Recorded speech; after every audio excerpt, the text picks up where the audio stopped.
happened?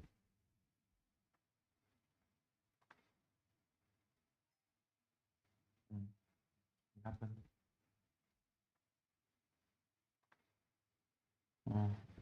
Okay, let's go. I have like okay, let's go. Suggestion. I have like mod bulletin board. Okay, let's go. Suggestion. I have like mod bulletin board. Okay, let's go. Suggestion. I have like mod bulletin board. Okay, let's go. Suggestion.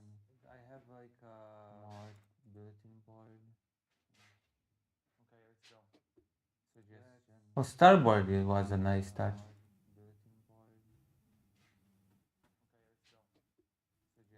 Well, Starboard it was a nice. Yeah, I have to revive Starboard on my Discord. That was nice. Well, Starboard it was a nice. Yeah, I have to revive Starboard on my Discord. Where was the? That was nice. Well, Starboard was a nice. Yeah, stream suggest. Revive Starboard on my Discord. How was it? Where was the? We're looking into this person now.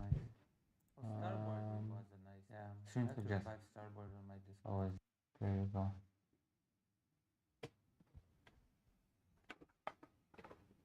Starting without any fluff or any. No time for fluff in the stream.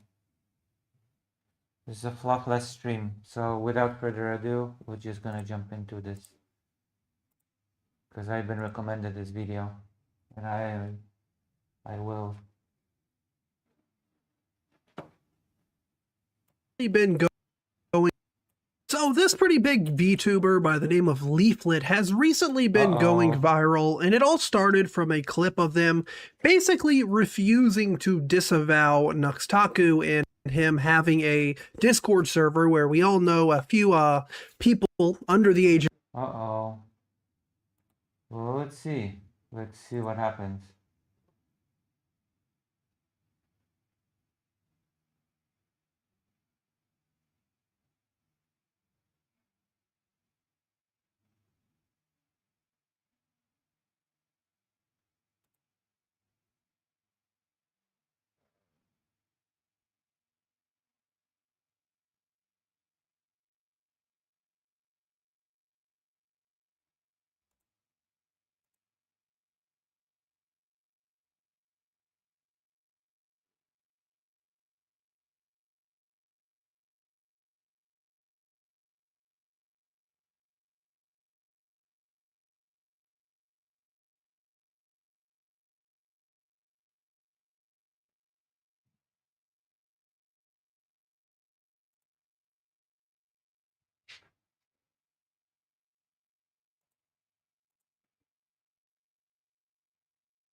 Alright, let's watch. Oh yeah, might as well.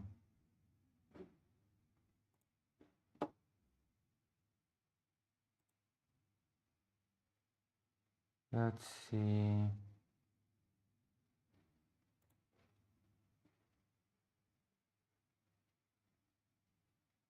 Computer. Everyone.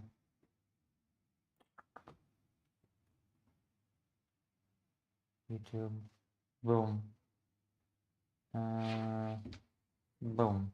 Here we go. All right. I pick up my microphone. It is gonna be great. Hop. Hop. And I'm ready. Of 18, we're able to sneak in there. Actually, you know what, to be honest, I don't even want to get involved in any of this drama. Uh-oh. I'm just being real. I just don't want. I just don't care. I see. Enough. Essentially leading to Nuxtaku taking no type of blame, blaming the parents, saying he had no idea any of this stuff was happening. This caused this person by the name of Leaflet and Asari, pretty big content creator with 173,000 subscribers, basically refusing to disavow Nuxtaku and refusing to actually engage with the content before attempting to slander it. Is Nux still cool or is he still getting canceled? Dude, I don't even know the Nux situation at all, to be honest. But I'm gonna guess it's really stupid. That's what I'm gonna guess. Yeah, I don't know what's going on with Nux. Like, I mean, I don't know the story behind it, but I'm pretty sure that the drama's probably dumb. There's probably a lot of misunderstandings. That's my guess. Now, if only there was, you know, some website that has billions of videos on it where you can easily just type in like Nuxtaku drama or Nuxtaku situation or a freaking Nick Andros and find said video. But no, let's just play dumb and pretend, you know, the internet's hard to use. We don't know where this video is, right? Who knows? You're not supporting Nux and you have watched him for 2 years? So what happened, Matt? Okay, is there a video? Actually, I you know what, to be honest, I don't even want to get involved in any of this drama. I'm just being real. I just don't care.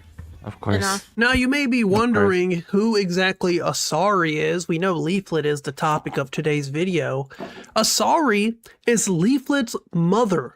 Official channel for Leaflet and Asari, mother and daughter streamer duo. And it ended up coming out that Leaflet had a Discord. Wait, hold on. Leaflet's mom streams as well? That was very similar to Nuxtaku's, which kind of explains why Hello, we did a debate, yeah, and I won. Oh.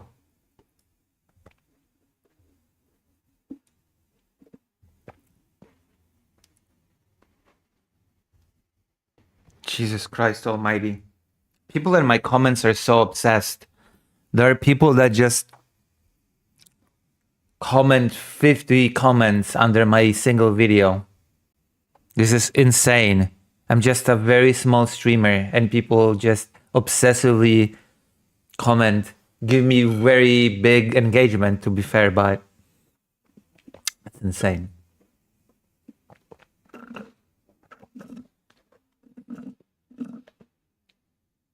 Yeah, Asmund Gold fan. It's insanity.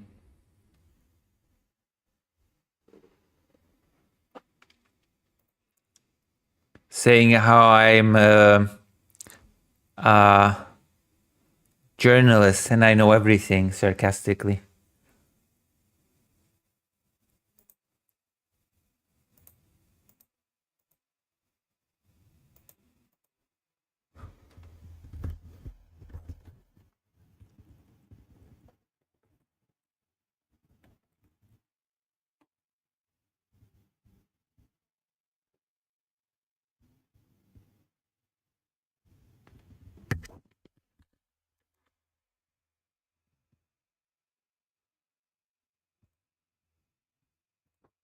Right. Let's continue watching because this leaflet thing is very interesting. It's very interesting to me. That leaflet that wants so much harmony in society turns out had a very suspicious Discord. The harmony in society VTuber that VTubes with her mom. Yeah, I know. Saying that a journalist has to know everything is just stupid, but you know, whatever. These people are just silly. They give me tons of engagement, actually. So I'm not gonna complain. I'm not gonna complain about the fact that the videos... The Asmongold video actually ends up making money. Even if it's very small money, it's still money. So, you know, I'm not gonna complain. If every single video performed like the Asmongold one, then I'd probably be making at least some money on YouTube. Yeah.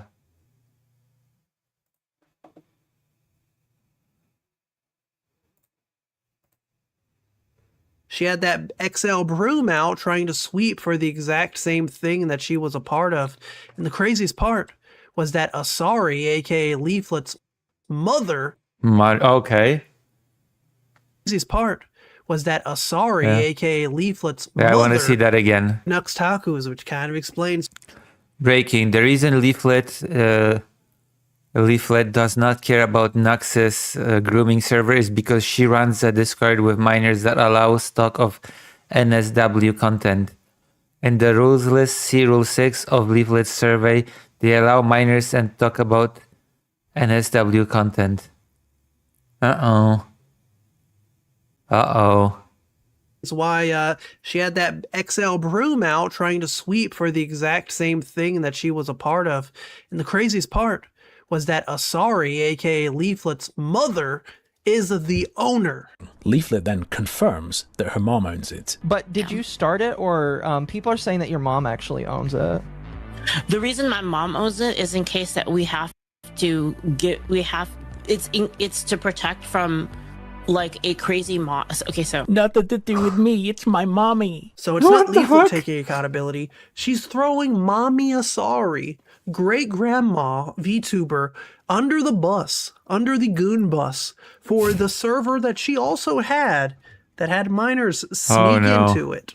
And I use the word sneak very lightly, as their own rules of the Discord don't prohibit minors.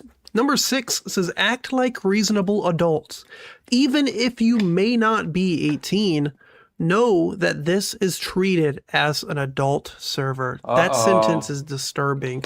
Literally right under number 5 that says, no NSFW outside the adult channel, no or UA/lollipop content, period.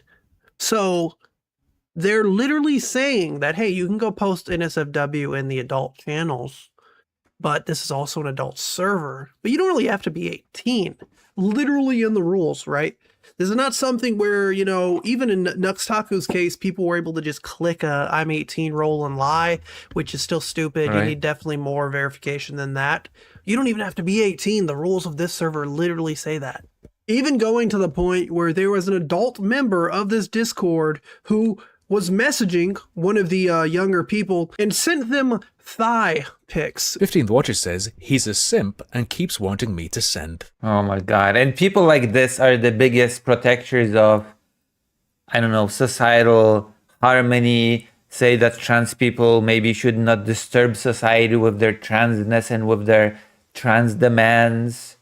And then this, of course, always. Hello, just here to watch a trash fire. I'm here to deliver a trash fire. Okay, I am here to deliver top tier. I don't know what I call it, like creme de la creme trash fire just for you. He's a simp and keeps wanting me to send thigh pics. Sounds like you should have blocked him a while ago. What is his issue? I feel too bad for him. Oh nah. I already forgot who you guys are talking about. Oh boy, always with those people. Thigh pics. Dear viewer, please remember this. Sounds like you should have blocked him a while ago. WTF is his issue. In response to the block button suggestion, the 15th Watcher says, I feel too bad for him. As before with this person, what? Dave responds quizzically. Kiss says he's a minor though. No point in talking to him. 23 minutes after the What? Quizzically. Kiss says he's a minor though. No point in talking to him. 20. What? Dave responds quizzically. Kiss says he's a minor though. No point in talking to him. 23 minutes after the actual ban. Oh my god. I already have dread thinking about my past interactions with him. I sent him a fully covered and clothed thigh picture once to get him to shut up. I fear it made it much to a minor. 15th Watcher says, I already have dread thinking about my past interactions with him. I sent him a fully covered and clothed thigh picture once to get him to shut up. I fear it made it much, much worse. To which one of the members of this Discord ended up blaming the minor. They ended up saying the minor was the one harassing the adult youth. Oh yeah, actually. That actually happens on Discord servers. I had a Discord server on which people were saying that the minor was somehow harassing the adults. and the adults fell victim to the minor. This is just, yeah, that happens. That's ridiculous. It's just as ridiculous as it sounds. User who ended up sending these pictures to this person. So Precure was complaining about my video, I barely know what is happening, to be honest. You're playing dumb. My only source is the most bad faith video. calling it bad faith and complaining that it doesn't give them a clear idea of anything wrong Was it Zanderholz? No, it wasn't Zanderholz. happening. And they, in fact, have counter-evidence that I suppose they're upset I didn't include. You see, they have evidence that the child was asking for it very aggressively. Someone asks Precure what they're trying to prove, and they explain that they're proving it's a 15-year-old taking advantage of that person. We were trying to prove, yeah, the kid's obnoxious. I did some wrong as well, which I'm not against it.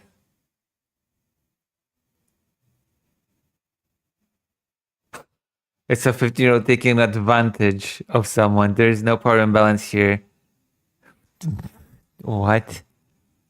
There's no power imbalance because they're both retarded. I was told this was a based VTuber community, but that is literally the wokest thing I have ever heard in my life. Goth asks, where's the controversy? Precure says, they're trying to get us to ban the retard who got groomed by the minor. What the fuck? Groomed by a minor? Response to the earlier post about there being no power imbalance. now, Harmful Opinions is another commentary channel. Think of like Nick Andros, right? You have Harmful Opinions, commentary dude who covers interesting topics. He's been covering all of it, right? Tectone, he's been covering Nuxtaku, and Leaflet. He's made about 3 videos, 14 minutes, 5 minutes, and 32 minutes, right? So we've about 40 or 50 minutes worth of content that basically anyone on this side of YouTube, you know, that Nuxtaku bubble, the Leaflet bubble, they're just sweeping or trying to pretend that this video doesn't exist, or kind of like we just looked at, one thing they love to do is call everything a bad faith. You can literally show these guys 45. It's all bad faith. It's interesting. Again, it's interesting that this is the person that says that trans people should not have really rights because, you know, they will disturb the harmony in society or something.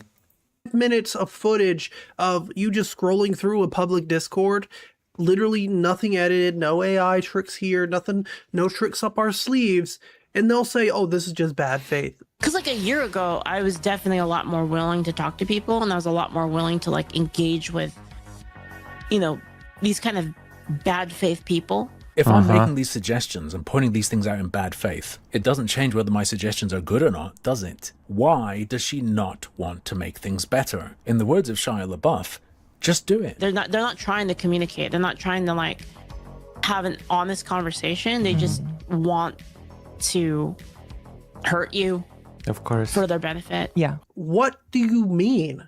Watch the video and debunk why they're bad faith. You can't tell me again, like in the situation of Nuxtaku regarding Leaflet, where you're like, oh, I don't really even know Yeah, but what's it's just easier to attack trans people, just saying. going on. It's easier to complain about trans people going too far and the woke leading to rights being taken away, right?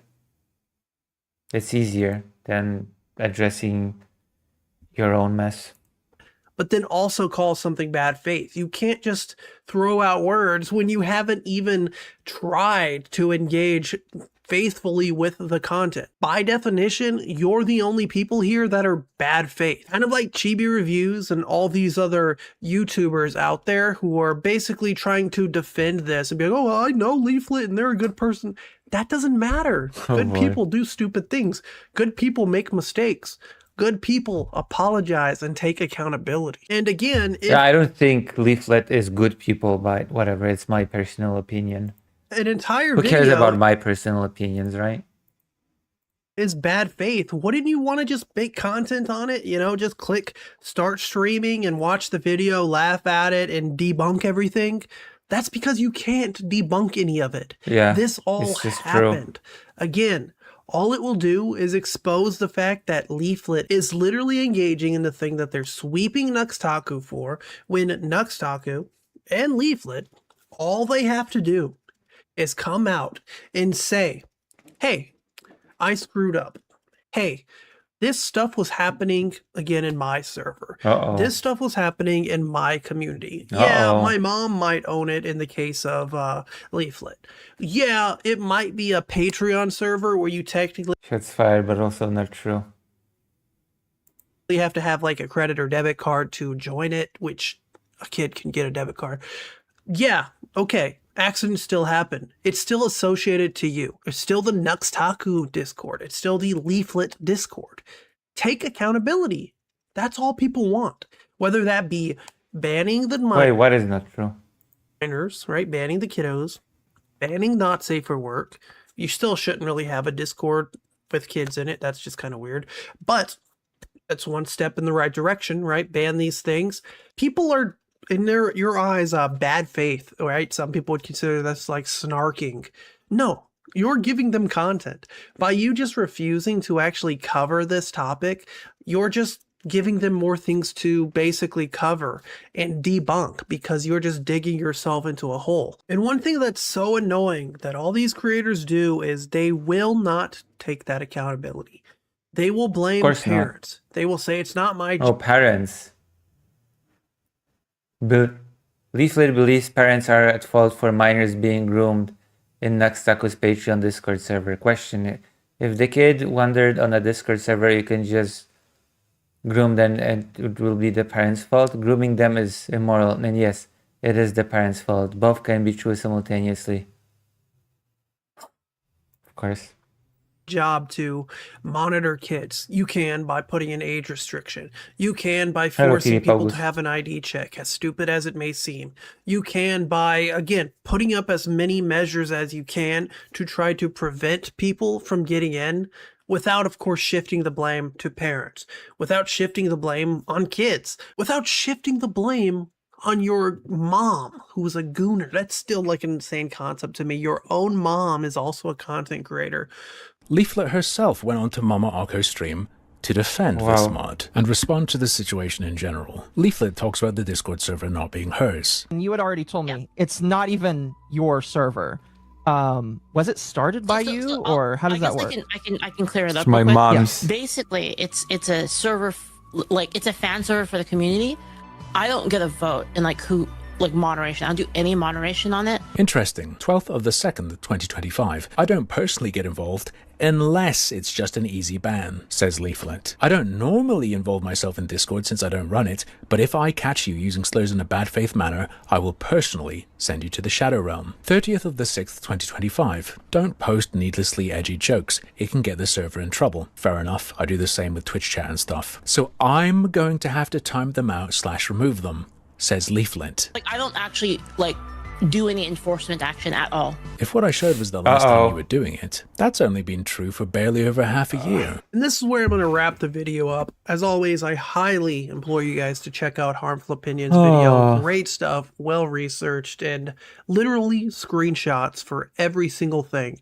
He's not the type of person who just lies and makes up things in bad faith. Every single thing that he talks about has receipts. It's always the same thing with these people. They act as the arbiters of morality, of Christian values, of what should be in society, of what's bad for society, and then this comes out inevitably. Always, without fail, something like that happens. How does that work for harmony within society, huh? Ridiculous. Wouldn't you say?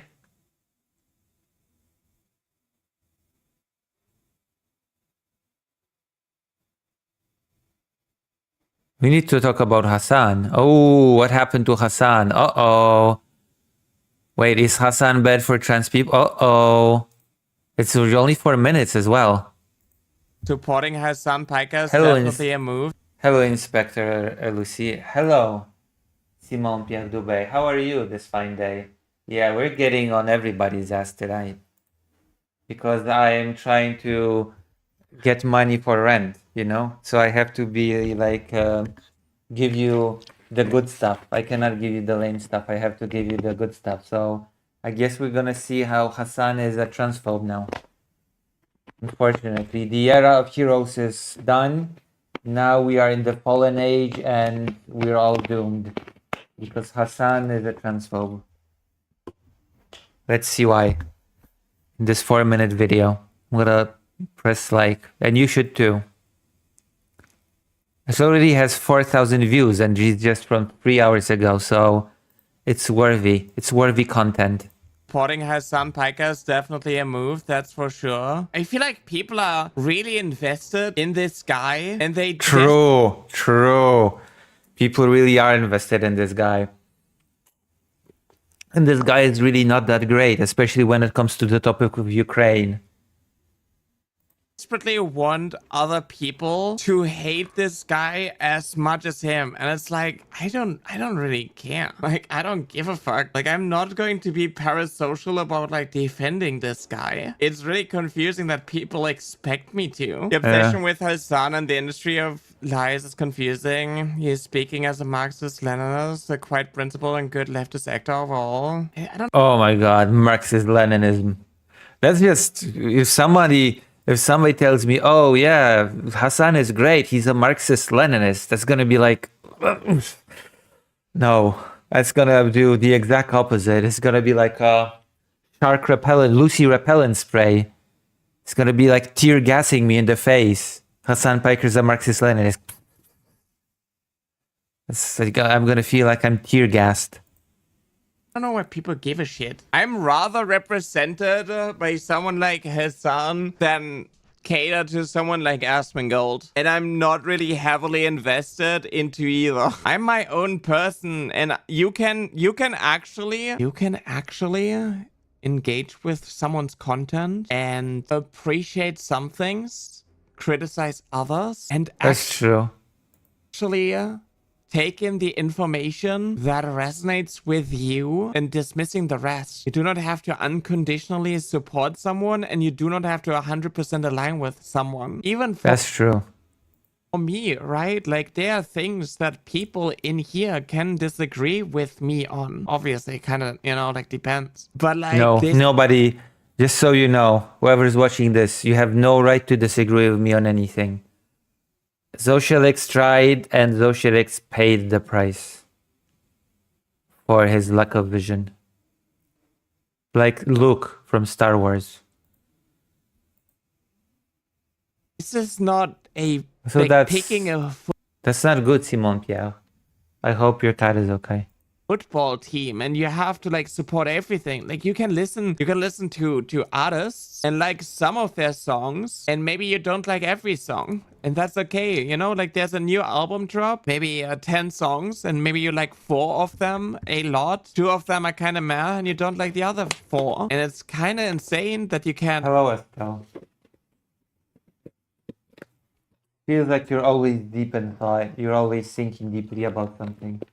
When you enter this chat, you always are open with as if you were deep in thought. Actually listen to the things that you like and dismissing the things that you dislike. Isn't that crazy? It's like, you can be your own person. I don't know if you learned about that principle. Imagine being your own person. Could not be me. Couldn't be me. Impossible. I came here to listen as to why Hassan Piker was a transphobe or something. But it's actually a very useful thing. And there are some things that I appreciate Hassan doing. There are other things that I don't really like. And there are things where it's just like, all of these attacks are kind of like ridiculous, and I'm going to call that out. You don't have. I really don't like Hassan's Ukraine anything related, okay? To be parasocially invested. And I don't like his glazing of China and his dismissal of Taiwan. And I don't like the idea of Marxism-Leninism, but I think it's understandable. People and support everything they're doing. You can actually criticize people. And I wish people on the right would criticize people on the right way more. Wish there was like a little bit more accountability. Yeah? Good luck with that. Good luck with the people on the right criticizing people on the right overall. It only happens under very special circumstances, I feel like. You don't have to like 100% align with someone. Sometimes I say things and people, you know, people have their own sentience, their own experiences, their own thoughts on the matter, their own Sometimes. experiences that shape how they feel about certain things. Sometimes. When I talk about like, you know, my gender dysphoria and so on, this is not going to align 100% with everyone. When I talk about like how I feel about like voice training and so on, like voice dysphoria, etc., not going to align with everyone 100%. Maybe parts of it resonate with others. Maybe things feel ridiculous to others. And they leave comments and they share like their point of view, and it helps us grow together because you only have like your... Are you supposed to debate non-smoker? Wait, why are you asking me that all of a sudden? Yeah, I was supposed to debate him, yeah. We were in DMs. We were... Every time that I was about to get a debate with him, something came up, actually. Sometimes it was lack of electricity and I didn't have the battery. Sometimes in Poland, actually, on the day that I was having a debate with him, there was a storm where I was in, and that disturbed things, and it kind of just... It never happened, even though we actually tried to make it happen several times in DMs.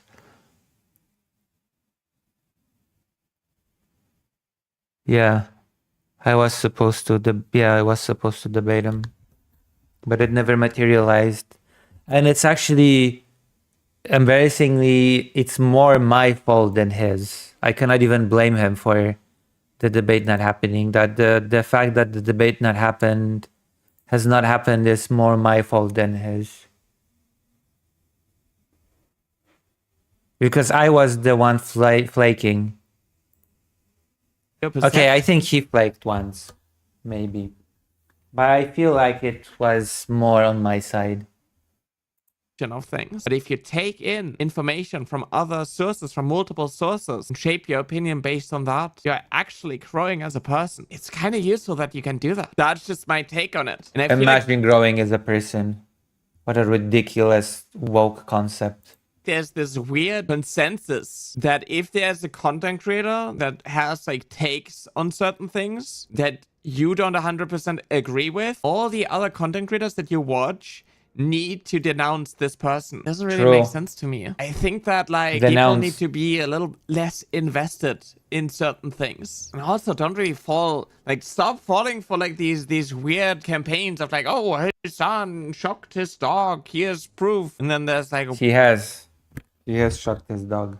I could never shock Fido. One clip out of like 7,000 hours of footage. I don't fucking care how you feel about like some random cis guy on the internet. Don't come in here and make it my problem just because I don't hate him as much as you. Like, fuck you.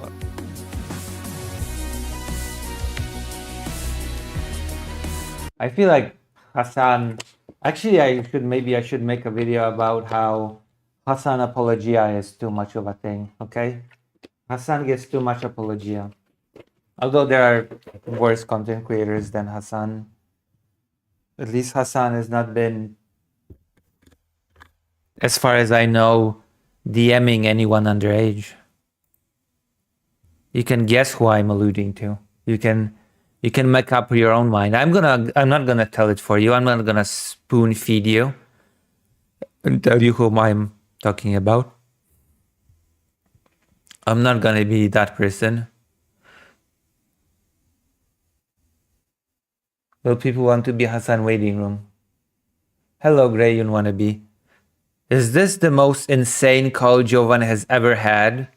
Well, holy shit, 1 hour? No fucking way. I've never seen Jovan have a 1 hour call. And it's the most insane one. I have a confession to make. Oh my god, from 5 hours ago. Let's go. We got our SLop fest full tonight. We're full of SLop. Also, I don't want to be a Hassan Piker waiting room. I don't think Hassan fans would like me considering my takes on Ukraine. I think I would fail as a Hassan Piker waiting room. Just because of what my takes on Ukraine are. Remember, you can always join this page. Alright, let's go. Let's do this. My gosh, it's full of... Whew. Coming up to stream is Chris. Chris is going to talk about topic. Chris Redfield, just like the Chris that I'm playing at in Resident Evil. Hassan Fan's still coping about his Ukraine takes. Oh, what are they saying? What are they saying? Now I'm curious. Number 2, there being no compelling external evidence for Christianity. Chris, if you can... There you go. I wonder if Chris is gonna fight against pronouns. Wonder if Chris is gonna say that he, her, or they have no pronouns. Does Chris have pronouns? Hear me, please provide me with your age and pronouns. Oh my god. I'm sensing a fight. I'm sensing a fight against pronouns. The great pronoun war of 2026 is about to begin. Crayon Wannabe says, just that he was never pro-Russia and that who could have known Russia was gonna invade. The same shit they've been saying for years. Yeah, but Hassan has said much more. Like, if Hassan only failed predicting that Russia would attack, I wouldn't care. Like, if Hassan was just wrong about Russia attacking and then never opened his mouth again about Ukraine, then it would have been over. Okay? It would have been done. It would have been done just there. So, but as it is, it's like, he actually said that Russia getting Ukrainian territory is just Russia getting its territory back. That's one of the most egregious things that Hassan has said about the war. Yes, same, but they pretend like that's the thing he said. That if only that was the thing that he said. Okay, let's listen to this. I actually don't really. I'm a bit on the stealth side. I mean, I'm a bit with Convenient Estelle on this side. I'm not a big fan of those atheist debates. They actually always end up being very, very boring. 39. And I am... I'm actually really not interested in those religious debates, but the title says that it's the most insane call. So I'm expecting pushback on pronoun madness. a man. There you go. There you go. Right off the bat, he said, I'm a man. I'm So, pronoun wars commence. Let's pronounce the pronoun wars. 39. And I am a man. Okay, so what are your pronouns? Menouns. I said man. Yeah. Great, man's not a pronoun in the My pronouns are man and man self. There you go. Those are my pronouns. language. Can you tell me what your pronouns are?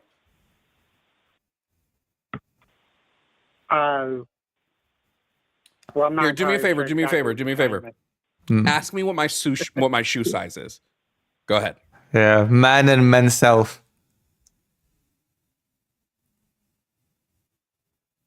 What is your shoe size? Nike. See how that wasn't an Okay. answer to the question you asked? Well, I don't really care about what your shoe size is. Is it? It was just to illustrate a point, Chris. So can you please provide me with your Chris. pronouns so we can continue on with the debate? Oh, Chris. I'm a man. I don't know what you mean by pronouns. You don't know what pronouns are? God damn, so many of these people think they're so smart, think they're so smug, they're so slick with the pronoun thing. But they always inevitably just look like idiots when they kind of go, what do you mean pronouns? I don't use them pronouns. I don't know what them pronouns are. I never met her. Pronoun? Never met her. God damn. You're 39. Well, you claim to be. well, I 39. mean, I know pronouns is a distinction between whether or not somebody's a male or a female. What the? No, that's what the fuck? Oh my god, Chris. I know pronouns are the opposite of the amateur nouns. Do you genuinely not know what pronouns are as like a tool for grammar?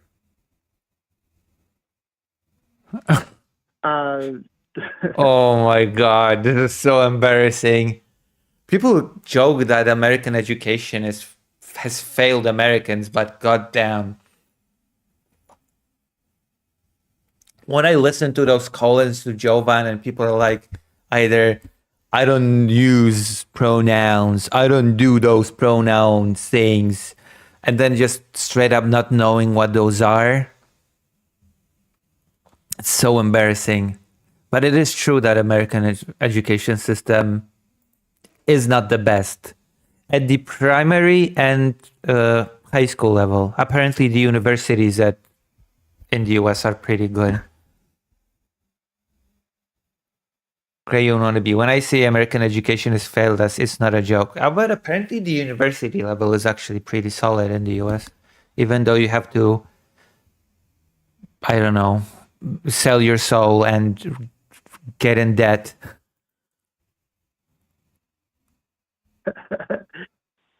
I mean, if I say I'm a male, I mean, isn't that a good enough answer? No, it's not.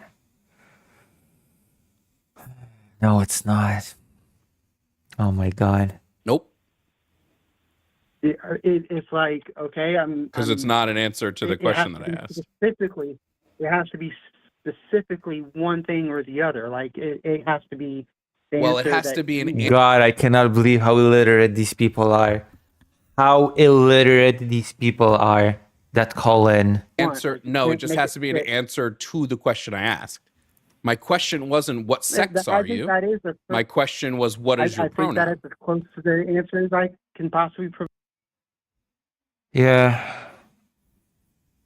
provide to you. I don't know how much further to It's get to what you want it's me to say. concerning to me that as a 39-year-old individual, Oh my the God. closest you can get to what is your pronoun is male. That's concerning.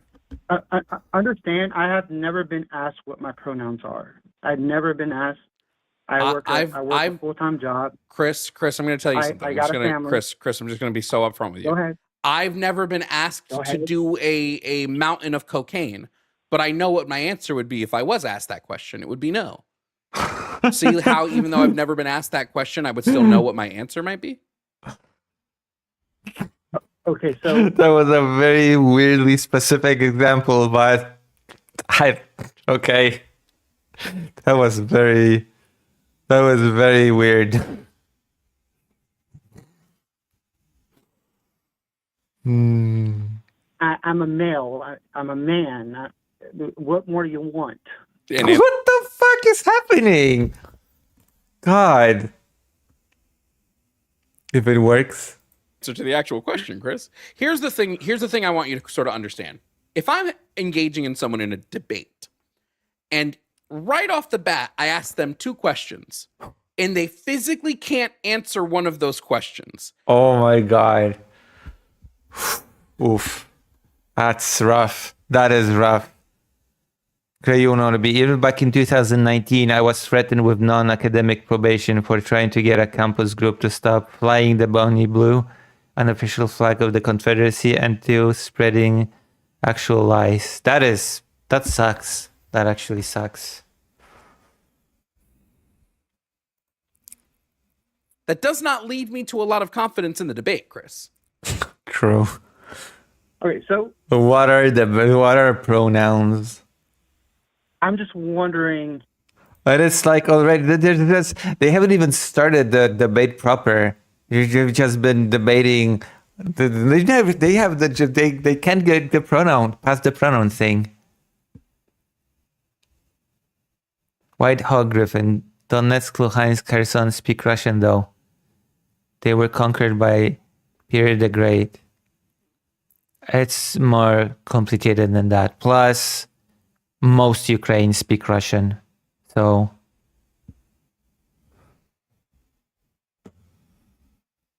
being a Russian speaker does not mean that you're part of Russia. Just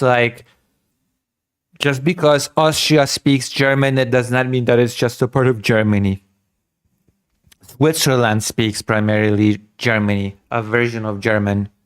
It's a non-argument on who speaks what language. why I'm responding to the Twitch chat. he's saying I'm a man isn't like enough. Like, Because it from does my not answer the understanding, question that I asked pronouns, you. that's just a distinction. It's just a form of distinction of whether or not some. Oh, Grey Wannabe says in the YouTube chat, all I did was write a letter asking what could be done, and I was met with threats from the administration. That is actually ridiculous. When you ask, that is the worst thing that had happened to you, especially in an academic setting, which is supposed to be one of the more professional settings on paper. On paper, higher education is this very professional and intellectual space, but then you ask a completely reasonable question as to, hey, could these people stop flying the Confederate flag? And you should expect a professional response.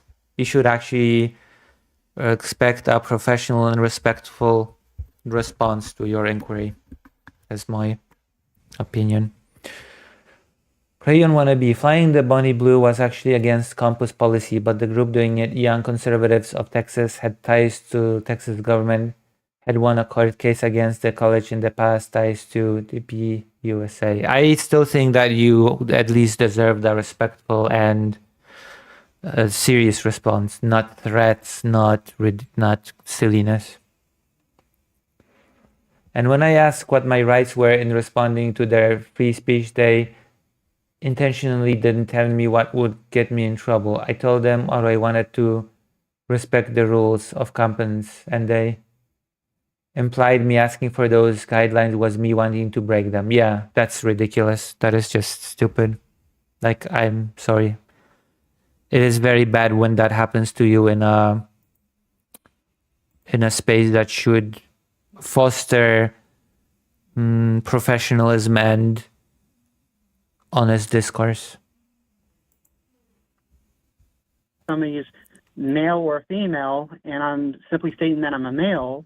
Also, they're still stuck on the pronoun thing. That is such a litmus test. That is such a litmus test for me, the pronoun thing.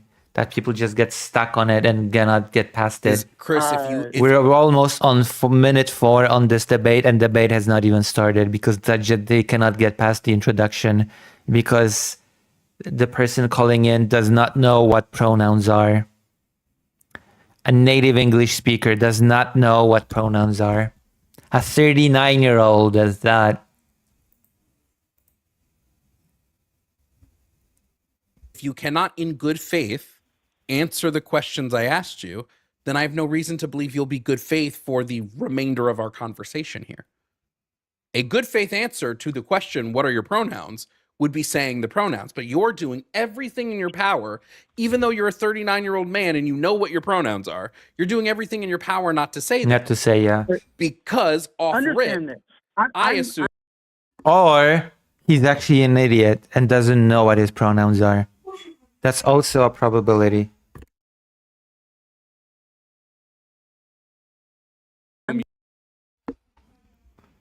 You think pronouns make you gay.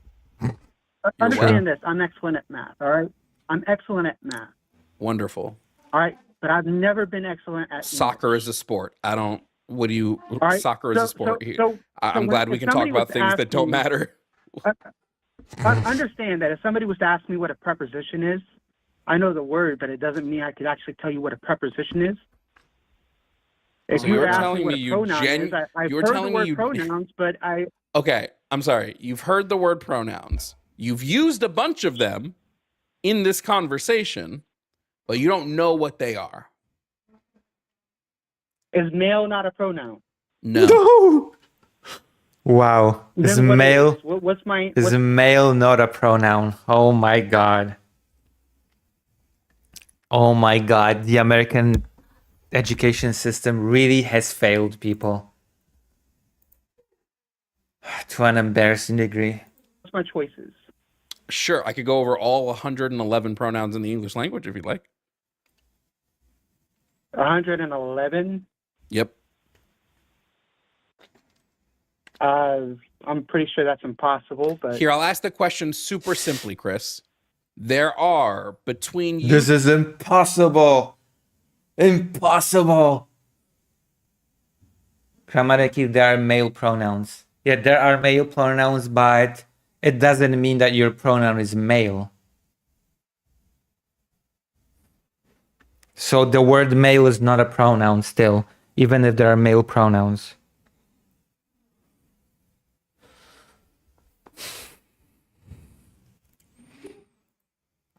Also, I don't think there are male pronouns. If anything, there are masculine pronouns, which is not the same.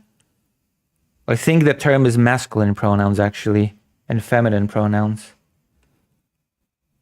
Twitch and Instagram, there are a solid 1,100 to 1,200 people watching this conversation right now.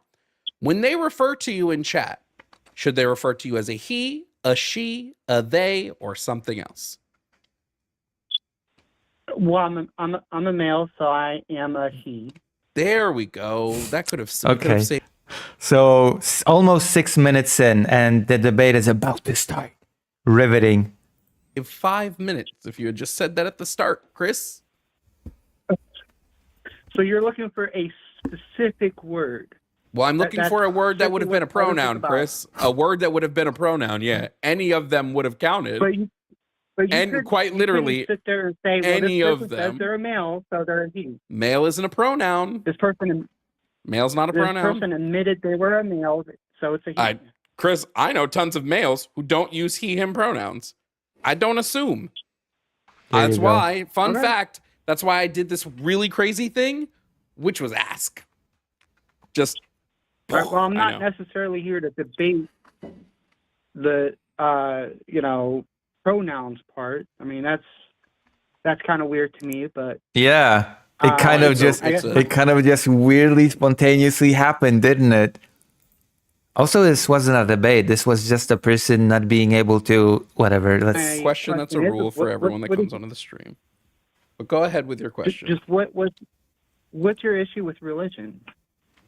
What is my issue with religion? Well, it's not true for one. I tend to have an issue with things that are not true that try to influence societal norms or decisions. I used to be more. I used to be so much more militaristic when it comes to being anti-religion and stuff, and then I grew up, and then I grew past it. Have a bit of an issue with that. Two, it's not true. So Wait, like one and two pretty are the similar. same? No, the same. So I tend to not like things that are like fundamentally proven false through like historical or just like Yeah, it is a debate about religion. physics data. Three, I don't I like thought that's why you said that you don't like them, because you knew it was gonna be a debate about religion. untrue things. That sounds really close to one and two, but I promise you it's different. And then four, I just really do not like things that don't happen to be true. Okay, so what's your evidence that it's not true? I mean, I don't know why the burden is shifting here, right? I don't have to prove Oh, so you something want is me to not go ahead- true. Okay. I don't have So to I'm prove supposed to prove something's it to not you. true. Yeah, I don't there's no the burden of evidence is not on me. I'm not making a claim that this thing is real, right? I don't have to like if I asked you to prove to me unicorns don't exist, that's functionally impossible.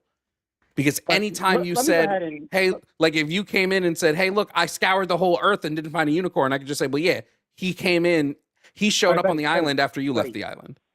You see what I'm, Let me go ahead and start. you get that? All right. I love So, unicorns. question is, do you believe a lot of the stuff in the Bible is true? I believe the bulk of the Bible is fictional. I believe that The bulk of places, the Bible. people, like things like that, are based on real world things. Something that being true doesn't make it harmful. That's true. It doesn't make it harmful. I mean, all of fiction is not true. Or at least not real, and it's not necessarily harmful. And I love fiction. I love engaging in fiction. But like the stories of the Bible, I've been reading a very interesting. Okay, I'm not gonna get into it. I'm not gonna do a President Sunday and in the middle of this suddenly give you my recommendations of the things that I've been reading. Okay, I'm not gonna do that because I've been criticizing President Sunday for that. So if I did that, that would make me a giant hypocrite, wouldn't it? are primarily untrue stories. Okay. All right. So I know that archaeology has often rested on. And also, religion can have its societal goals. Religion have its purposes. Like I always give this example. You're stopping because you don't want to read about the smut you're reading. Got him. Maybe. It's okay. I'll DM you. DM you later. Like, religion can have its purposes. I like to give this example because it was given by a rabbi in Poland before World War II. He was the rabbi that created the first comprehensive translation of the Torah to Polish. And he also wrote a whole introduction to the translation of the Torah to Polish. And in that introduction, he wrote how the entire purpose of the Torah, the entire purpose of the religion, basically, which I found interesting that a rabbi wrote it, was to help Jewish people in exile to survive as a people, basically. That the Torah is divided into roughly 3 parts, and each of these 3 parts serve a purpose to best help the Jewish people survive. First one, origin story, and that is basically how the rabbi described it. All people need an origin story, something that they can look back to and say, that is our origin, that is where we came from, this is our myth, foundation myth. So basically that's the first part. Hello, Lisa. And the second part is basically rules, because a group of people cannot survive without having any rules to abide by. There has to be structure and organization. So Jewish people had their rules written in the Torah. And third part, roughly, is the prophecies, because a people, in order to be able to survive and thrive, also need something to look forward to. And this is the role of the prophecies, in order for them to be able to look forward to something in the future and, have hope. And that was basically, I guess, Judaism in a nutshell. So religion definitely has served purposes, right? Does that make sense?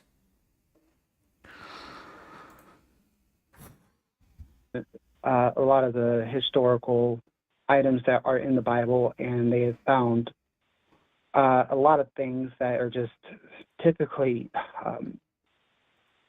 That's interesting, but I don't really agree with this interpretation. I mean, you can disagree. I find it compelling enough. I'm not sure how versed you are in Judaism to begin with. Not to fire shots.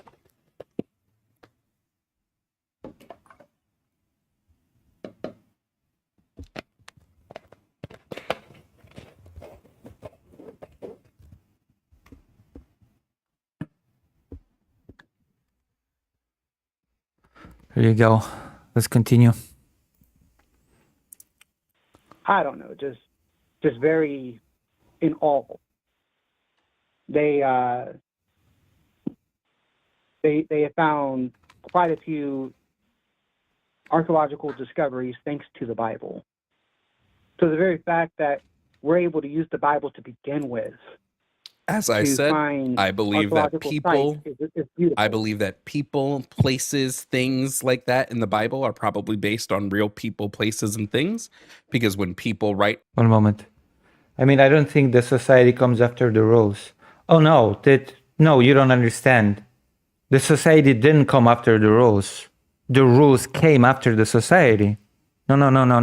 That's not the interpretation. The interpretation is that the rules were made for the society so that it could survive in exile. Yeah.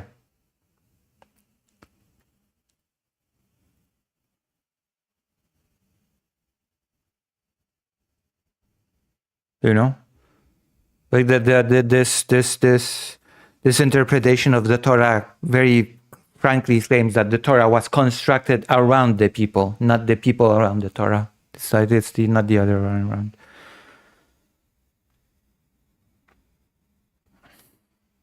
God, my chest hurts. If I get a heart attack on stream, then you have to call an ambulance. My mom's here. It's okay. If I get a heart attack, my mom's gonna call the ambulance.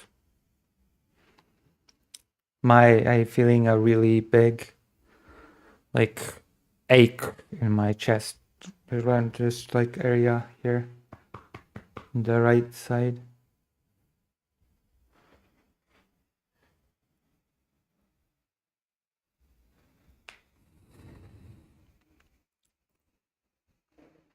Stories, they tend to write around settings they know. If in 100 years from now, like let's say there's an apocalypse tomorrow, and then like I'll even go further, let's say 1,000 years from now I find a book about New York, and then like through archaeological finds I find like a bodega, that's not me going, oh well, now there's a religion surrounding my face. No, not really. My face, I just feeling a big ache in my chest, but my face is not really droopy now. The only real symptom is that my chest hurts on this side, on the here where I'm showing. I'm not sure if it shows on camera. Here I feel like a stabby pain.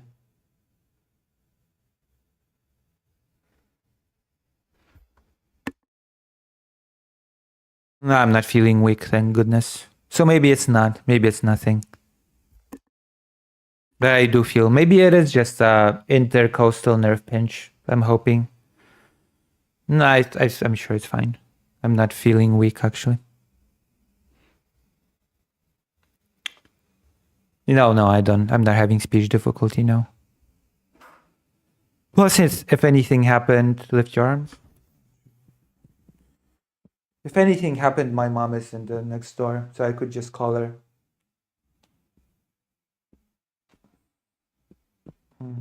But I'm feeling a bit of a pain in the chest. Unexpected.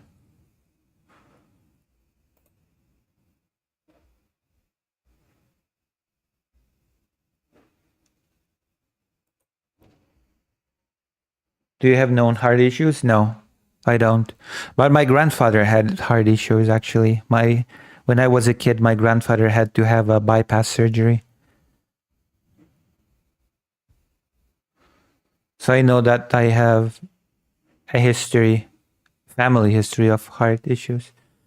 Crayon Onabi, do you lean on your arm a lot? One time I went to the ER because I thought I was having a heart attack, but I actually pulled the cartridge in my chest because of the way I would lean on my elbow. That could be it.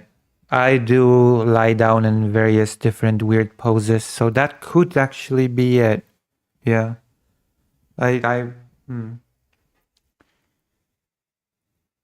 like an air trapped somewhere pressing. Oh, yeah. That's also possible, yeah.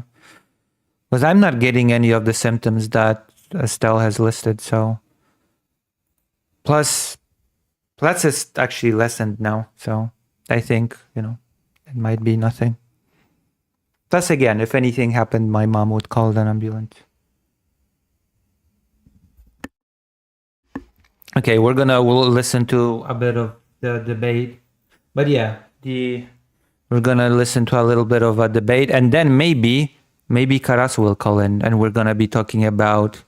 I want to watch a video about Dark Sun. Actually, I want to react to a video about tabletop setting, and then Karas will be able to fact check it in real time and see if it's nonsensical or if it's actually a legit video. I'm gonna watch it from the beginning on stream. Karasu says, I often have such pain. Staying airbag can lead these stabby kind of. Yeah, I don't like. I get nervous when I get this stabby kind of pain.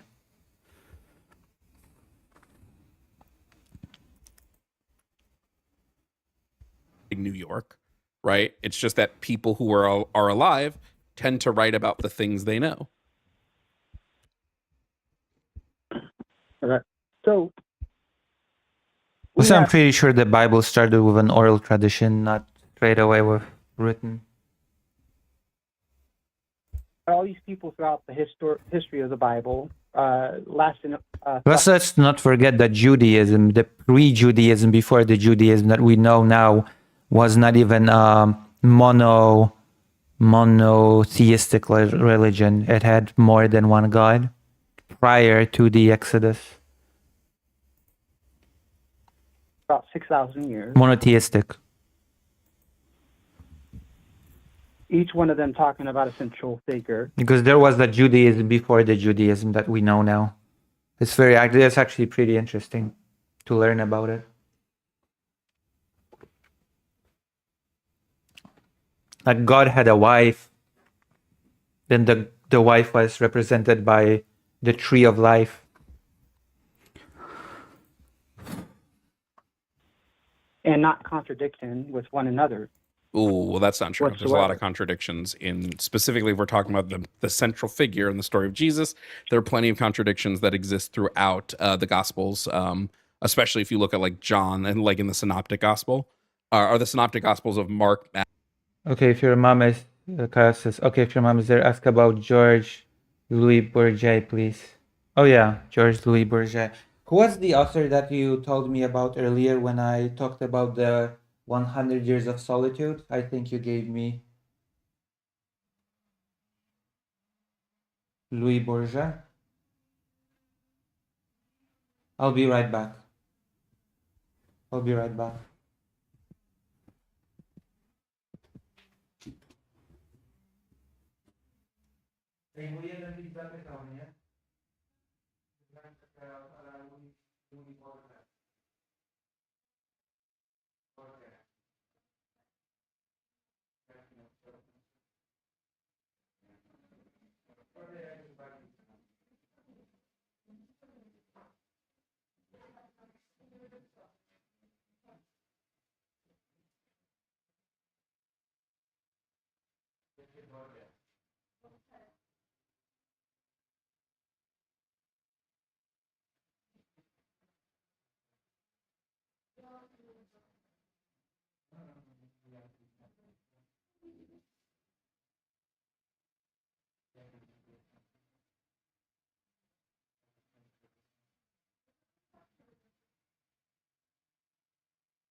Yeah, sorry, I had to leave. Yeah, she knows them. She knows the author. Yeah. Yeah, she knows.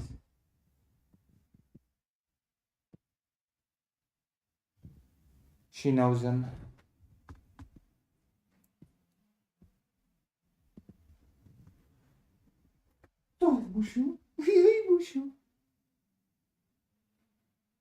Yeah, I'm reading.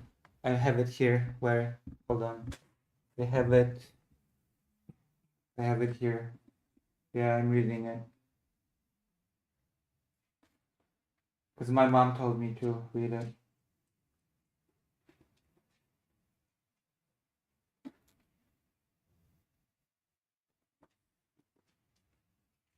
Yeah, my mom told me that she knows his short stories actually.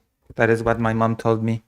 She doesn't know any books in particular, but she's familiar with his short stories.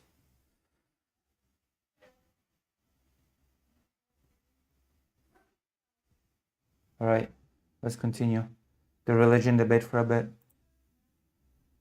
Matthew and Luke, they Also, if you wanna, you can always consider donating to my anti-heart attack fund.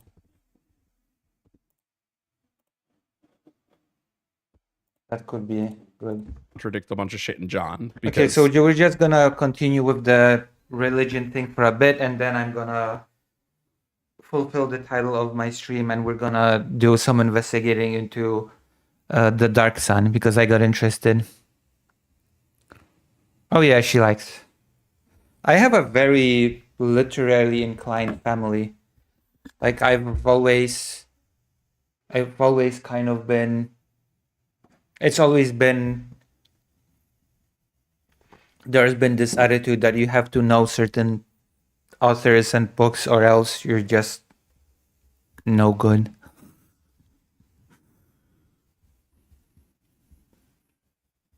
Which made me just feel like I don't know anything.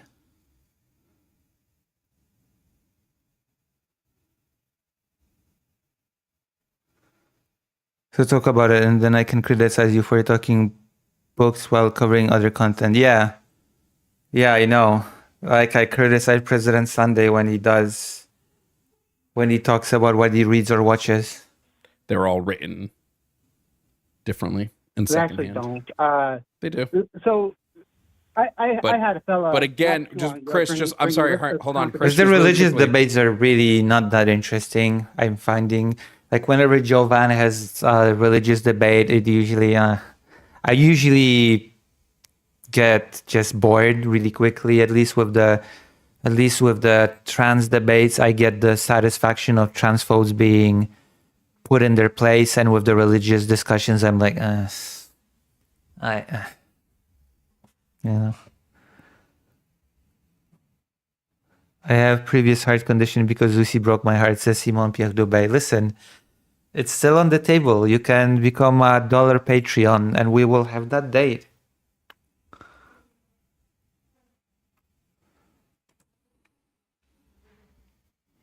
None of this is what I said, which is there's no compelling external evidence for Christianity. Anything you pull out of the Bible is internal evidence. There's no external. So There's a Teenage Mutant Ninja Turtles arcade in the Basically- background. That's cool. historically, It's so cool we've to been have able an to arcade match machine in your house. what's happened in the Bible to a lot of things. If I had an arcade machine, I would also make it part of my set, to be honest. Like Jovan here has arcade machines. I'd like to have an arcade machine as part of my set. And then I'd invite people to play arcade with me. It'd be cool. the world that we see today. One of the things that I think is pretty awesome was the flood. There is a What?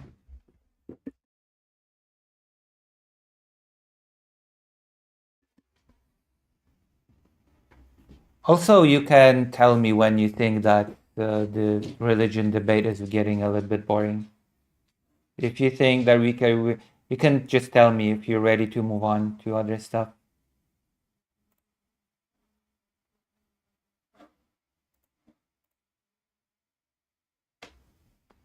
at one time a world flood that had covered the world.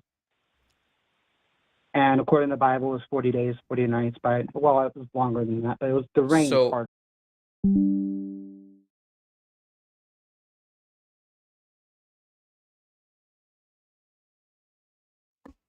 Okay, it seems we're back. Are we back?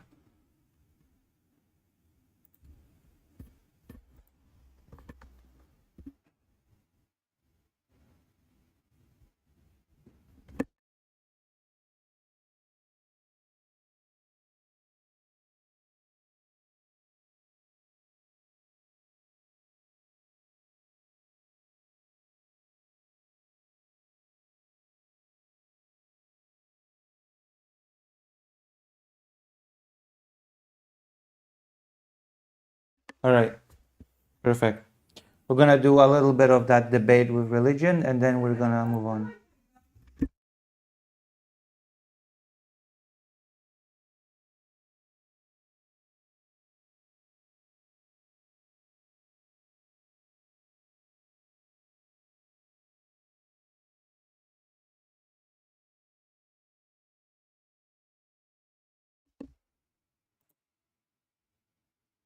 Chris, there are two different claims here. tried to debunk that there was a flood. Chris, Go yes, ahead. they have.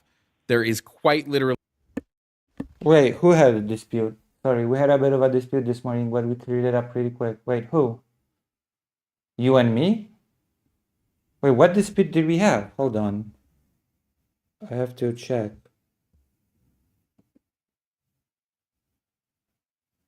I had a dispute with you this morning?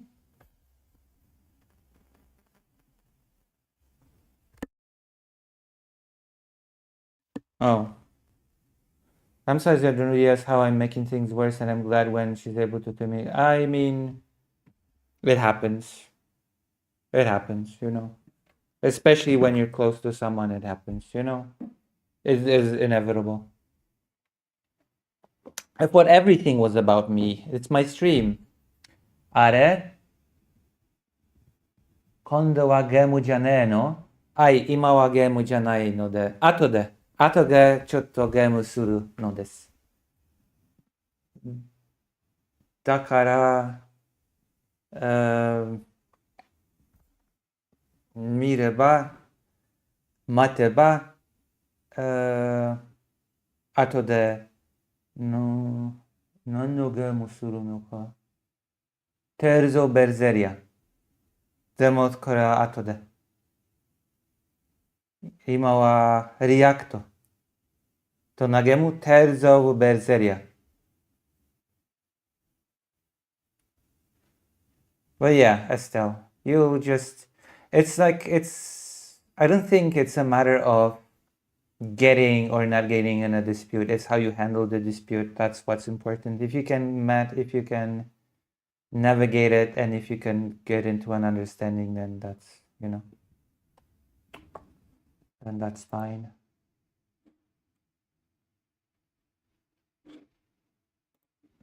All right, let's watch a bit of it. zero evidence of a worldwide flood. There is evidence of large-scale floods that happen different points throughout the world. Well, yeah, there's actually no evidence of that worldwide flood. I used to visit a Korean family, and they would be religious Christian Bible. They were very intense about the Bible, and they created their own big interpretation of the Bible, that the world at the beginning used to be surrounded by this water barrier that blocked the rays of the sun, and that caused people to live for thousands of years. And the flood was actually God getting rid of this protective barrier and causing it to rain down on earth. Who's making a Dark Sun game? Karaswenai. Hello, Vezon. Which is why... But yeah, they were very seriously discussing the lore of the world being surrounded by this magic water barrier that made people live for thousands of years.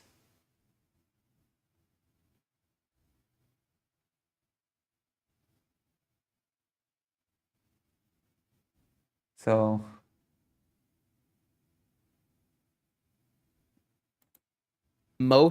Yeah, but it's not there is evidence of worldwide flood. That is the end of the glacier period. But the glacier period did not cause quite the flood that is described in the Bible, like that the entire world was covered in water, head to toe.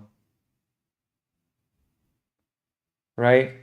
Like it was a flood that was, yeah, it was a worldwide flood, but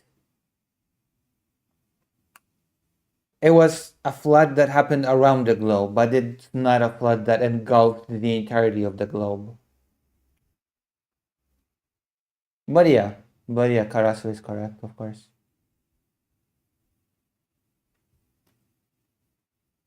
Cultures have some sort of tale of large flooding because floods just happen, and people whose frame of reference of the world is so small, they think that it is actually very interesting to get into that and see which part used to be not underwater, what are now underwater, that the Baltic Sea is the Baltic Sea actually is a huge chunk of ice that melted. Those things are interesting.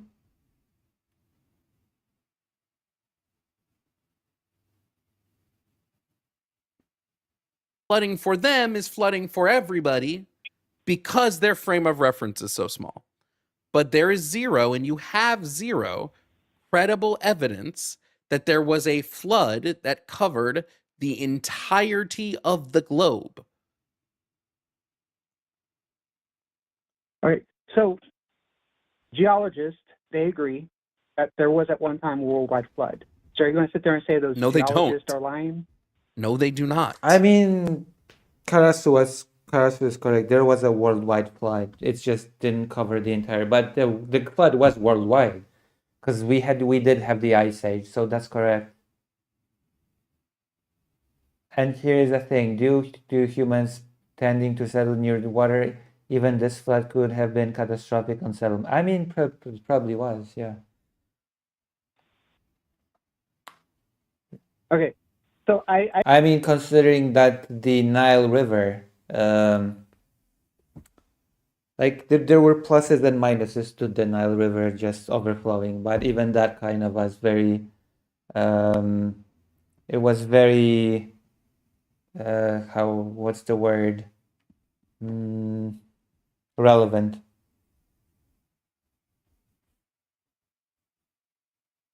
Yeah.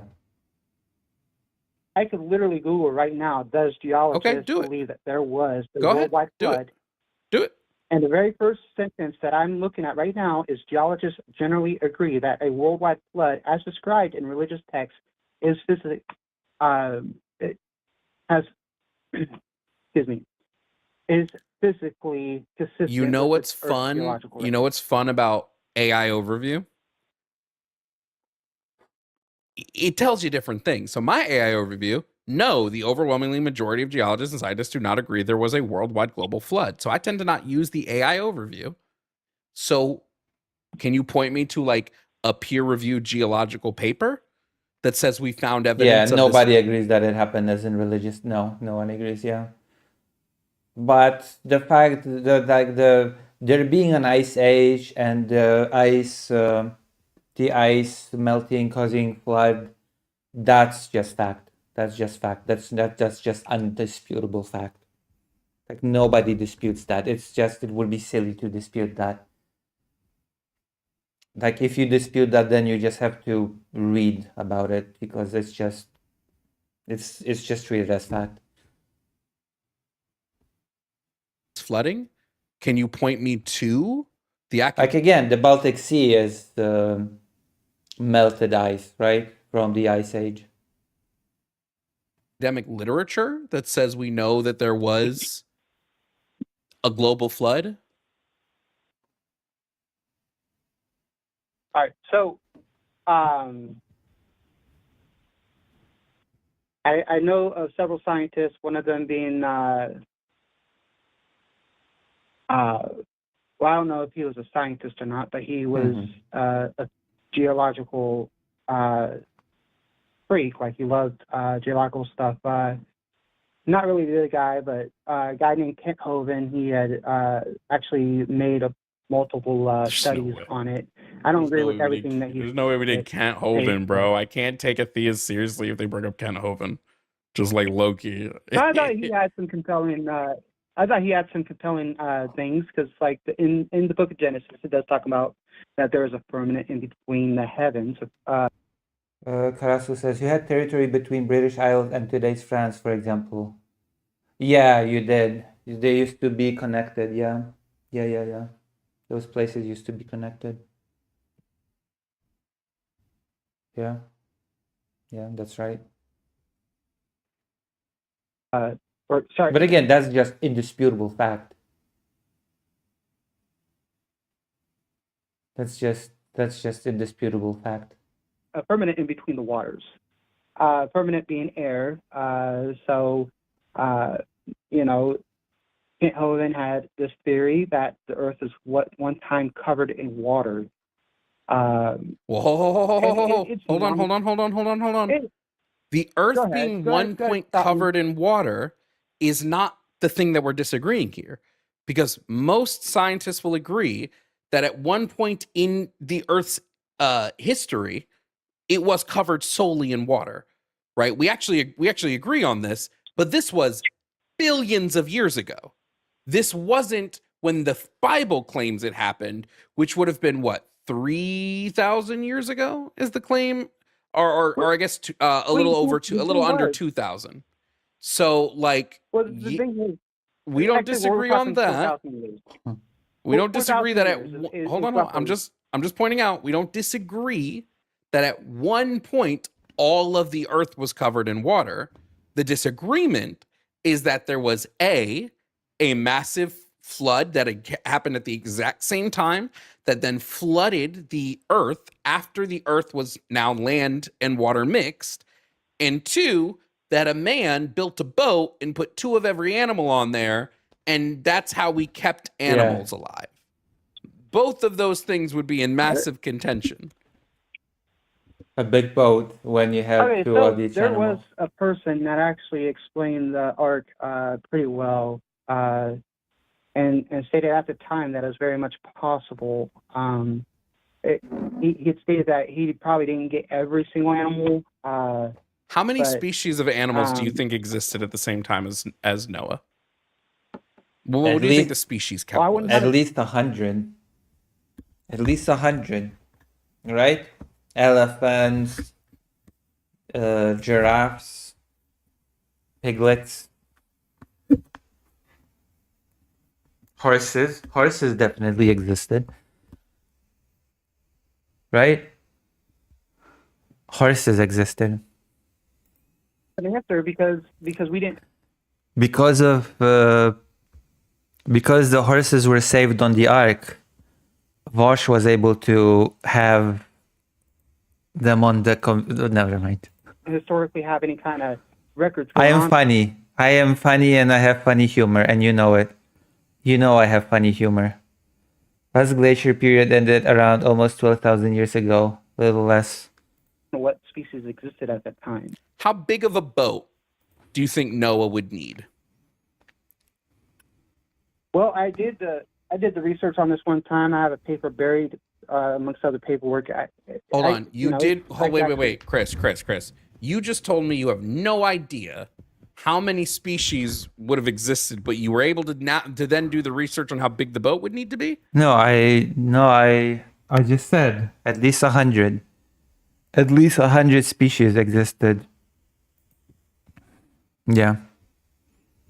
I don't think I'm incorrect. Am I incorrect by saying that at least 100 species existed? How could you know how big the boat needs to be if you don't know how many species there were? It would need to be very big, is my answer. Right? Very big boat?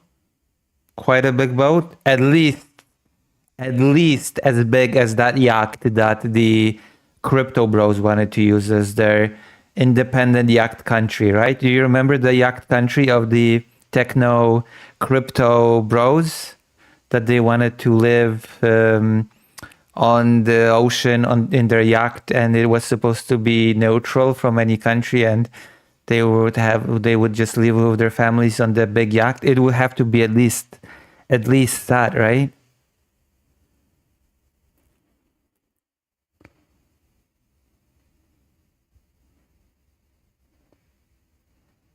See, and this is where Kent Hovind is wrong, because dinosaurs were not just large lizards. They were large birds.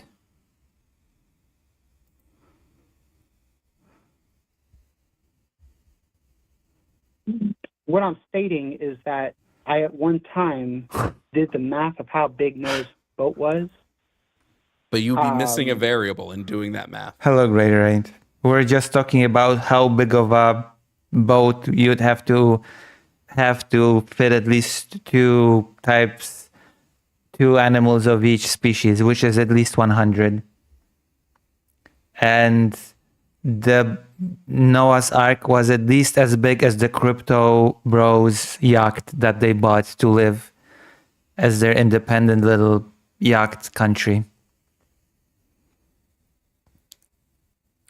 No. Yacht.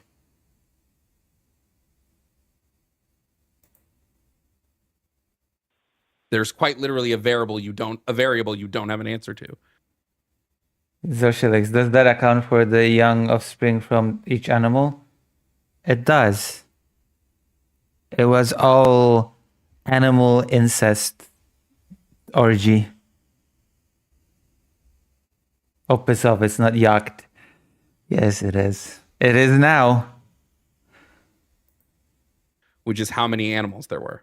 So you can't possibly know how big the boat must be. So basically what you're telling me is that I would have to figure out how many animals existed before I can figure out how big the boat needs to be. Is that what you're saying? You'd have Yeah, the boat would need to be a pretty big boat. And it's pretty impressive that Noah built it all by himself, by the way. I'm pretty sure the Bible says that Noah built the whole boat by himself, didn't he?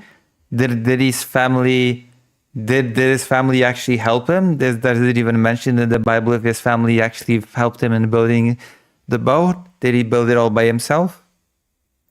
I don't remember, actually. to know how much cargo is on the boat, to know how big the boat must be. Yeah. Okay. If the flood... I think his family helped him. Well, that's good. It's nice to have nice family that helps you and stuff. His sons. Okay, that makes sense. See, the story is the story is becoming more believable by the second. He didn't do it alone. He had help of his sons. See? If the flood happened as according to the Bible, which is being as tall as the flood going up to as tall as the tallest mountain in the world, right? No animal is surviving that. If that flood is 40, you're gonna please let me stop you real quick. You stopped me several times. Let me stop you on that. What if it was a giant flood that engulfs the entire world, but it was actually like the flood like in Waterworld? Have you ever seen that movies, Waterworld? When the entire world was covered in water and they all lived on boats and ships and they had special machines to change their piss into drinking water. And at the end of the movie, they discovered that there was actually a piece of land still. And they found that piece of land at the end of the movie. You remember? Yeah, maybe the flood, maybe the biblical flood was like that. Maybe, the filtration machines. Maybe the biblical flood just flooded almost everything, and there was a piece of land left actually, because God was like, they're not gonna find that piece of land. They're not gonna find it. Come on. I can leave that. I can leave some land intact. It's like, Noah's not gonna know. It's like Noah's gonna go to that other side of the world. Okay? He's not gonna know. I'm just gonna fuck with him. Leave some animals on that piece of land that I'm gonna actually leave intact, and I'm just gonna pretend that I'm flooding the entire thing. Okay? I'm just gonna leave the piece of land far away from him so that he won't know. There you go. Maybe that was the thing. And of course, I actually watched Waterworld when it first came out in the cinemas. So just so you know, I actually watched that one in the cinemas.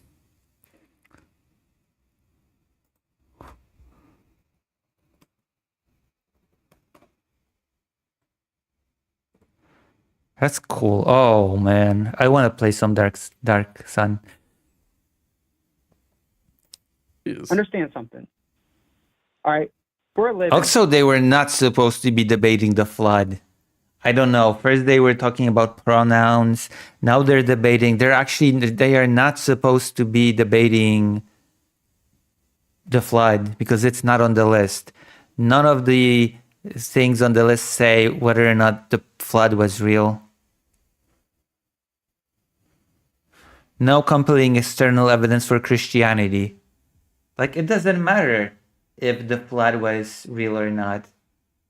For evidence of Christianity could be real, like hypothetically speaking, Christianity could be real and the flood could be fake.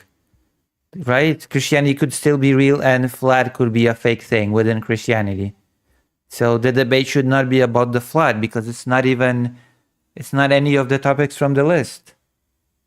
They should move, Jovan should be moving on from the flood because it says nothing of the claim of whether or not Christianity is actually real or not, or evidence for Christianity.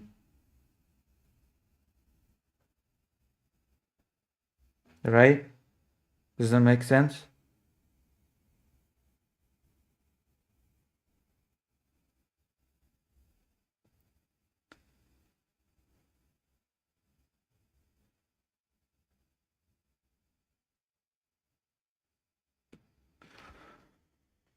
Karasa says, look, you need to debate the flood. If no gendered pronouns, how would know which animals choose? See, this is why Hungarians died during the flood.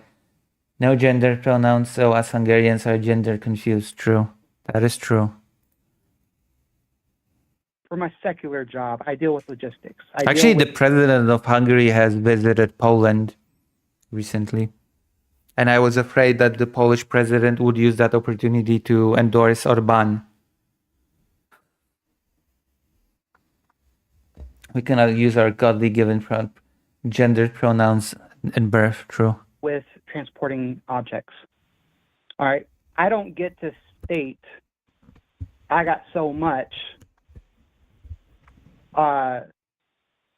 So let's see how big the trailers I need to bring in for these products. No, I got to find a way to fit so much into the trailers in which I'm provided. Okay, Chris, if I called you to do logistics And I said, Chris, I have products I need to ship, right? I got to ship some products.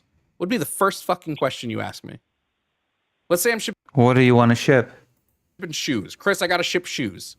What brand? That would be my first question. What brand? A bunch of shoes that need shipping. What brand? What should be the very first question you ask me? Brand. Okay, that's outside of logistics. That would be moreover planning. So that would be moreover how many items would you need?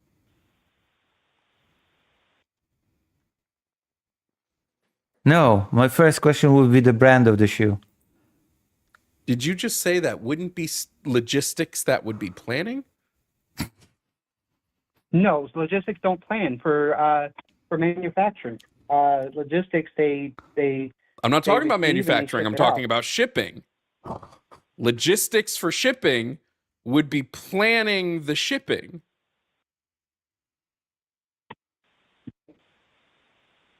Oh no. Ain't no way you work in logistics, dog. No, I do. I'm kind of. You never worked in shipping, have you? I get it. You in the mailroom. I get it. If I told you I have a bunch of shoes, I have to ship them from Japan to the United States. Oh no. What would be the first question you ask me? What is the brand of the shoe? If you have a bunch of shoes that you need to ship to Japan, From Japan to the US, what would be the first question you ask me? What is the size of the shoes? any shoes are you? How many shoes? So you would know how big. This is an amazing conversation, okay? I love this conversation. I don't know why. This is just very strange. Of a container, you got to put those shoes in. You can't possibly know the answer to that without knowing how many. So no, we can't have any possible clue how big Noah's Ark must be without knowing if it is to be believed that he brought one of every animal, or I'm sorry, two of every animal. We need to know how many animals there were. Otherwise, A lot. The answer is a lot of animals. we physically can't do the logistics. So Also, even if you can't to defend this poor guy a little bit, even if you can't do the logistics, it doesn't mean that, technically speaking, it would not need to mean that the event was fake. You can just say, I don't know how big the Noah's Ark was. There you go. I just don't know. It was very big. Here's one thing that I do know. All right, concerning the Ark. I do know the Ark. It was made of wood.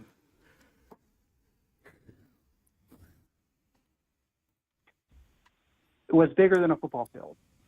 Well, I remember that much. It might have been as big as 2. I can't remember. damn. All right, let's do All it. right. Let's do a quick What rundown. we do know, Do you think we could what we do fit know, 2 of every animal on the planet in 2 football fields? Oh, it depends on how much you would squeeze them. Maybe some animals would stand on top of the other animals. Like some birds, if you had elephants, for example, or other big animals, then technically speaking, some small animals like mice and stuff could stand on them. Squirrels, small animals could stand on big animals. It just, conserve space that way, and they would all squeeze together to preserve space. It's possible. another thing that Depends on how would you plan out that inventory.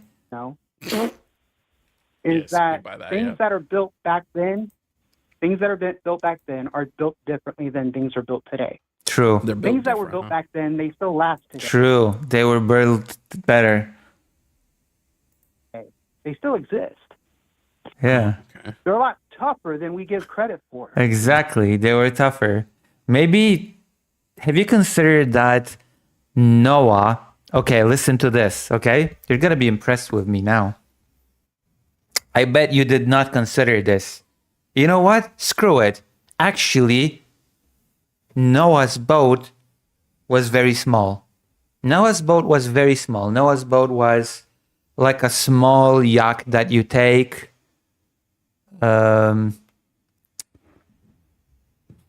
Small yacht that you have will take with a family, right? But have you considered that Noah might have been a Time Lord? Small on the outside, bigger on the inside. So I guess Noah just had his boat TARDIS. That's possible because TARDIS can actually apparently shapeshift into much anything you want. It was just the Doctor's TARDIS is stuck as a police box, but technically speaking, the technology allows you to make it look like anything you want. So Noah had his boat TARDIS, and in this boat TARDIS, he simply fit every single animal type. 2 of every animal. Easy. If I were the guy, I would have told that to Jovan. And Jovan has no evidence that Time Lords do not exist. So I think I would have won that debate. Also, it is actually true. Like, for example, light bulbs used to last. A lot of things were... It's not that things were built better then. It's that... And I'm gonna be a super communist now. It's that capitalism mandates that we buy things regularly. Because if we buy something just once and it lasts us for 50, 60 years, then how would the company making these things make money? Like if people would just buy their product once and it would last them forever. They would not make any profit of it. They would not make any money. They would just make money once and bam, that's it. So they had to make things to last less time so that people would return and buy more of that stuff. Right?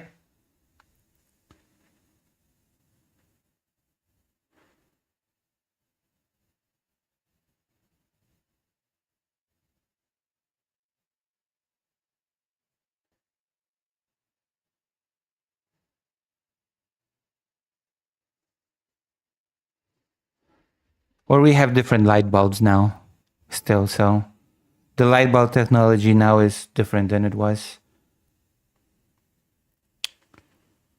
But that's true for many technologies. Light bulbs just one example.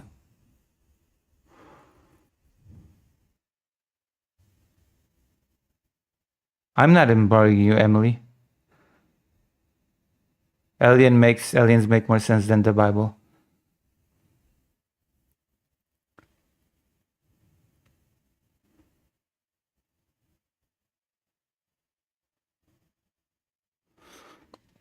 Maybe we'll watch it later. I could see Doctor Who actually having done actually what you described in some niche comic from the 90s that no more than 20 people have read. True. Also, hello, Curio Cat number 2. I'm seeing you here for the first time. I hope you're enjoying the stream. And the reason is that light bulbs in incandescent ones are way less efficient and at producing light when they are driven less hard to last longer.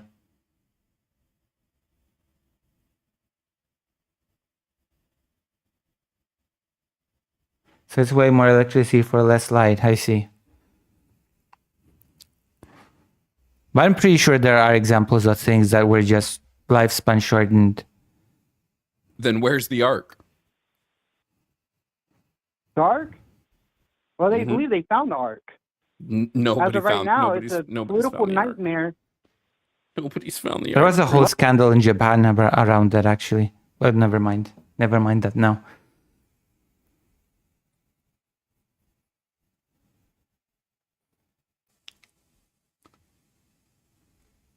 We're not ignoring you, Emily. We love you. Listen. What? You're being grifted. You're being grifted. Okay. They believe they found the Ark, but it's a political nightmare to actually locate it. We're talking about an item that was 40 years ago that is probably buried under dirt right now. Have you Chris, not you want to seen know the what's documentary? crazy? Have you not seen the You want to know what's actual crazy? archaeological Chris, people do you looking know for what, it? do you want to know what's crazy? We know how big the Ark was because it says in the Bible it would have been 300 cubits in length, 50 cubits in width, and 30 cubits in height. 300 Damn. cubits is about a 450 feet. So it'd be 450 feet long.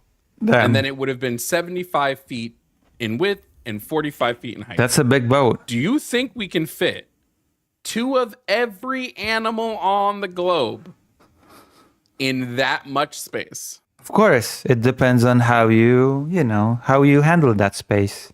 Again, some animals might be on other animals.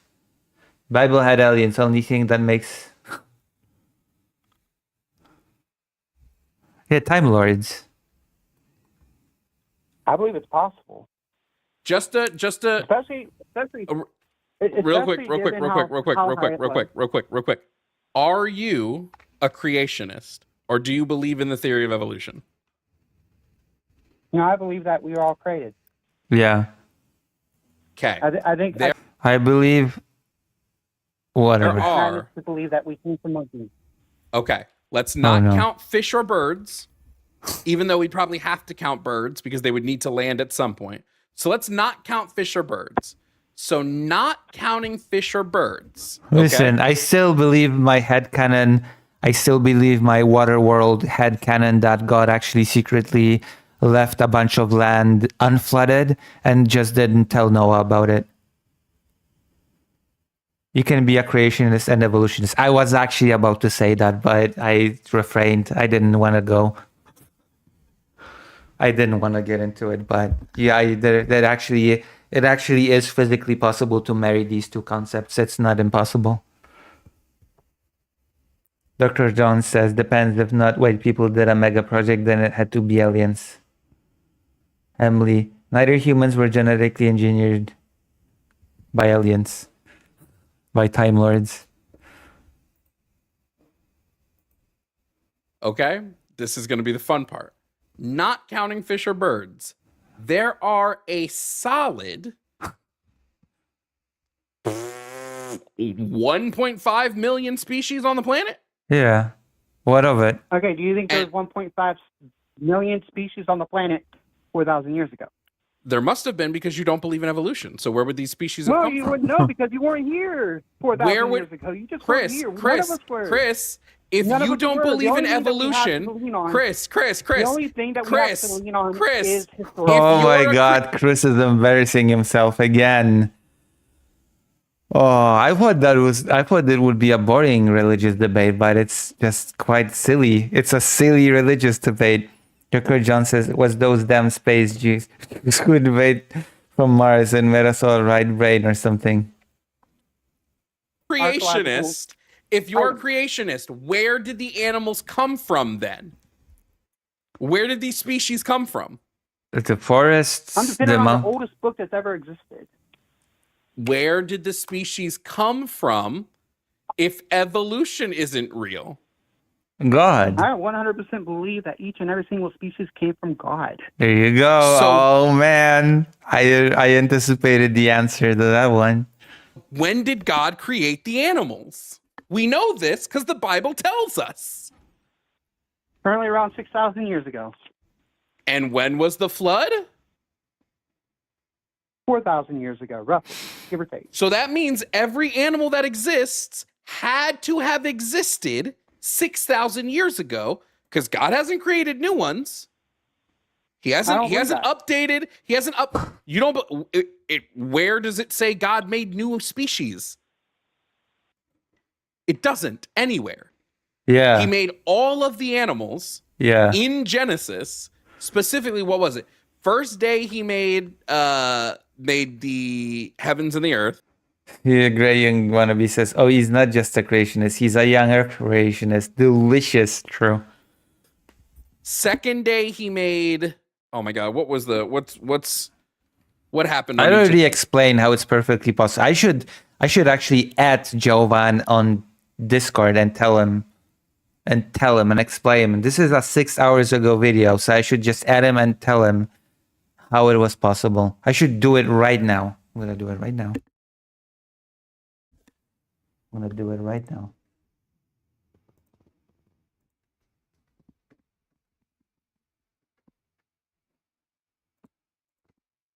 You asked how it was possible to fit all of the animals on Noah's Ark.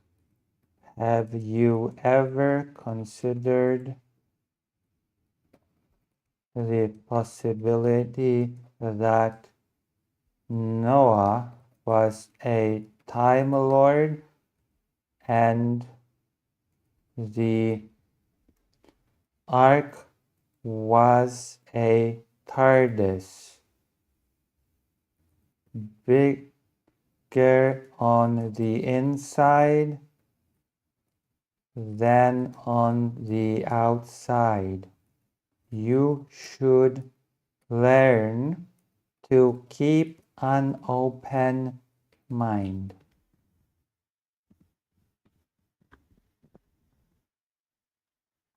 There you go. I sent a message to Jovan regarding this thing. I sent a message. I added him to set him straight. Okay. There you go. I hope he'll learn his lesson.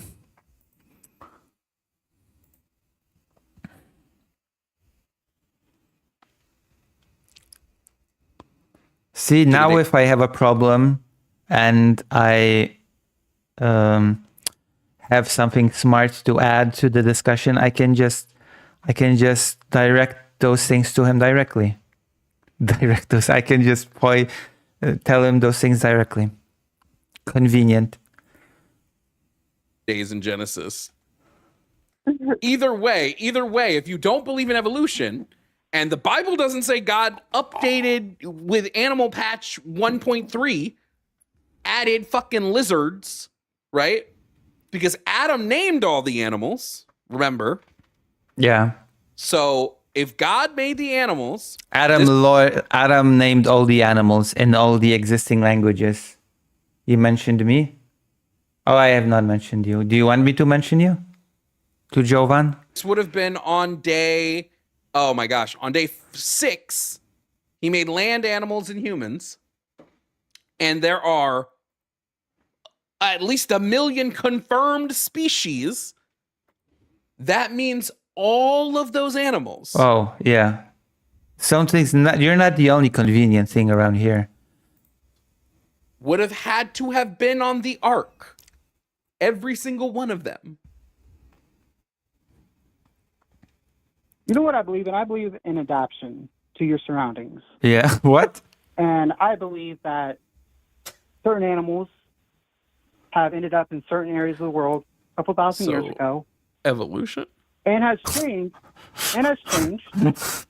Adaption How they to are. your environment. David- I cannot believe that this guy just walked himself into evolution while discussing the flood. He just basically he logicked himself into evolution being a thing. Just it's insane. Oh I gosh. do believe in to the evolution. surroundings. So you believe in evolution? Well, short term, yes, I do. On the short term spectrum, I don't On the believe short term. that we evolved from monkeys. No, I no think one that's believes we preposterous evolved and from not in one monkeys, so second that evidence. that would make sense. Nobody believes that. Well, why were we being taught that in school? We Oh my weren't. We were God. being taught that us and monkeys had a common ancestor, not that we No, I was evolved taught from in school monkeys. that no, you I was weren't. taught in school that we're. Then you had a born from bad monkeys. teacher, Chris. What state are you from? What state? Oh my god. Oh my god. This is the best religious debate ever, even though most of the time it has nothing to do with debating religion. What state do you? None of it actually has anything to do with debating the religion itself.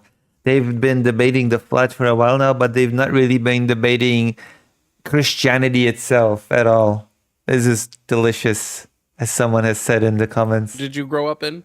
in the chat. Defined from.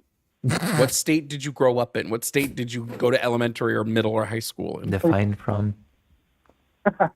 You understand that this is a very difficult question because I've lived in 5 different states during my childhood. Oh my God! When your teachers taught you that we evolved from monkeys, what state were you living in? Oh god. Oh gosh, that would have been between West Virginia, Ohio, and possibly California. West Virginia. Okay, well, if it was West Virginia, then we got our answer. Oh god, come on. Don't be so mean to West Virginia. Come on. I know it's rough in West Virginia, but West Virginia has some nice places, okay? Plus, if memory serves, West Virginia is, I think, also close to Maryland, isn't it?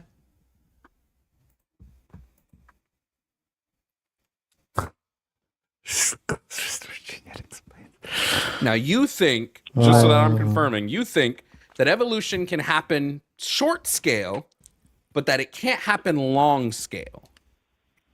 So species Well, no, I adapt, believe that. but they can't You can adapt have adaptation without evolution. How do you have adaptation without evolution? so believe- much over millions of years that they become. And I don't mean adaptation as in I adapted by going to a cave when it rains. Because I guess that's a form of adaptation, in which case.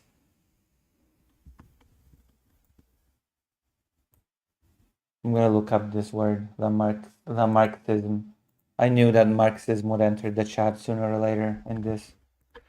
Lamarckism, proposed by Jean-Baptiste Lamarck of 1809, is obsolete theory of evolution. It's a theory of evolution.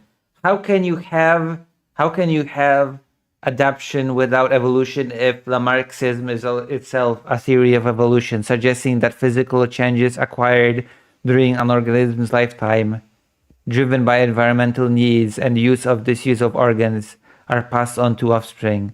That's a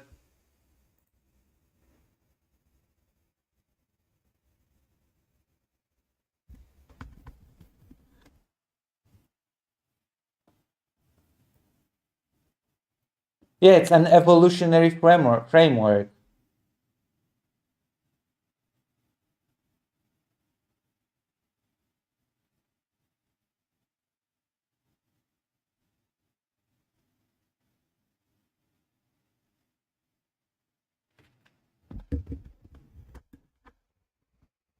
Oh, Estelle. You lied to me, as always. Socialists. We evolved from apes that are extinct common.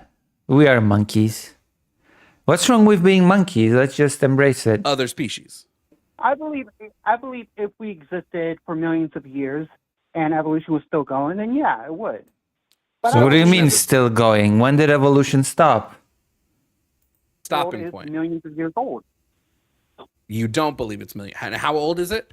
6,000 years. I do believe that it is 6,000 years old, and that is according to the oldest book that's ever been recorded. The oldest book. You think that the exists Bible to is the this oldest day. book? I do believe so. Well, the books in it are the old part. It's not You think those? necessarily You think that's the the Bible that put I have together. I have a fucking E.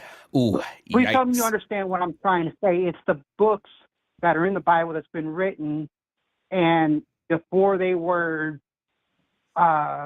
what's that word? Translated into the language that we understand. Transitioned. That part of it Yikes. is what's old. Ooh, yikes. Damn. No, we have Now, I think you translated probably text think that much the world's older. millions of- No, we just think it's older. I don't believe that it is older. The reason why I don't believe I it's get it. older is I because get the it. evidence that they use, the evidence I that get they it. use, I don't believe is I get it. sound, because we have not existed millions of years to know that the processes that they use are actually sound science. Why? And not just that, but there's a lot of variables that they don't configure in there, possibly even there being a flood that happened that could have caused a lot of those variables to happen. So, Why? so Chris's reason for not believing is because he just doesn't believe. True. What about the process of What am I dating? supposed to not believe? What about the process of dating do you call into question? Be specific. Have you considered that the dating process might be dated? Have you considered that, Jovan? I'm not gonna write him that. Okay, I already wrote him a silly thing for the day. Don't be vague. The process of dating, Yeah. No, so the process of dating is when a girl meets a boy or a boy meets a boy. You know, when a person meets a person and they go grab coffee and they hit it off. That's the process of dating, kind of. It doesn't have to be coffee, you know? It can be anything.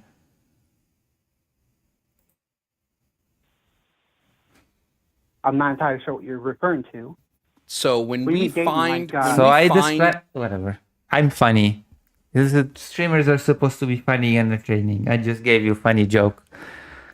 like old things, how do we date those old things? How do we know when they were? How do we date those old things? Well, it depends on the age gap, doesn't it? Snap. Damn, got him. See? I got it. I got it. See? Dating those old things, that depends on how big of a gap we're talking.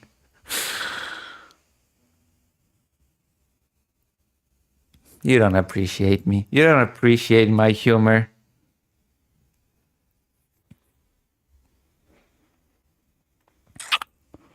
were created? I know what they say. I know what they claim is carbon dating. Oh, yeah. So radiocarbon dating, that would be one way, but you what don't I'm stating- believe in what I'm simply radiocarbon stating- dating.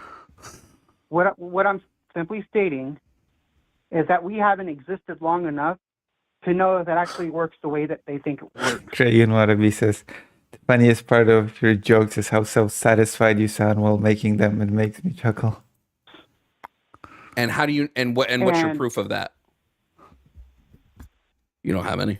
I don't There's even no know why I proof asked. either way. There's no Duh. proof that it works, and there's no proof that it doesn't work. There's no proof that it works. How does carbon dating work? You date carbon. They use a complex system of mathematical variables, but the problem is there's too many variables that can get in the way of No, that. no, they don't. It's not complex at all. It's actually really fucking simple how carbon dating works. Uh-oh. This guy should have just Googled it on the spot. Go ahead and make your attempt, because when I looked into it, it was. Why didn't you just Google it? That was 12 years ago. What when I do was they trying to look do at? this. What do they look at with carbon dating? What are they looking at specifically Carbon. to get their Some information? kind of chemical change. Some kind of chemical change, if I remember correctly. I This is mean, something we're talking 12 years ago that I looked at. literally everything is a chemical change. That could not be more vague, Chris.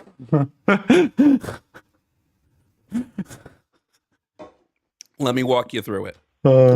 So there's this thing Go ahead. Called carbon? called carbon-14. Oh, Okay. Now this is going to be very basic. okay. Carbon-14 is emitted by literally, or not emitted, it's absorbed by every living thing, whether it be a plant, whether it be an animal, whether it be a human, whether it be an insect, everything. Or even takes a Lucy? Even a Lucy has that? in carbon. Now, when people die, Oh no. when these creatures Stop talking about death. That's not very good on my wholesome stream. die, or where a plant dies, that carbon-14 starts to decay. And we know the rate of that decay. We know how long it takes carbon-14 to decay. We know what the half-life is. The You don't. half-life, yes, we do. Yes, we do know So what go the ahead, half-life keep of going. carbon is. It's 5,730 years. That is the half-life Have of a we existed carbon-14 atom. 5,000 so many years? We don't have to because we can do math. So, like, Math? Now we know Jovan is a Satanist. and let me just, this will be real good for you. If I know that it takes me 100 feet to walk from my house to the store, or we'll go even bigger. Let's say it takes 10 miles to walk from my house to the store, right? And I walk 2 of those miles. Okay. I don't have to walk the other 8 to know that there's still 8 miles left, right? You do. Because now let's go a step further. Let's say I want to know how fast I'll get to the store. Let's say it's a mile to the store. Or you know what? We'll stick with 10. Let's say it's 10 miles to the store and I'm walking 1 mile an hour. Okay? I'm going super slow. I'm doing just 1 mile an hour. Okay? Damn, And let's say that's a slow trek. get 2 hours in. Right? I've gone 2 miles. And let's say I keep that pace the entirety of the time. I keep the same pace. Can we guess when I'll get to the store because we've seen the pace that I've done so far? Yeah, at a stupid hour. You should never go to a store like that, okay? Like why would you do that? Why would you go to a store that's so far away? Call a cab, dude. It's just, I don't know, get someone to drive you. What the hell?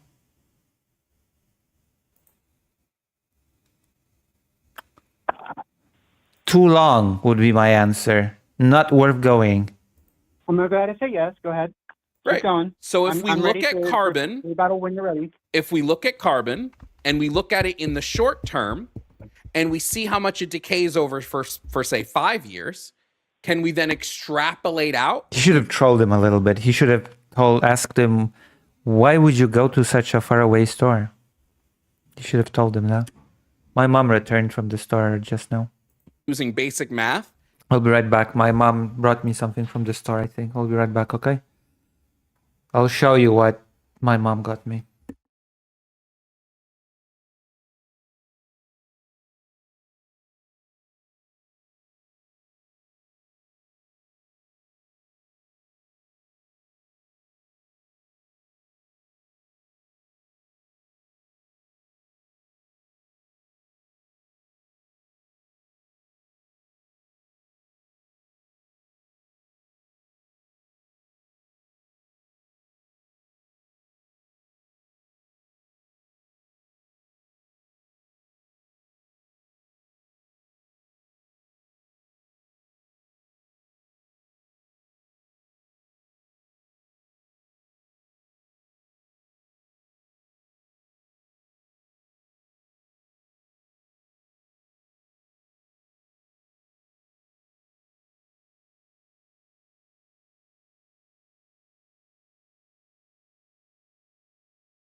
I'm back. I got a Actimel. No pie. Ice cream, actually. My mom got ice cream. And a Actimel. And a hot dog for my dog, Pyro. We already gave him one. We gave him a hot dog because he's a good boy. He's a good boy, so he's got a hot dog. Evolutionary hot dog.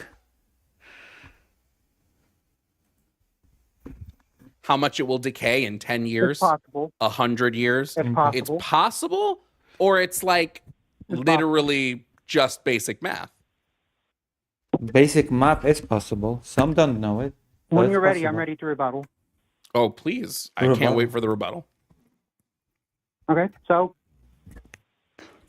10 miles. You Have you considered that some people do not know basic math?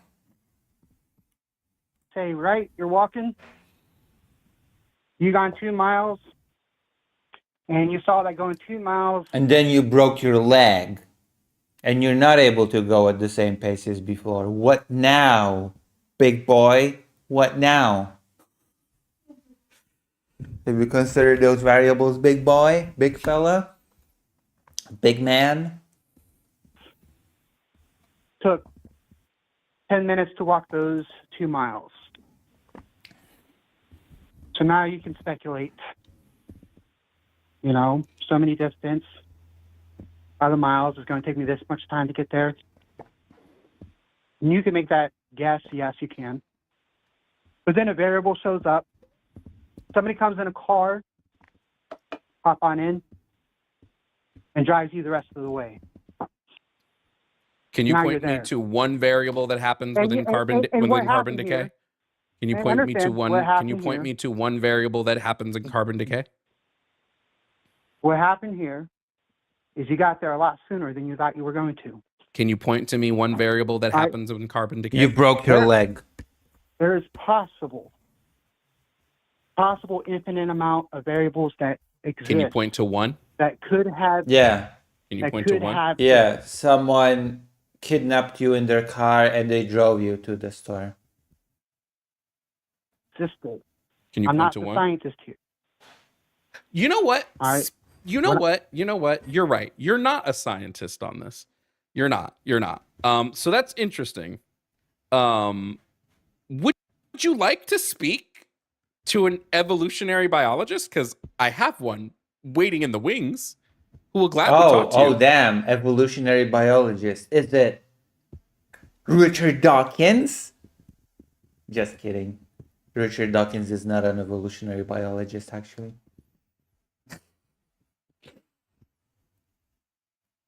Right now. I don't talk to more than one person. I I don't talk to strangers. I don't talk to strangers. won't say a you get word. slammed by two I different won't. people. I won't say a You get word. slammed by two different people is unfair. Chris. I will shut up. I will shut up completely. Wait, to jest mięta z czekoladą? No, no. O. Oh my god. Wait. Masz dla mnie łyżeczkę? Co?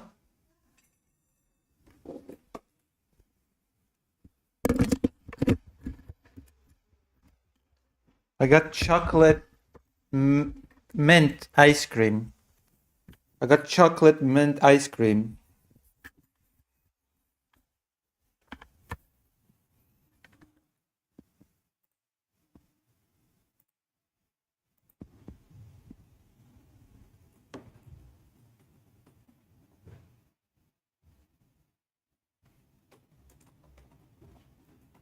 Please. Dziękuję. Dziękuję. But did you eat dinner first, Lucy? Yeah. McDonald's.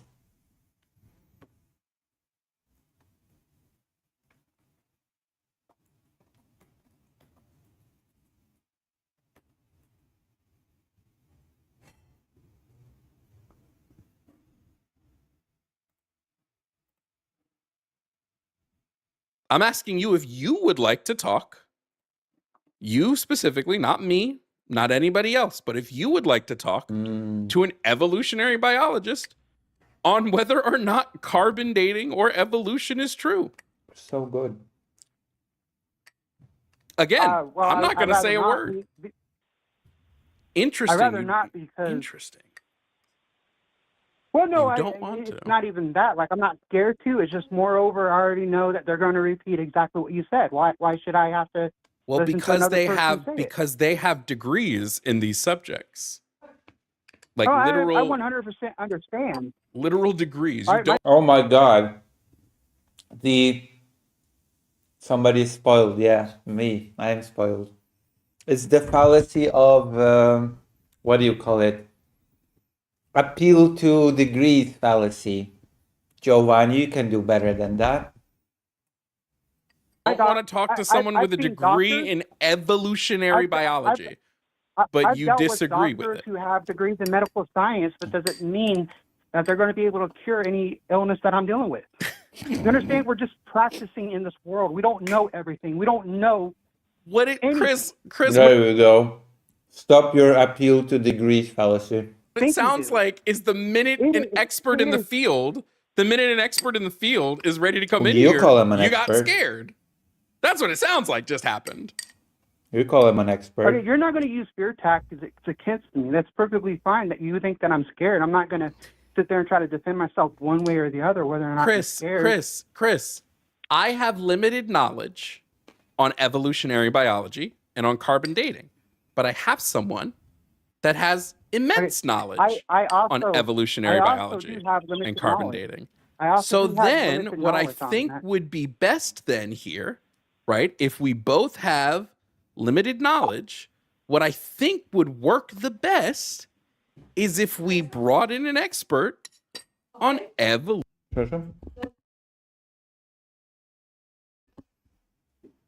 evolutionary biology, right? Because we have limited knowledge. Let me ask you a question real quick. Let me ask you a question. Are you okay with other people believing in God? No. Am I okay with it? And like, what? Never. I don't think we should make it illegal, but I think it's silly. You think it's silly? So, like, if I Yes. practice religion, do you consider me silly? Yes, I think Do you speaking consider me to wrong? yeah, I think speaking to the fictional man in the sky is kind of silly. Yeah. Would I consider you wrong? Okay, Yes, I so- think you believe in a fiction. So yes, I think you're wrong. So, I mean, I could say the same about your conceivedness of, believing that there are over 1,000 different genders, but Have I ever you have once the right said to there's believe that. 1,000 genders, Chris? There's 1,000 genders. There you go. I said it. There's 1,000. No, there's not 1,000. There's an infinite amount of genders. And I'm not joking. I'm saying it sincerely. There's an infinite amount of genders. Flip me. I'll defend that stance. There you go. I did it. You did not too long ago. I said there were 100 different pronouns in the English language, and I can list them all if you don't believe Pronouns, me. Sorry. If you don't believe me, I can list like I told all you before, of I'm them. not real good with English. I can list every single one if you don't believe me. So I don't think that you could actually list over 1,000 genders. or Neither do I, pronouns, because or I whatever you don't call it. believe in 1,000 genders. But what I do believe in, is quite simply Dr. John says every time someone complains about how many genders there are, they add 3 more just to spite them. True. I can name all 1,000 genders, by the way. I can name an infinite amount of genders. I can name every single one of them.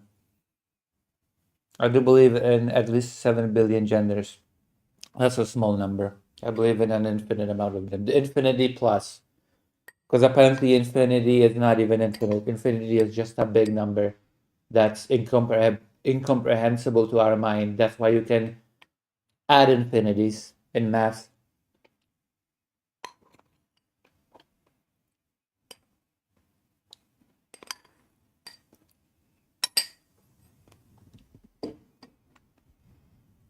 Hold on. I'm trying to fix this really quick.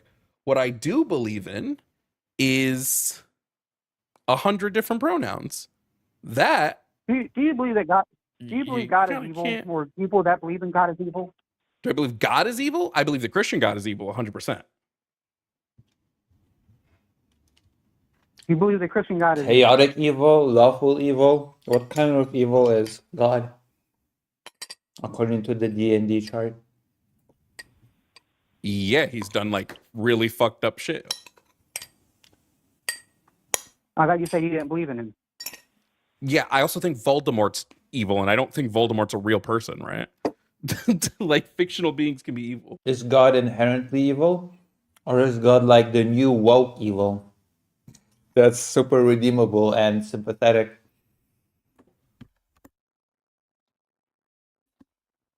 And so you think Korean wannabe, definitely more than 7 billion, because even if any given person has their own gender, I don't think those genders are stable or true. God described in the Bible is evil? No. I, Yeah. I'm assuming yeah. you're referring to the times in which people got, unalived during war. lawful evil. Or more so the time where he was like, y'all can own slaves. That was pretty fucked up. Or when he told Moses to go kill all the Midianites. And then when Moses' armies came back with him, he said, well, now take all the virgin girls and split them up amongst yourselves. That was pretty fucked up. Or when he told slave owners that it's okay that they beat their slaves as long as their slaves don't die. That was pretty fucked up. I'm pretty sure Or when he told a dude to kill his own son, that was kind of fucked up. Or when he let Nomadic says there are more than multiple distinct genders. We describe them under the terms man, woman. I believe this too. Yeah. Chaotic evil. That's true. That actually tracks. Satan fucking kill all of Job's kids, that was fucked up. He's done a lot of fucked up shit. Or just creating suffering. Kind of fucked up. Like, if you accept the existence of non-binary people, then at that point, yeah, there's no limit to how many genders you have. Actually, unironically. Why would you put a limit, actually?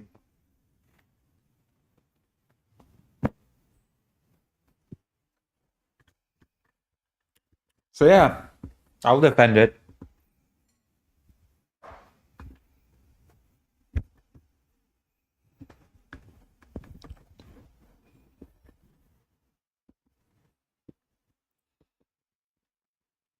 Well, you didn't create the suffering part. We did. God created That's everything. our fault. There's nothing in No, this you did. universe that exists outside of God's will. So put that in your book. No. We are not. We have free will. There We is have a right to nothing. decide to do whatever we want to do. There's nothing that God exists. does not control that. There's nothing that exists God in does this not universe. control what people do. There's nothing that exists in this universe that was not. And I will repeat that.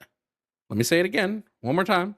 There's not a thing in this universe that was created that was not created by God. Actually, I'm gonna start a poll because do you want me to continue this or move on? Continue. Move on. There you go. So Calvin is on his ass. There you go. Let's start. Then I'm gonna unpause. But you have a choice. Because my audience always has a choice in these things. I have an exciting thing. I actually have a pretty exciting thing lined up next. Exciting for me. I don't know if it's exciting for the audience necessarily. I know Karasu will find it exciting. I know at least 1% in the audience will find it pretty exciting. So Not a thing. That I'm actually, I've just gotten into it for a stupid video. I've known about its existence before, but when I actually got the bare minimum knowledge about the setting, I got excited, actually. So. Universe. Oh. Exactly. So he. People want me to move on, it seems. Suffering. Because we're gonna wait a minute. We're gonna see how many people will vote. We're gonna see. I'm gonna wait a little bit because the voting percentage keeps fluctuating. This world that was created, that was not created by God. He created all of it.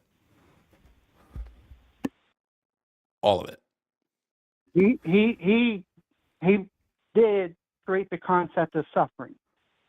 I will agree with you on that. But God is not the cause of it.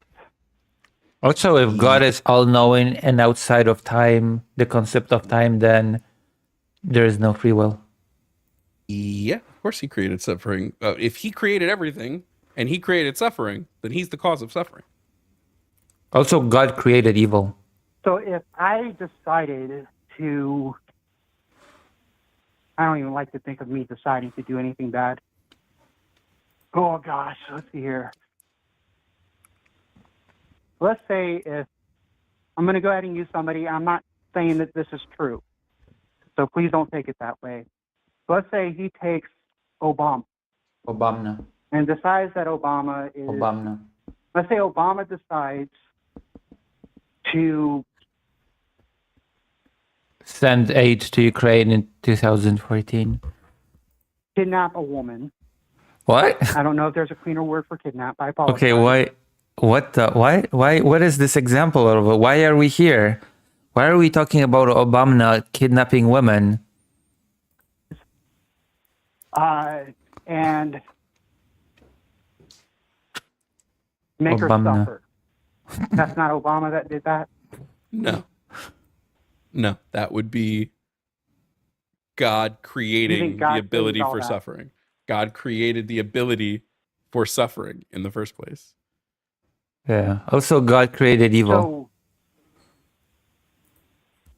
God gave Obama free will during that particular moment.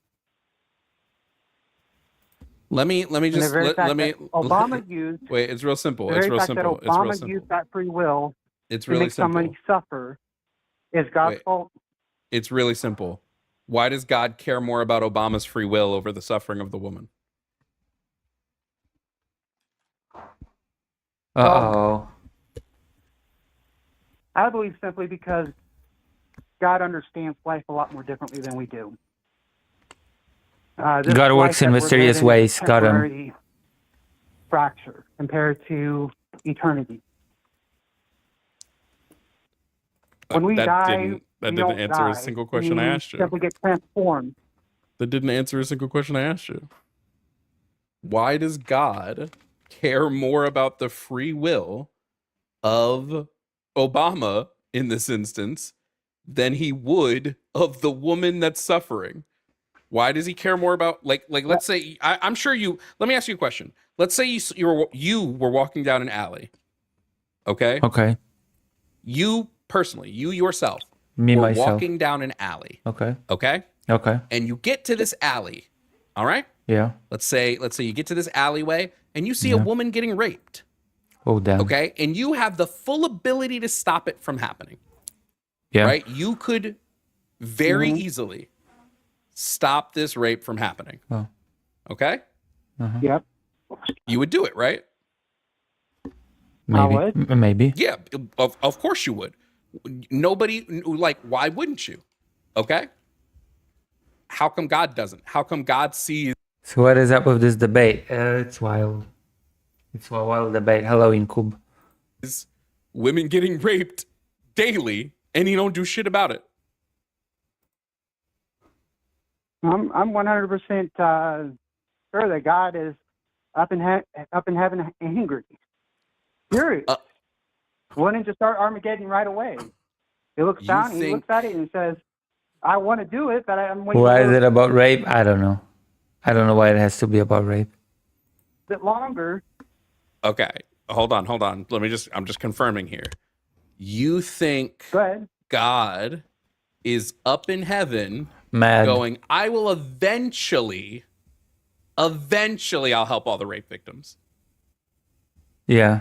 Just not No, while God they're being raped. eventually is going to set everything right. God Not while eventually they're- will but set not while everything they're- right. Yob Tobe says we much chimpanzee related. Not while they're being raped, though.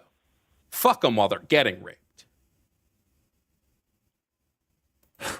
That is a weird sentence. That was a very weird saying. Fuck them while they're raped. Is a very strange sentence structure. Is it just me, or was that a really weird sentence to utter?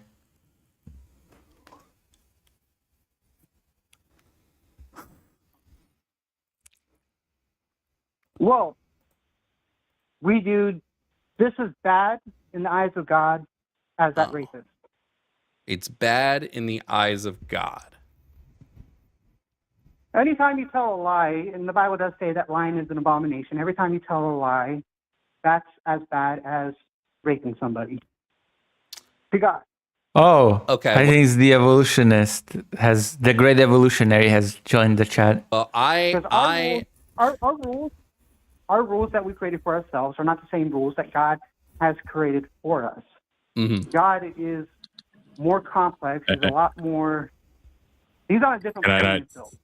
Am I live? What the hell is with the echo? God damn, evolutionary.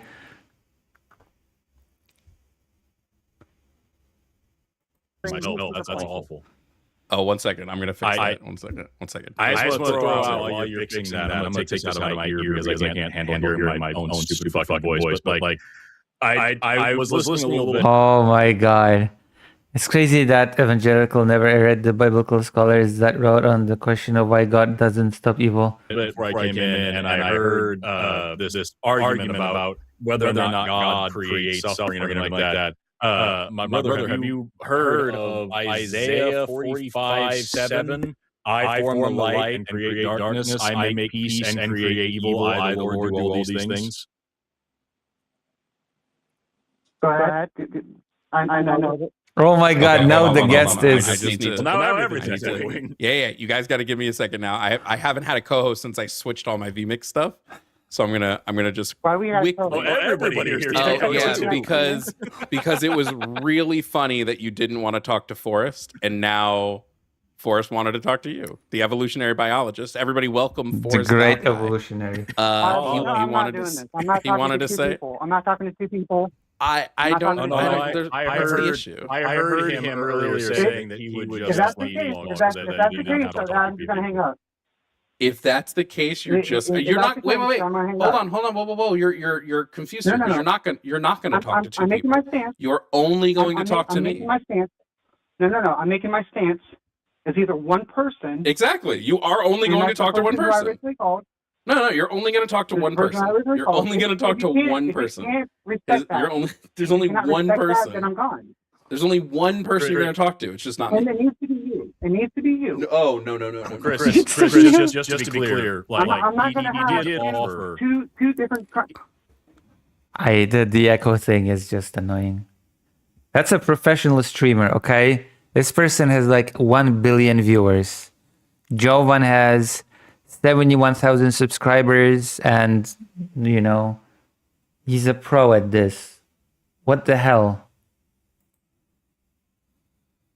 I'm not going to have two different discussions going in two different directions. It's not going to happen. No, you're not going to have two different discussions. I agree. Oh my god, what the hell is with that echo? I also don't want to have two different discussions in two different directions. He offered to this. The echo guy. It's either one person or I'm done. It is one person. I don't know which one. Let me just ask you a question. Let me just ask you really quickly. I'm not going to do it. I'm making my stance. Can you fix the echo, please, Jovan? That's fine, Chris. You make that stance. The person who just answered, is he going to hang up or I'm done? That's fine. I just want to ask about your stance that you just took. You want to make. I made my Chris, stance. I want to ask about that. Jovan, fix the echo. Are you guys? I just want to ask about that stance. Are you guys going to respect? I'm willing to. Jovan. I'm willing to talk to that one person. Are you guys going to Yes. Are you guys going to respect that? My stance on that. If not, I'm going to hang up. No, we are going to respect your stance on that. Oh my god. You are now talking to me. He had to disagree. You're making these. Okay, the echo's gone. You're making these big claims about it. Thank you. Oh my god. Thank you. Hold on. In order for me to actually get more deeper into this, I would have to dig out my notes. I would have to You dig out don't my have notes to.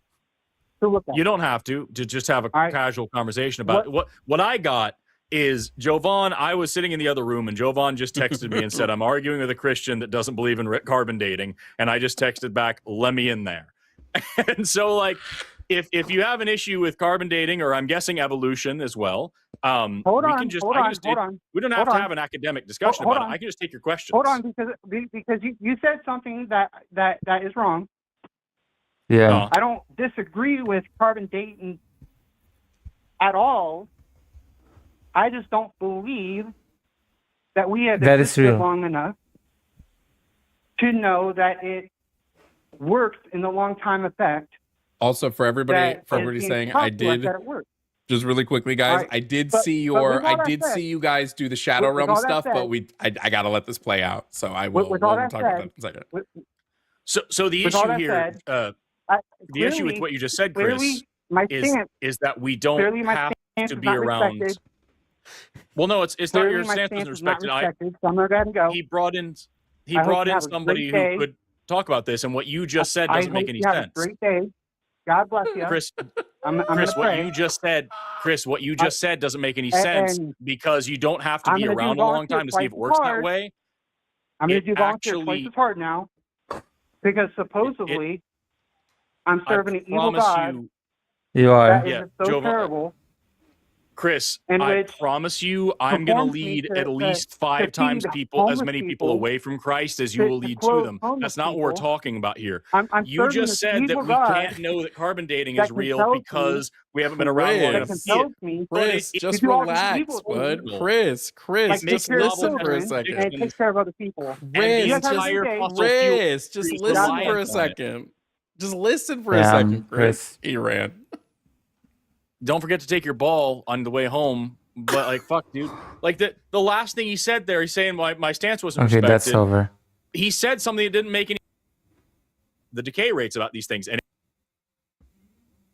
to say I don't know this thing. Okay, that's it. That's it. Okay. So now that Chris has left, that is the perfect opportunity for us to leave as well. Okay, the debate's over. That was fun, wasn't it?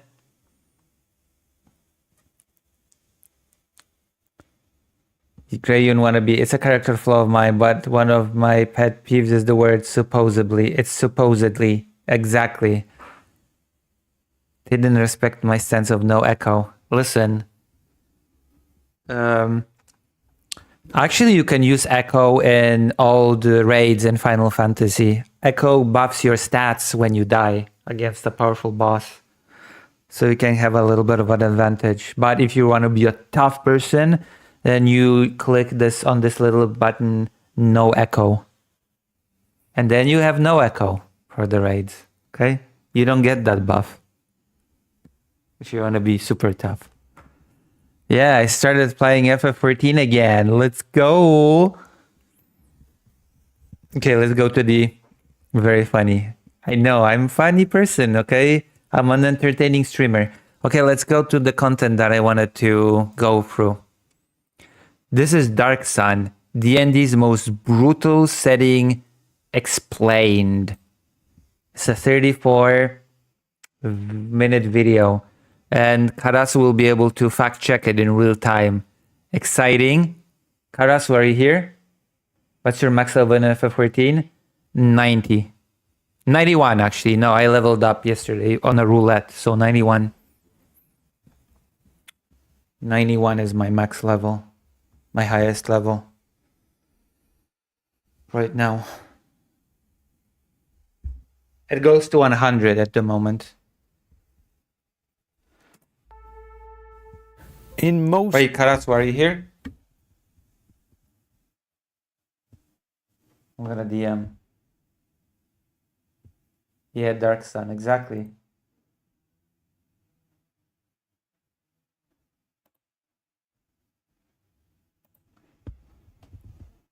Are you here? There you go. Dungeons and Dragons worlds, the gods watch over mortals. But on Athos, the gods are dead. The Dead. seas have turned to dust, and wizards destroyed the world just by casting spells. Welcome to Dark Sun. Damn. When people talk about the most famous Dungeons and Dragons, I actually got really excited. Maybe we will do some sessions on stream, because that is exciting. All right, let's go. you'll usually hear the same names over and over. Forgotten Realms, Greyhawk, maybe Dragonlance. But lurking in the shadows of these classics is a world that feels completely different from anything else D&D has ever produced. That world is Athos, the setting of Dark Sun. Dark Sun first appeared in 1991, and it immediately stood out. If most D&D settings are high fantasy, where shining knights and powerful wizards stride across the land, Dark Sun is closer to post-apocalyptic survival fantasy. It's Mad Max meets Conan the Barbarian, with a dash of heavy metal album cover thrown in for good measure. Athos is a desert planet where life itself This setting has really interesting history and really interesting setting. I'd love to play, actually. is hard to come by. There are no lush forests, no thriving kingdoms, and no benevolent gods to call on. Instead, the world is a vast wasteland of dunes, silt seas, salt flats, and ruined cities. The land is scarred, the air burns hot, and water is more valuable than gold. But what really makes... Right, what's the issue? I am interested in this. I want to get the books and I want to read the thing straight from the source. I got interested in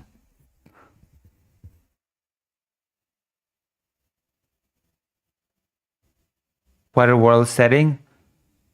We already have Waterworld for that. We already have Waterworld for the Waterworld setting.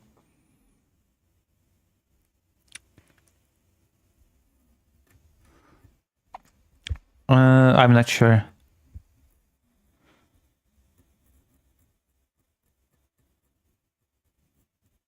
Gods are not really dead as much as at least not the original. Gods are not really dead as much as at least not the original box set. Gods never really existed. To be fair to this video, this is just like a bit of narrativization. He actually does later say something like that. Gods are dead, or they were never here to begin with. You know, that's he just sort of does this thing for hyping up.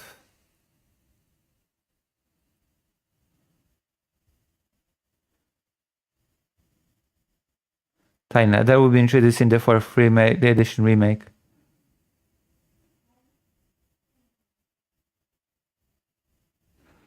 Okay, let's. Makes Dark Sun unique is how it flips familiar D&D ideas upside down. Magic isn't trusted here. It destroyed the world. Wizards are feared, and their power literally drains the life around them. Psionics, or mental powers, are everywhere. In most D&D worlds, they're rare curiosities. In Athos, almost everyone has a spark of psionic talent, from warriors to farmers. Gods don't answer prayers. Athos is a world cut off from the divine. Clerics instead draw power from the elements, while druids cling to whatever scraps of natural land remain. Even the fantasy races you think you know are transformed. Elves are nomadic raiders, dwarves are obsessive taskmasters, and halflings aren't cheerful woodland folk. They're cannibal hunters who dwell in the few surviving jungles. At the top of society are the sorcerer kings, ancient tyrants who rule the sky. Carasso says, yep, I thought I seen coverage that takes it granted that gods existed, and this slightly changes the setting. Scattered city-states with absolute power. Each one is part wizard, part scion, and part demigod, commanding armies of Templars who enforce their will. And looming over everything is the Dragon of Tyr, a monstrous being who demands yearly tribute in blood. I really find this setting very interesting. I would like to where play survival this. itself is an adventure. Heroes cannot rely on magical gear because weapons are made of bone and stone. You don't raid dungeons looking for piles of treasure. You raid them looking for a water skin that isn't empty. And the very act of casting a spell could get you killed by an angry mob. This is the world of Dark Sun, a place where life is fragile, death is common, and every step forward feels like a battle against the desert itself. The harsh world of Athas. To understand Dark Sun, we need to start with the world itself, Athas. At first glance, Athas looks like a barren desert wasteland. And I actually like the word Athas for some reason. Paradraxa, the caravan, and after that. But it's worse than that. It's not a natural desert, it's a wounded planet. Countless generations of reckless spellcasters drained the life out of the land, leaving behind scorched plains, endless dunes, and seas of choking silt where oceans once rolled. The sun itself reflects the planet's suffering. It doesn't shine golden like other worlds, but burns a deep crimson, searing the land below. Roxanne Borm had been the main artist working on the original first edition of 91. Daytime is blistering hot, while the nights bring little relief. Rain is nearly I kind of like the artwork. non-existent, and fresh water is the most precious resource on the planet. A single water skin can mean the difference between survival and death. Athas is also a world cut off from the gods. In most D&D settings, clerics call upon the divine to heal and to protect. Here, the gods are silent. Or perhaps they never existed at all. See, he does say that. He said, here the gods are silent, or perhaps they never existed at all.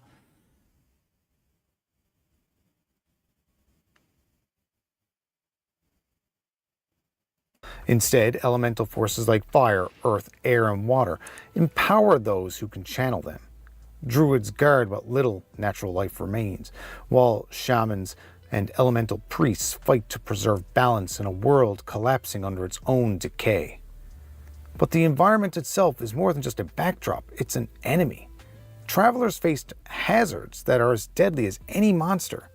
Sandstorms can strip the flesh from bone, silt seas that behave like oceans of choking dust swallowing ships and sailors whole, burning salt flats where the glare alone can blind, and stretches of wilderness so barren they're known as the Sea of Silt and the Crescent Forest's Edge, or simply the Wastes. I will say, I kind of am interested in it because of the very bad video that I will probably be tackling together with Carasso. We'll be reacting to a very bad video that uses Dark Sun as a vehicle to try to push some very insane ideas, but that actually got interested in this a lot.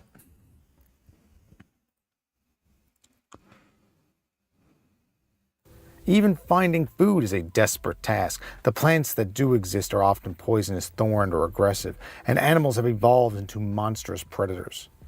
The few oases, or fertile regions, left are fiercely protected by tribes. I'm actually very interested in how the world of Dark Sun became as it is. I'm interested in the so-called Blue Age and then Green, and how it went to the current thing. It's actually very interesting to me.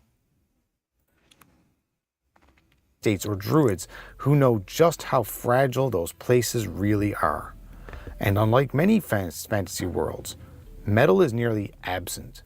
The earth has long since been stripped of it, leaving weapons and armor crafted from bone, stone, wood, or obsidian. A steel sword isn't just a rare treasure. Like, do people in the current setting even remember how the world used to be? Or have enough generations passed that people don't really even remember how the world used to be before it got to the stage that it is now? Dark Sun lore stream when? Maybe next stream, who knows? It's a legendary relic worth killing over. The people of Athens live constantly at the mercy of Also, I do have one question. Because the person, I think, now said that metal is not a thing anymore and that weapons are made out of wood. But if forests are a rarity now, then how do you have wood? How do you get weapons out of wood if wood should be a rarity as well in this world? They don't really remember how it used to be. Yeah, I assumed so, actually. Yeah, I assumed that they would have, like, don't really remember how the world used to be.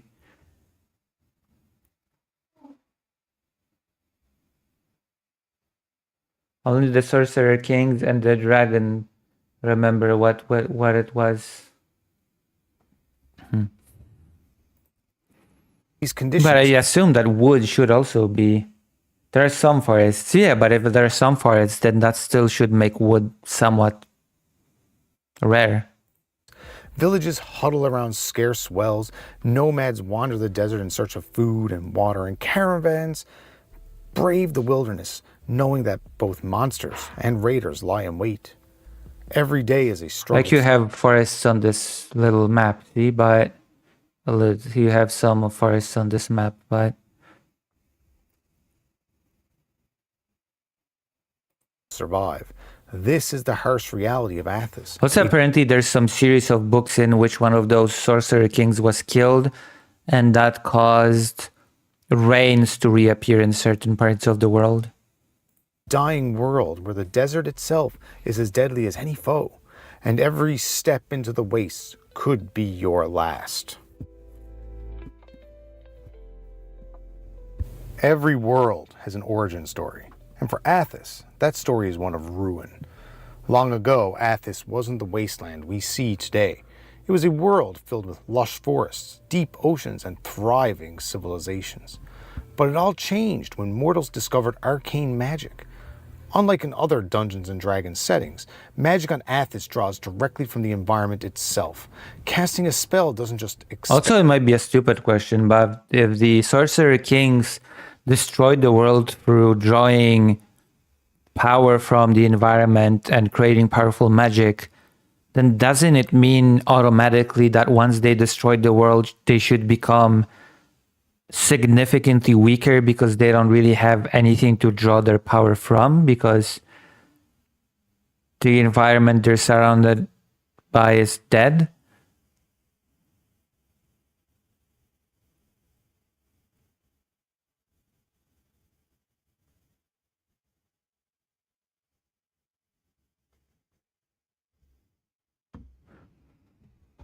Wouldn't they just be a lot weaker then? Bend energy. It pulls the very life force from the land, plants, and even living creatures around the caster. This form of magic is called defiling, and it leaves behind circles of ash and lifeless soil wherever it's used. There is another way, preserving. Preservers learn to shape magic more carefully, pulling only what the land can afford to give without killing it. But Recultivating gardens to draw power from. Okay. Preserving is difficult, and defiling is quicker and far more powerful. In a world where strength means survival, defilers rose to dominance. Over the centuries, entire empires were built on defiling magic. Wizards and sorcerers drew more and more power, caring little for the cost. Forests withered, rivers dried up, fertile plains turned to... But still, those gardens would never be as powerful as when the world was full of nature, right? They physically could never reach the heights of power that they did from before they destroyed the world, even if they cultivate gardens, right?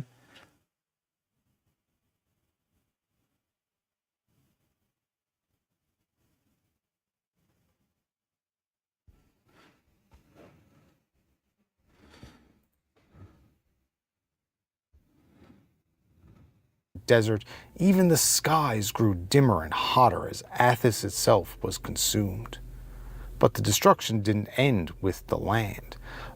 Yeah, all magic comes from life force, but I assume since the world is dead, the life forces were diminished to a high degree. Those who pursued the greatest magical power sought immortality. Through forbidden rituals, powerful defilers transformed themselves into godlike beings, half wizard, half scion, becoming the first sorcerer kings. Their quest for power accelerated the ruin of the world, and their wars scarred Athos beyond repair. They do not reach the same power when they massacred the entire species, yeah. By the time their empire stabilized, Athos had already been broken. What was once a thriving paradise became a desert wasteland. Right, it's like he's gonna mention that the Purge Wars or something. Known today. Oceans collapsed into seas of silt, jungles shrank to scraps, the sun itself burned red with the planet's agony. And unlike most D&D settings, there were no gods to intervene, no divine hand reaching down to stop the destruction. Athos was abandoned, or perhaps always alone. The legacy of this fall defines everything in Dark Sun. It explains why resources are scarce, while metal is nearly absent, why magic is hated and feared, and why every day feels like a fight for survival. Athos is a world where mortals had the power to rival gods, and they destroyed themselves in the process. This is the tragedy at the heart of Dark Sun. Magic brought wonder to Athos, but which is also interesting that the Sorcerer Kings just massacred the entire species because all the species in this setting come from one halfling thing, and they just sort of used transformation technology to create new species that would adapt well to the Green Age. As I understand the lore from what I've glimpsed into it, that's what happened.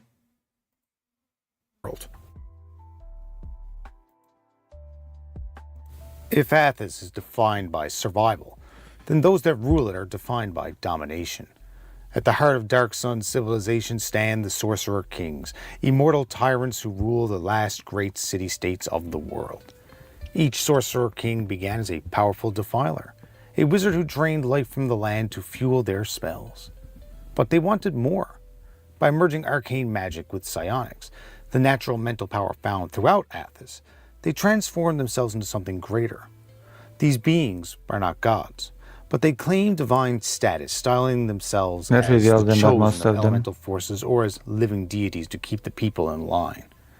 The Sorcerer Kings maintain their rule through a combination of magic, psionics, military might, and propaganda. They control their city-states. Didn't humans also come from... With loyal Templars... Didn't humans also come from halflings? As priests, judges, and enforcers of their will. Unlike clerics in other worlds, Templars don't serve gods. Instead, their magical power comes directly from their Sorcerer King, granted like a gift or a leash. Each city-state under their dominion has its own character. Tyr was ruled by Calic, a brutal Sorcerer King obsessed with building a colossal ziggurat to ascend to even greater power. His tyranny sparked rebellion, making Tyr the most famous city in Dark Sun lore. Nibene, called the Shadow King, cloaks his rule in secrecy and bureaucracy, hidden behind layers of officials and spies. Ram, under Abalakre, was notorious for decadence and chaos, with its ruler posing as a divine oracle. Ulrich, commanded by Hamananu, the Lion of Ulrich, is a militant city-state and one of the most disciplined armies on the planet. And, of course, Draj, led by Tektuktitle, is infamous for ritual sacrifices to maintain its bloody cult. There are more city-states, each one warped in its own way by the paranoia, cruelty, and hunger for power of its immortal ruler. Life under a Sorcerer King is harsh. So when you play Dark Sun, do you start in one of those city-states? Like, do you pick a city-state and you start playing in one of them?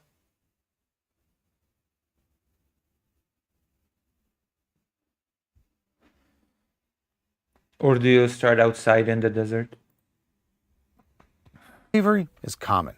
Resources are hoarded and defiance is punished brutally. But there is a deeper truth about these tyrants, one that makes them even more dangerous. Each Sorcerer King is on a path to transformation, slowly evolving into something far worse. Right. They all want to become dragons, right? Dragons. Not the metallic or chromatic dragons known in other settings, no. But singular, monstrous beings born from the fusion of defiling magic and psionics. On Athos, the dragon is not a species, it is a singular terror, a symbol of ultimate destructive power. The Sorcerer Kings inch closer to this form with every act of defiling. The city-states are the last bastions of civilization on Athos, but they are also prisons. To live within their walls is to survive at the whim of an immortal tyrant. To live outside is to face the wastes, raiders, and monsters. For most people, there is no choice at all. This balance of desperation and oppression is what makes the Sorcerer Kings so compelling.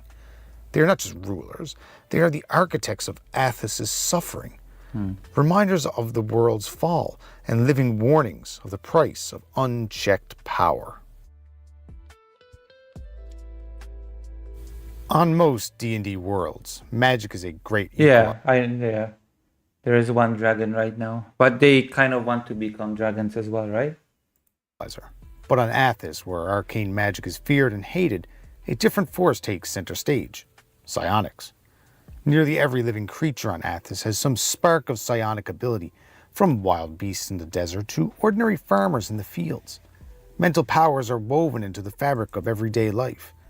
This is one of the most distinctive features of Dark Sun.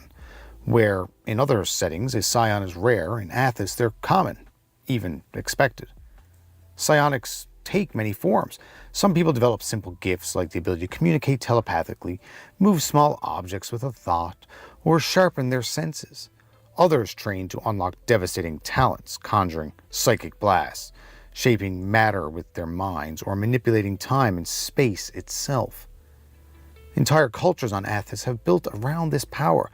Merchant houses employ psionists to guard their caravans. Gladiators in the arenas use mental powers to enhance their combat, dazzling the crowds. Even out in the wilds, survival often depends on psionic talent, whether it is to hunt or fight off predators or simply to find water beneath the sand. But at the highest levels, psionics become something else entirely. The Sorcerer Kings themselves rely on psionics to maintain their rule.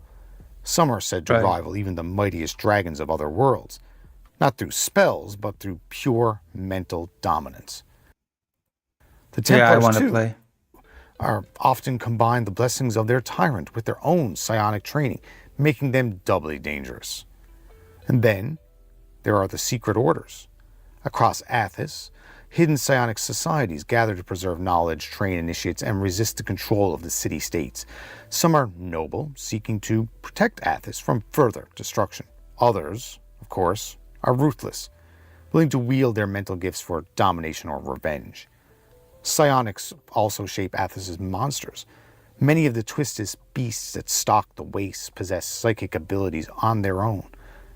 Whether it's their deadly mind powers or a psionic predator with the strange defenses of desert horrors. Facing such creatures requires not only strength but mental resilience. For adventurers, psionics is both a blessing and a curse. It is the one power that doesn't defile the world, and so it's often the only form of supernatural force that can be used openly without fear of mob justice. But it also marks you as dangerous, and in a land ruled by paranoid tyrants, being too gifted is its own kind of a death sentence.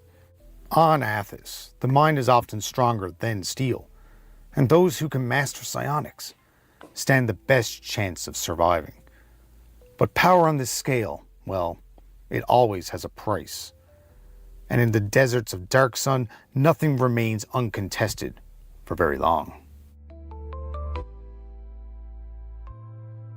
If the Sorcerer Kings dominate the cities, the desert itself dominates everything else. Survival in the wastes of Athos is not just difficult, it is a defining struggle of daily life. The world is parched and hostile. Water is scarce, often more valuable than gold. Travelers must carry every drop they find, knowing that a single day without it can mean death.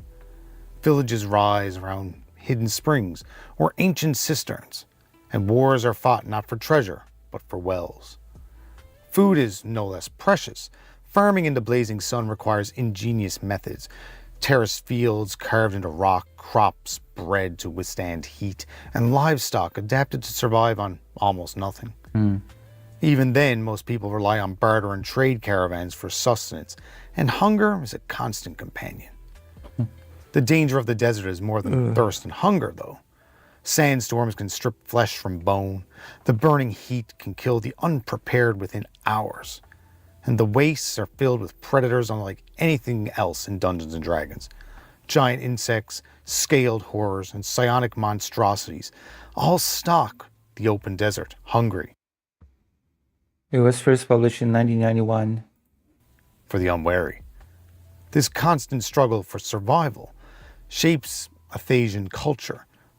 Hospitality is rare because every resource given to I was another into is one tabletops less in for 1991. yourself. Strangers are often met with suspicion, if not outright hostility. And while alliances do exist, they are fragile, tested by scarcity and desperation. Yet, there is resilience too. Nomadic tribes roam the sands, mastering the rhythms of the deserts. Elves, taller and leaner than their kin in other worlds, run incredible distances and incredible pace to trade and raid between settlements. The insect-like Thri-Kreen travel in packs, hunting with alien-like precision, surviving where others would fall. And hidden communities, whether escaped slaves, halfling enclaves in the forests, or rebels in the hills, find ways to carve out a fragile... Rasul in YouTube says, there's never been an official 3rd edition, but you had an article in Plagon, I believe, or Dragon Magazine that had little update to 3rd edition. Then Athas.org did a full 3rd edition. ...existence against all odds. For adventurers, this environment becomes a crucible. Every journey requiring planning, water, shade, mounts, and psionic endurance. Treasure hoards are worthless without supplies to carry you back alive. Even victory in battle can become meaningless if the fight costs too much water, too much energy, or draws the attention of the wastes. In Athas, the question isn't just, can you defeat the monster? It's, can you survive the desert after you defeat the monster? And that is what makes the Dark Sun setting so uniquely brutal. Although you could try to steal the monster's, I don't know, resources. Every choice matters, and every mile across the sands is in its own adventure. To understand Athas, you have to know that the desert world we see today Oh no, that's in Kub asking, not Greater Ain't. is not the one that always was. Long ago, Athas was a fertile and green world. Seas sparkled under the sun, forests stretched for miles, and civilizations thrived with art, trade, and magic. It was a world full of promise, but it was also a world that discovered arcane magic. Unlike other planes where magic draws energy from the weave or the gods, on Athas it came from the very essence of life itself. Wizards quickly learned that to fuel their spells, they could drain this essence from the world around them. At first, this seemed harmless. A field turned fallow, a few trees withered, a patch of land grew barren. Person?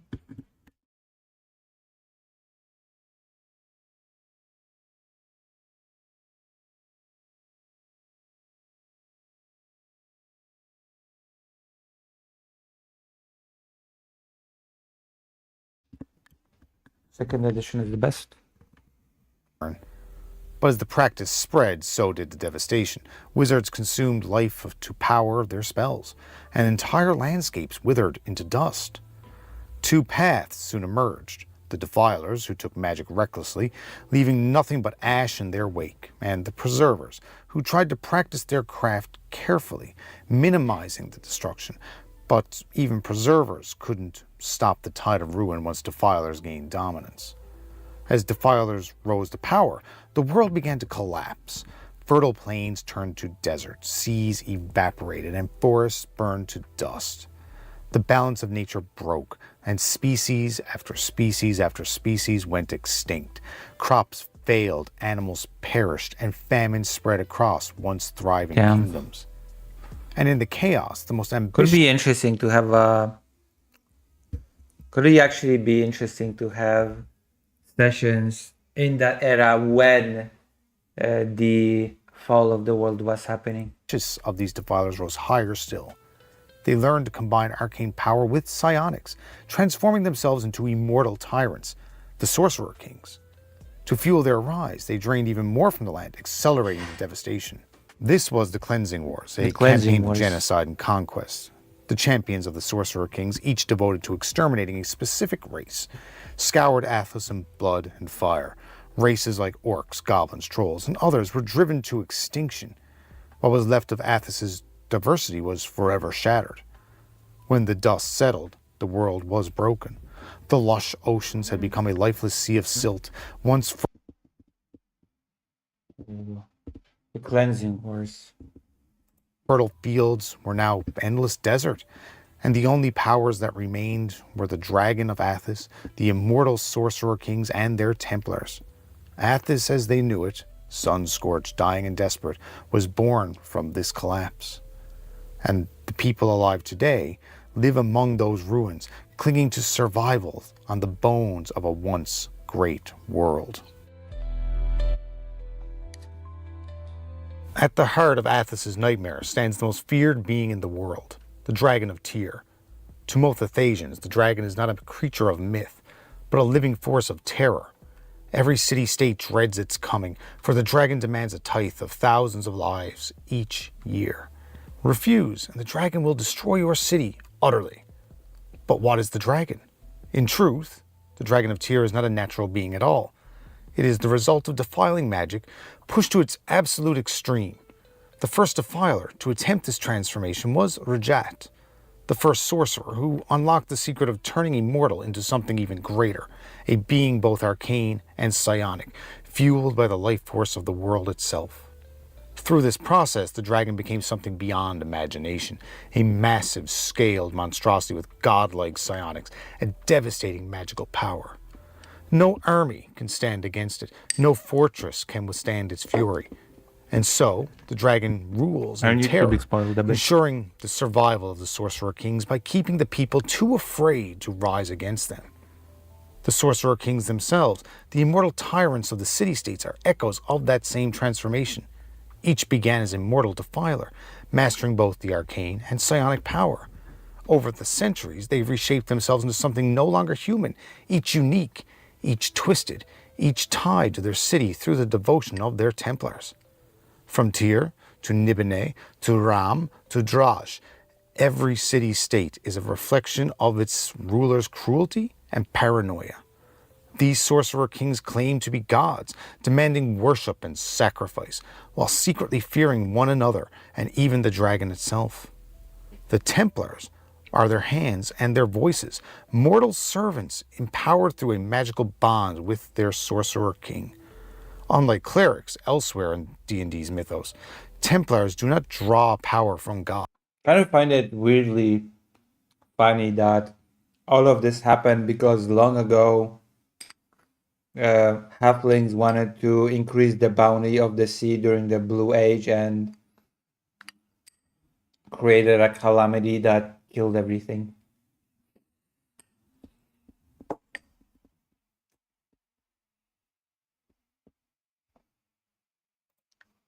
Gods, for there are none on Athos.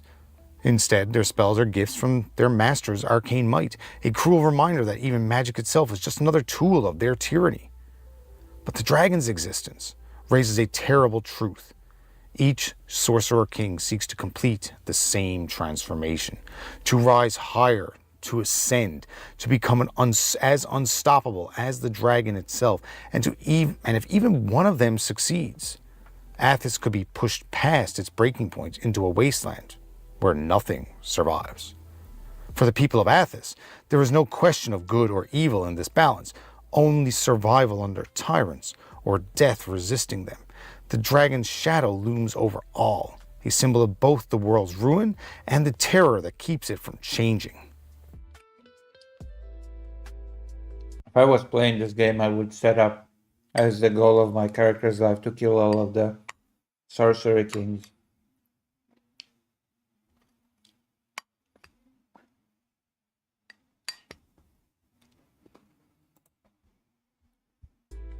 If there is one thing that sets Athos apart from every other D&D world, it's psionics. On Athos, everyone has the potential for psionic power.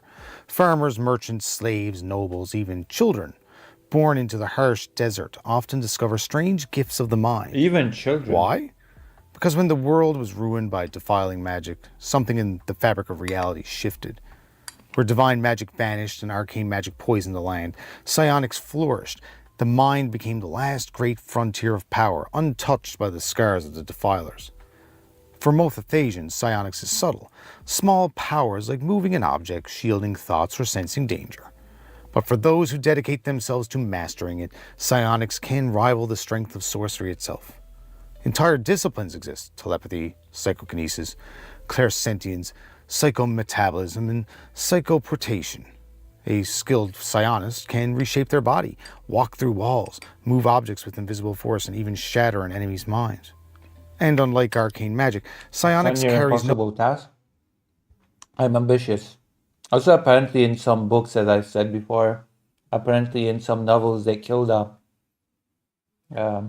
sorcerer king or something. cost to the world around it. No fields are burned, no forests die, no life is drained.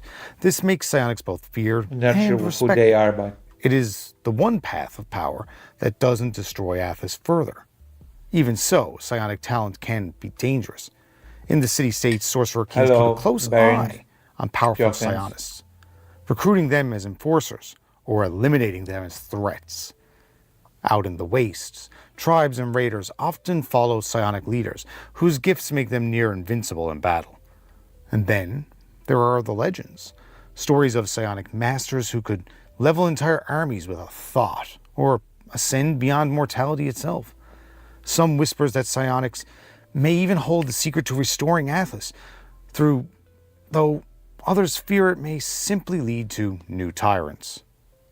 For the people of Athos, psionics is both survival and destiny. In a dying world where steel is rare, water is precious, the mind itself has become the sharpest weapon of all. Much of what we know about Athos comes from a mysterious figure known only as the Wanderer. Neither hero nor villain, the Wanderer was an explorer, a traveler who braved the wastes, entered the city-states, and survived encounters that most Athasians would never live to tell. The Wanderer's journal is written as if it were his personal account, a guide for adventurers, chroniclers, and survivors alike. Through his eyes, we get a vivid glimpse into Athos's dangers and wonders. He describes the endless depth. apparently certain novels in Dark Sun kind of, how should I put it? Do a subtle I forgot the word. Hint at a possibility that the world might be moving towards a new age. Again. Deserts and the ruined seas, the slave pits of Tyr, the bloodthirsty arenas of Gulg, and the twisted jungles of the ringing mountains. His words make the setting come alive, reminding us that Athos is not just bleak, it's brutally alive, filled with predators, ruins, and desperate survivors. The Wanderer also catalogs creatures unlike anything from other Dungeons & Dragons worlds. He writes of silt horrors lurking beneath the dust seas, and Braxits that stalk the desert, and the Melekts, massive beasts used to haul caravans across the wastes.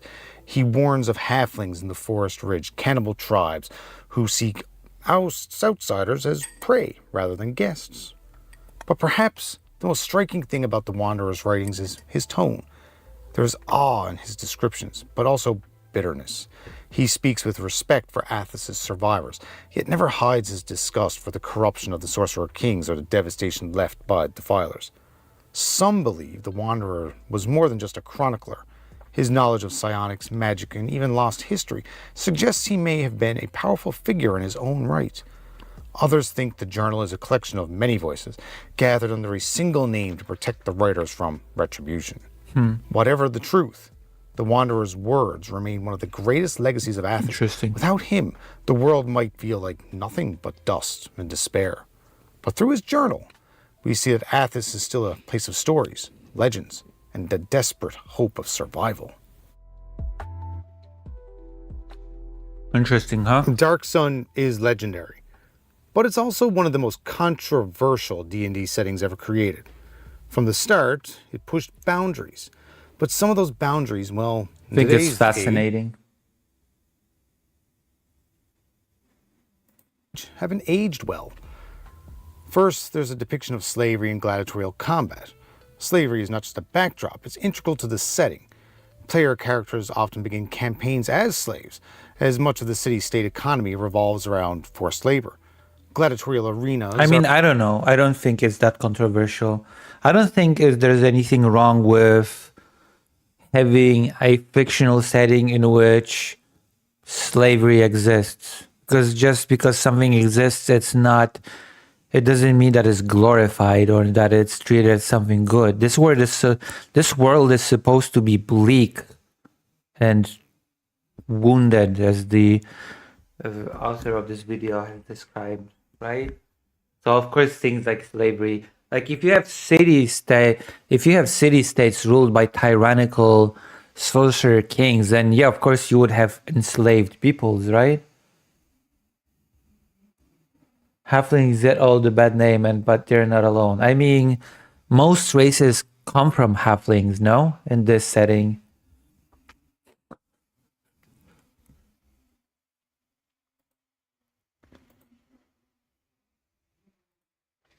are an essential part of life in Tyr, Gulg, and other city-states, with the majority of combatants dying young.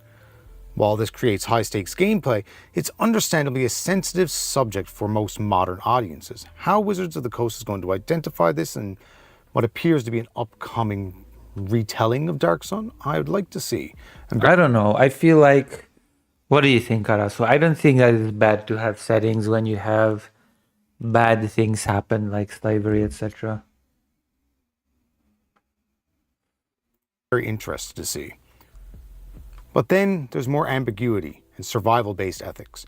In Athos, characters must often commit morally questionable acts, simply to survive. Defiling magic, theft, and manipulation aren't just options, they're sometimes necessities.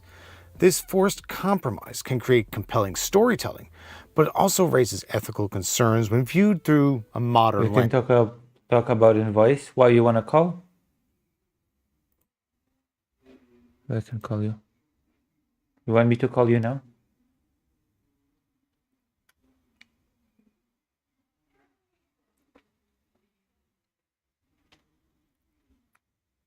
All right.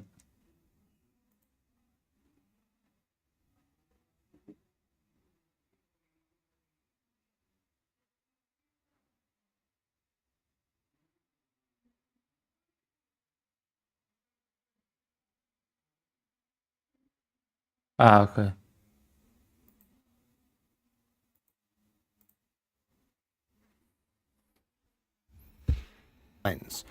Some of the racial and cultural depictions are also very controversial. Elves are nomadic raiders with extreme courtship rituals. Halflings are cannibalistic. Moles and Thai Kreen are mechanically and culturally designed to be slaves for warfare and predation. In the 1990s, these elements were edgy, world-building, meant to push the envelope. Today, they are often seen as problematic, as they can touch on real-world issues such as slavery, genocide, and racial stereotypes. Yeah, but I don't think it's wrong for fictional settings to touch upon those things, because they are real. So we also should be talking about them and exploring them in fiction. Those things exist.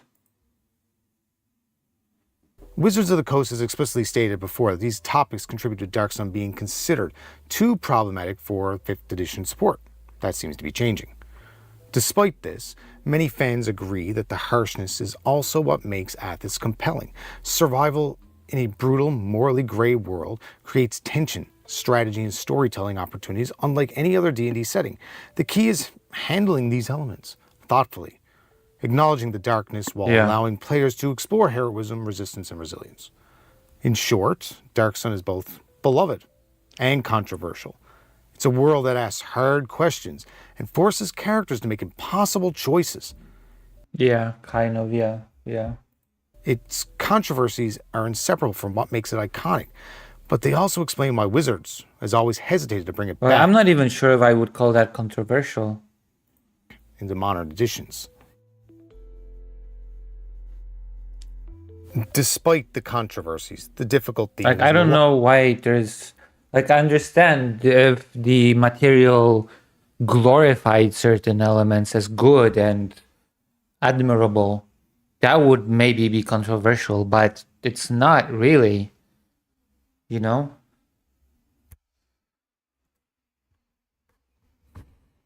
long periods without any official support.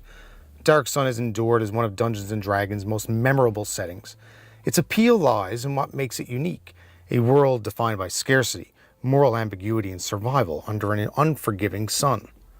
Unlike most fantasy settings, Dark Sun doesn't rely on gods, endless treasures, or simple evil villain plots. Here, every decision matters. Survival isn't guaranteed, and morality is often a luxury. Players and dungeon masters are forced to think creatively. How do you conserve water in a desert? How do you navigate politics in a city ruled by an immortal sorcerer king?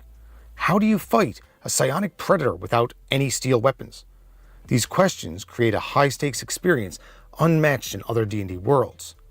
The aesthetics of Athos are also very unforgettable. The art, first created by Gerald Brom, established a vision of post-apocalyptic deserts, alien creatures, and brutal city-states. The heavy metal, otherworldly style made Dark Sun visually and thematically distinct, giving players a sense that they were entering a truly alien landscape. Ultimately, Dark Sun's legacy isn't just its harsh world. It's the challenge and freedom. It pushes players to think, adapt, and survive, creating stories of heroism and ingenuity in a world where survival is never easy. Its influence can be seen in other modern settings that explore moral ambiguity, environmental scarcity, and unique aesthetics, proving that Athos' brutal sun continues to cast a long shadow in the world of tabletop gaming. And there you have it, Dark Sun, one of the most brutal, unique, and unforgettable worlds in all of D&D. From its scorching deserts and merciless city-states to the psionic powers and moral dilemmas that define every adventure, Athos challenges both players and dungeon masters to think differently, act creatively, and survive against, well, impossible odds. If you're a long-time fan, maybe you've just discovered this harsh, sun-scorched world due to recent news in the tabletop D&D community. Yeah. There's a never bad been video. a better time to explore Athos. So pick your gladiator, choose your psionic powers wisely, and remember, every decision matters, because survival is never guaranteed. Thank you for watching, everybody, and I hope to see you in the wastelands of Athos next time. So until then, may your water last, your psionics hold strong,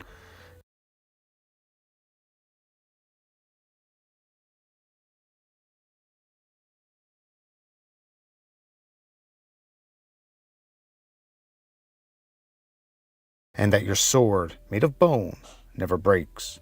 This is James from the Dungeon Puffin. Later, guys.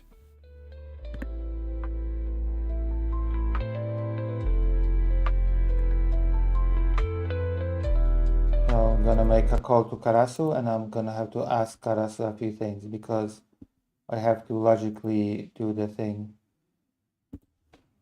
Okay, because I have to walk Fido.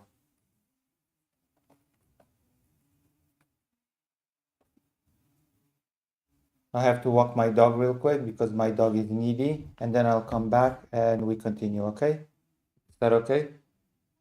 Is everybody okay with that? Is everybody who's still here okay with that?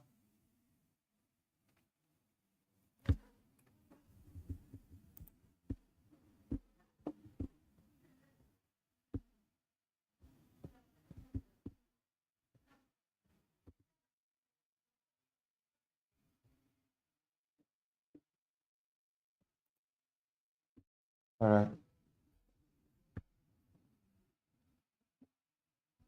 I'll be back soon. Spider needs walking. He's already whining in the background. Oh, it's him. Fido is a he.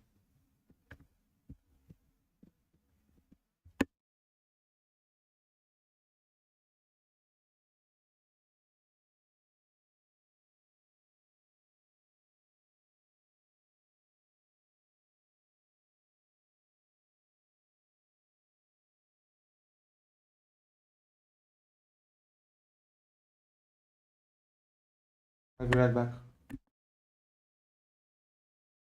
I'll set up a FIDO wait screen. No, I'll set up, hold on, there's a nice waiting screen. There you go. Lucy has it being angry. Fake Alec Parker refusing to edit a video for Lucy. I'll be right back.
I'm back.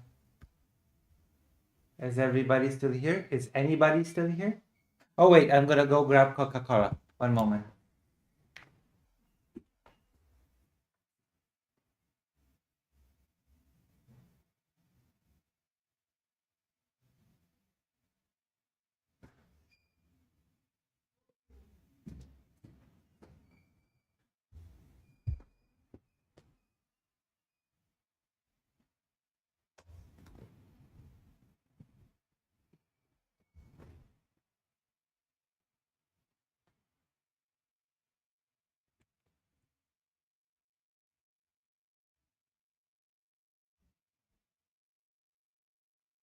No, we all left.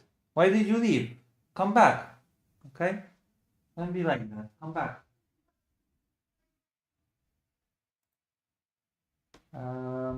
Fido was happy in the walk. Okay, now I'm gonna call Karasu.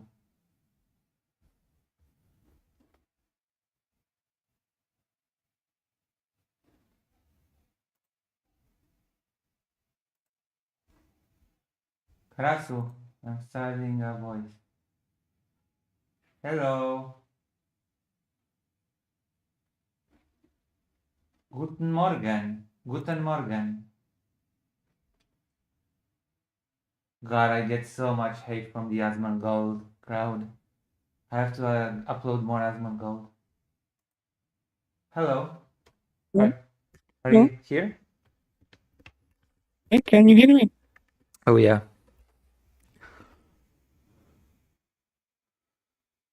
Well, I could hear you asking if I can hear you, but now I cannot hear you anymore. Let me put on some cool.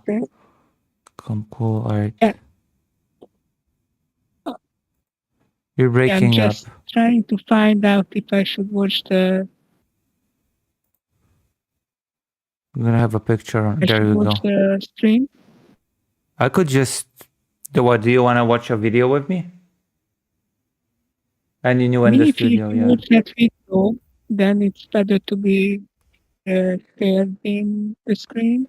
Yeah. Maybe. So do you want me to watch a video? Well, maybe that's later. Maybe go ahead and let's talk about Dark Sun. Maybe. Yeah. I should make you louder. I should make you a bit louder. Can you? Do you have? I cannot make you louder. Can you make yourself louder somehow? I'm not sure. That might be very. I don't know where to do that.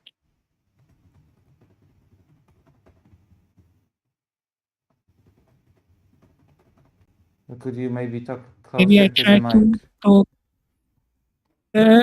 It's next to my face. Yeah. It Next should to be my okay. face. It's okay. It should be. Fake Kyle Parker is going to fix it in post. Well, as far as I've seen in the waiting screen, he refused to edit you the stuff, right? Yeah.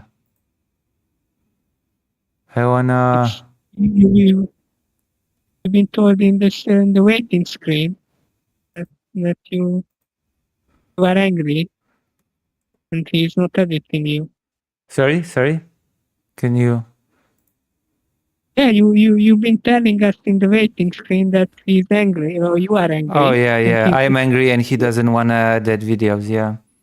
But actually, he's been doing an excellent job editing videos lately. Okay.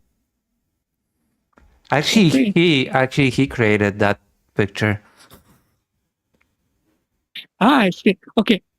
So shall we talk about Dark Sun then? You had a few questions while you were watching this video, right? Yeah.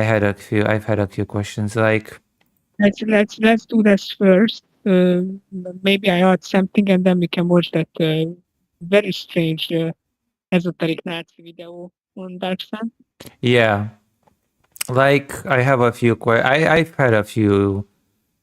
So because I don't know why, but the setting interests me not just as the setting that exists, but it kind of interests me maybe because of the way that I have engaged in Dark Sun.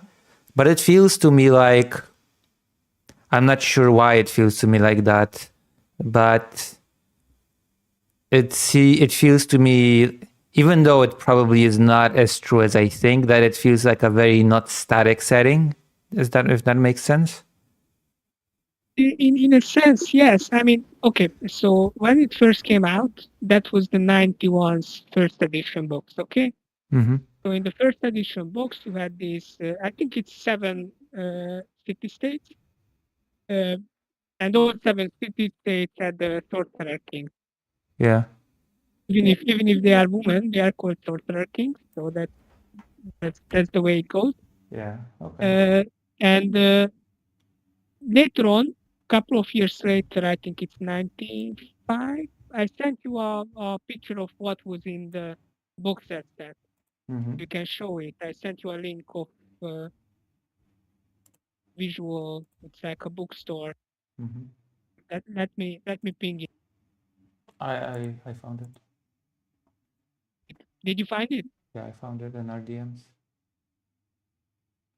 Yeah, so 9091, you can show 9095. the two books set. Well, I what would was like in to there. get that actually. I wonder if you can still get that. I do have the original box set, and I'm very much want to buy the new one, but it's very well the newer one, which was in 96 or 95. That's the Whoa. revised box set. So the original box set is more static in a sense that that's what people going back to. That's the original setting where all the sorcerer kings are in power, and there is a varying situation between them, between the states. They are fighting wars for resources. For example, to get the 1,000 people for the dragon, right? Because the dragon each year comes down and asks 1,000 people to be sacrificed for each city states. Yeah. They kind of trying to gather those the levy of the dragon. Yeah, the dragon is like the emperor of mankind from Warhammer. It's not really because yeah, in that sense that the emperor of in Warhammer 40K it's also collecting with the black ships, right? Yeah, In that because sense, people yes. get sacrificed for him, right? Yeah. So in that sense, yeah. Uh, and in some other sense, probably there is a little bit of similarity elsewhere as well. But that I don't want to deeply talk about it because I might reveal something which you want to find out in the game itself. Right. The new edition, however, changed everything because there was novels written. And in the novels, as you pointed out, in the city-state of Tyr, the sorcerer king was killed Right. by a couple of heroes, and that's changed everything. There is some dynamism introduced there. Right. Now, I read that the change of the one that the death of a sorcerer king caused a surge of magic wave that caused the environment to sort of change itself.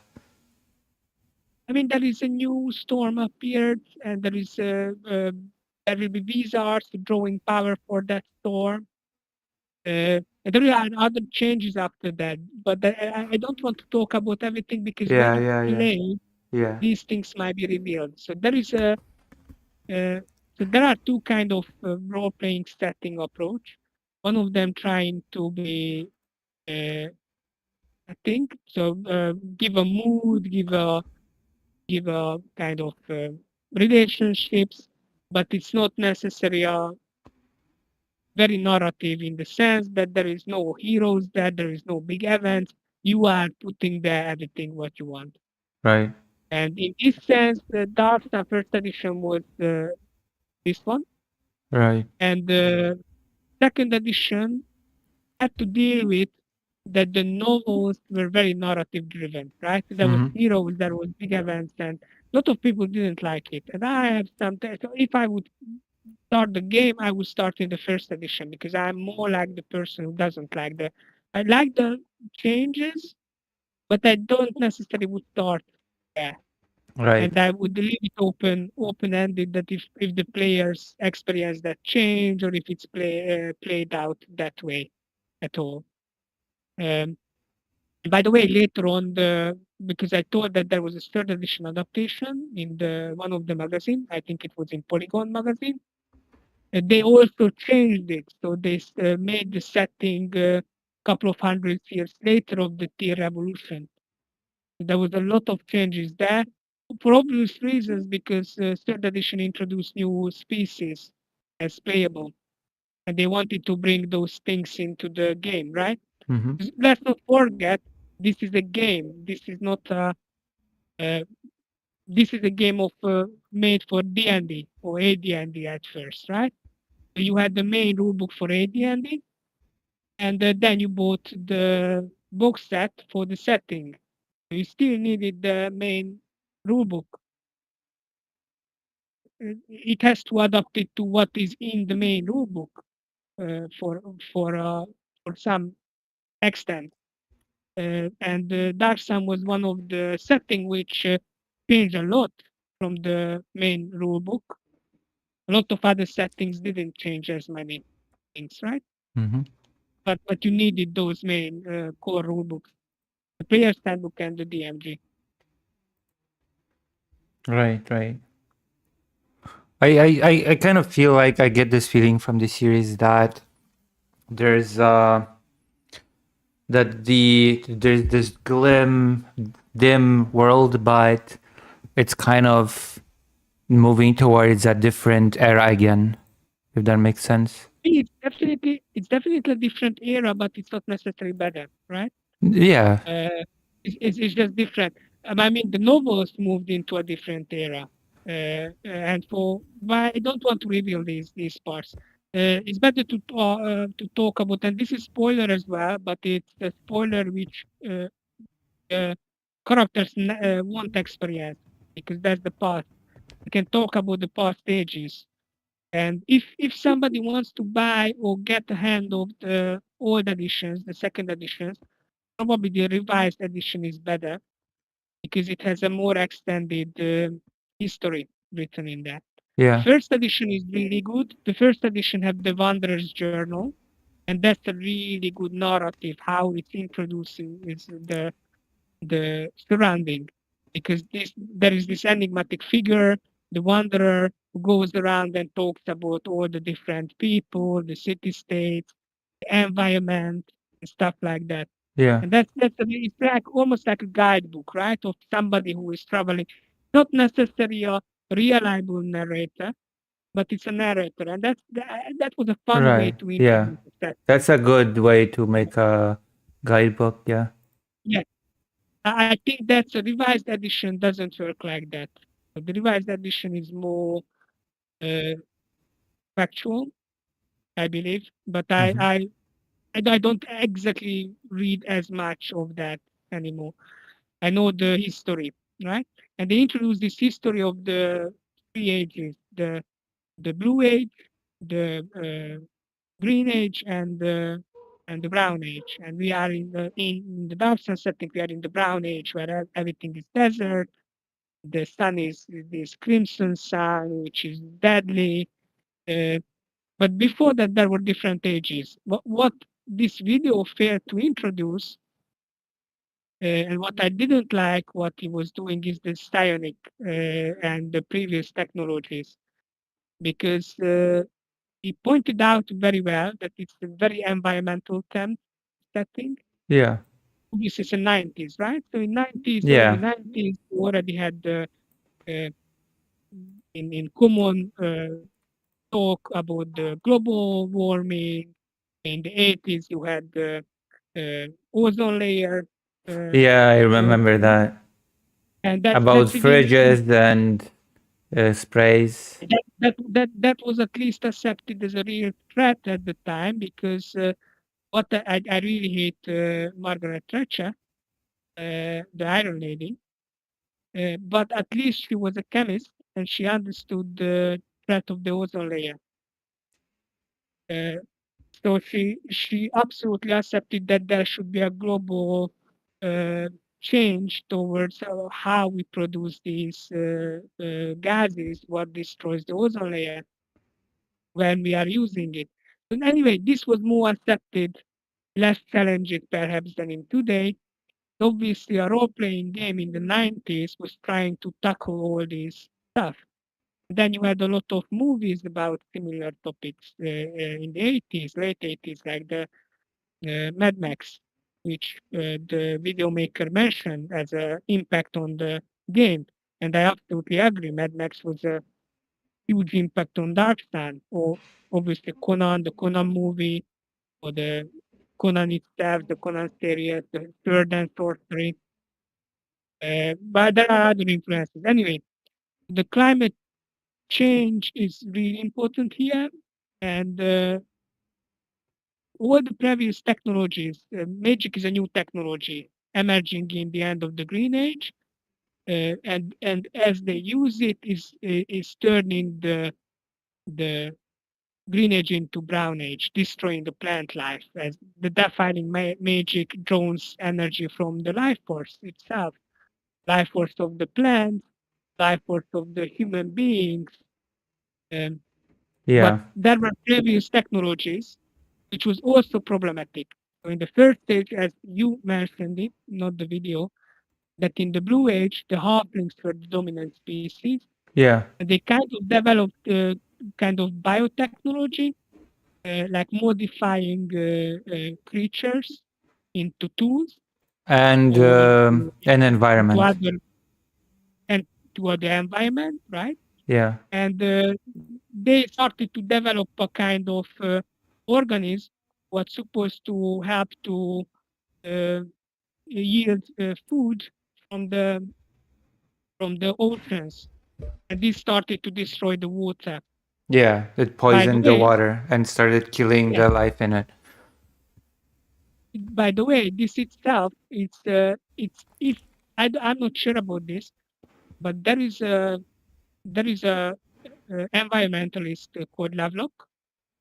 He wrote the Gaia theory, or he Yeah. coined the Gaia theory.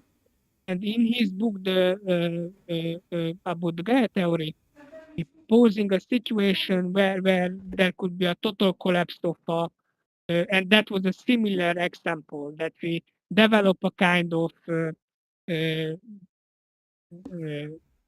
plankton Mm-hmm. to yield food, but it's so survivable. It's so much spread into the ocean. It kills anything else, right? By the way, we had similar kind of collapse in the mass extinction in the past, even where the the successful plants started to kill off any other uh, uh, creatures and the ocean started to dominated by algae. Right. So there is such kind of possible collapse of environmental. So I'm wondering if the original creator of Dark Sun might read Lovelock himself and Maybe. brought this idea And then they to the created game. that Yeah, tower that sort of fixed the problem, but it brought about the Green yeah. Age. Yes, but that's more in games, so I don't want to talk. But they created the solution how to tackle this problem, and in the end of that they turned the Blue Age, which was a very oceanic planet, into a green planet, right? And they Yeah. needed to adapt themselves into the new era. Yeah, and The they've Hawking created all these other creatures, humans, yeah, or whatsoever. and from what I've also read, that also the change from the Blue Age to the Green Age diminished their ability to create the biological constructs that they were able to Yeah, make in yeah, the Blue. they haven't, but how it disappeared, we don't know, right? This is the past. It might be, it might be that they started to forget because their kind of how they organize their culture is collapsed. Hmm. And technology, high technology is always dependent on things, right? It Yeah. gives us tools, but high technology is always, and I think Darkstan is really good to put this into role-playing game.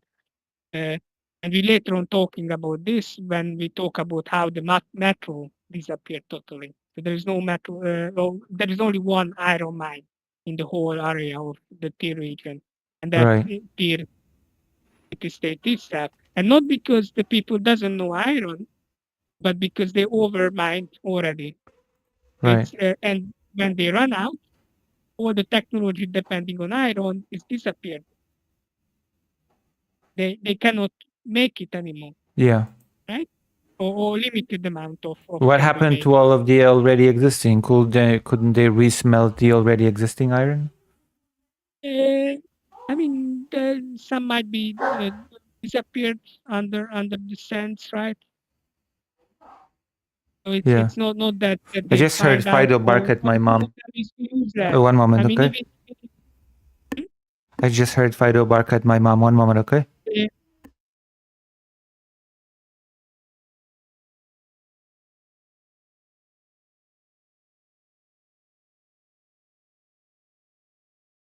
yeah, that's on. Yeah, absolutely. That has a lot of geopolitical. So it's one of the most political games, or most realist, or most sane way to introduce these geopolitical games. Because Forgotten Realms or Faerun, which is one of the most popular setting at the 80s and the 90s, and even today, Sorry, it's I'm back. doesn't tackle well. Fido growled at my mom. Yeah, I was talking to Vezon a little bit about because Yeah. Vezon is telling that Darsan has a lot of fantasy geopolitical intrigue, and to that to answer, it's intentional. So at the late 80s, PSR was the company who published Darsan. They came out a battle system. That was the name of the book set. It's battle system, and it was large scale battles for D&D, for AD&D. And they were thinking that, okay, we have this, but we don't have any kind of settings or any kind of specific place where people could play.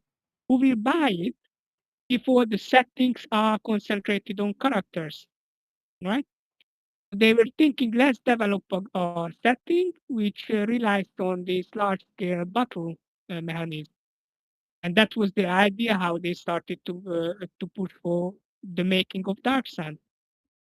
And as far as I listened to the creators or people who were around that, they started to go down to the artist, to Brom and Buxer, and see that what they were doing. Oh, I like this. And it's like a back and forth inspiration of things, of influences. Eventually, they agreed upon that, oh, we want to do a further story, only humans will be there. But then there was a little bit of push from that, okay, we have the basic books and we have all these half-elves, halflings. What about that? You can't make a system or a setting where you don't use this. All right, then we will use it, but we will change it upside down, all of the species, right? So yeah, it was an interesting time. A lot of people say that it was a good, very creative time within TSF, the early 90s, because it changed from the uh, Gary Gygax era. Gary Gygax was fired I think, in the early 80s or late 70s. I think it's early 80s. And then there was a lot of concentration on Dragonlance and stuff like that. And in the 90s, there was more power given to the creative people who actually created the settings, given back. So it was a good time. You had the Planescape born out of this era as well. Woke era.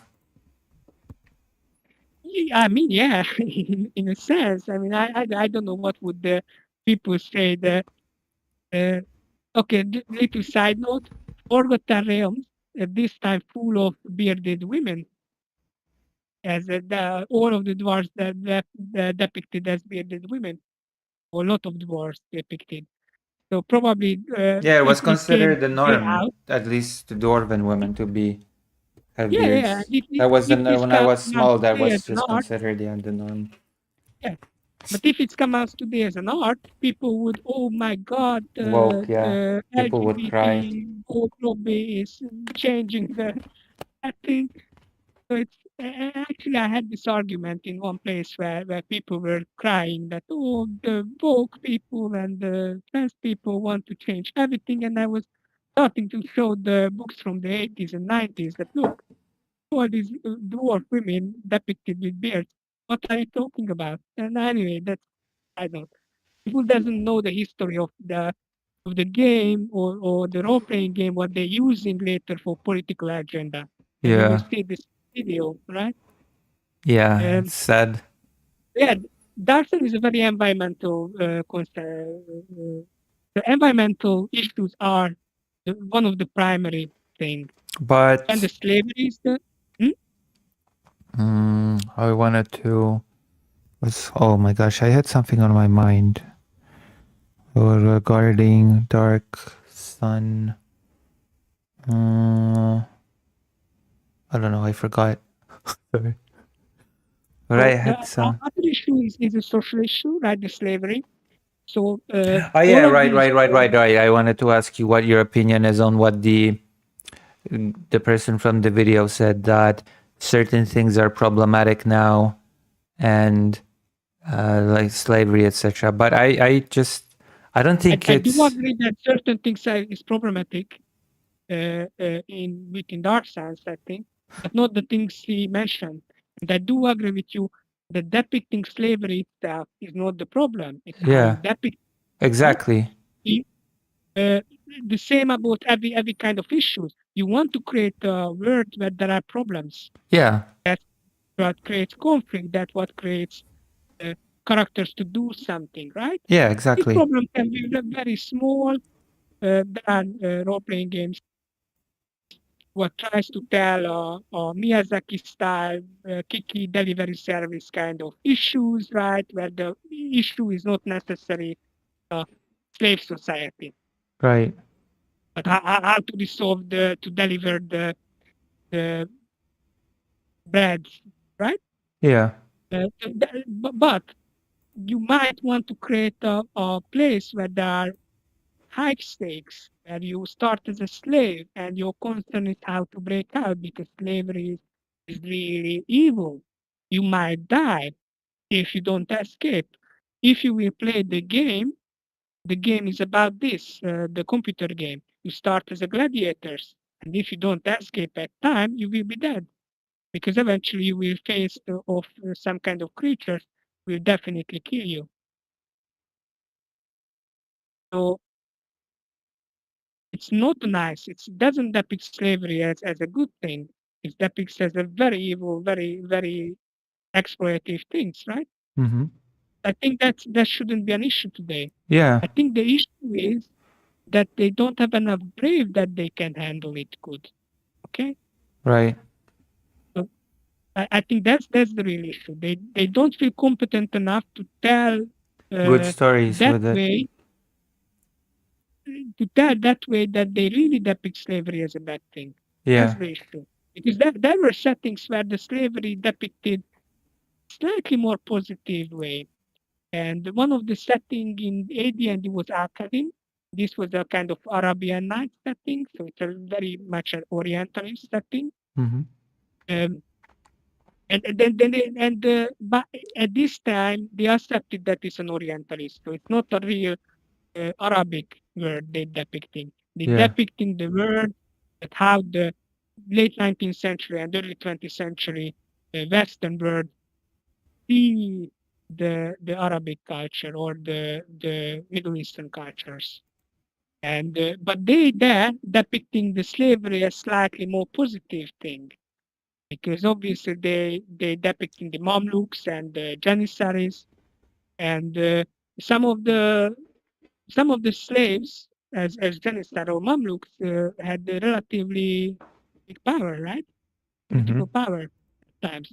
But that doesn't mean that they were not slaves or how to handle the different kind of slavery, right? Because obviously there are different So the chattel slavery is the worst when you biologically dedicate as a slave, right? We talked about that how Roma people in two areas of today's Romania being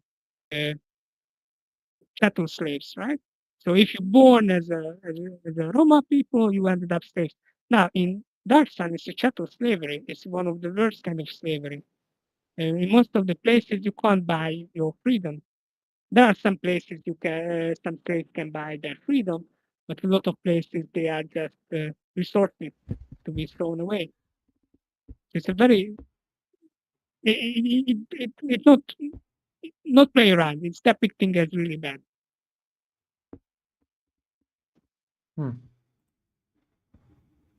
I think you mentioned about the species that it's and that's I encountered a lot as well that people telling people who grow up with the fifth edition that all these species are hating each other, and that's not true.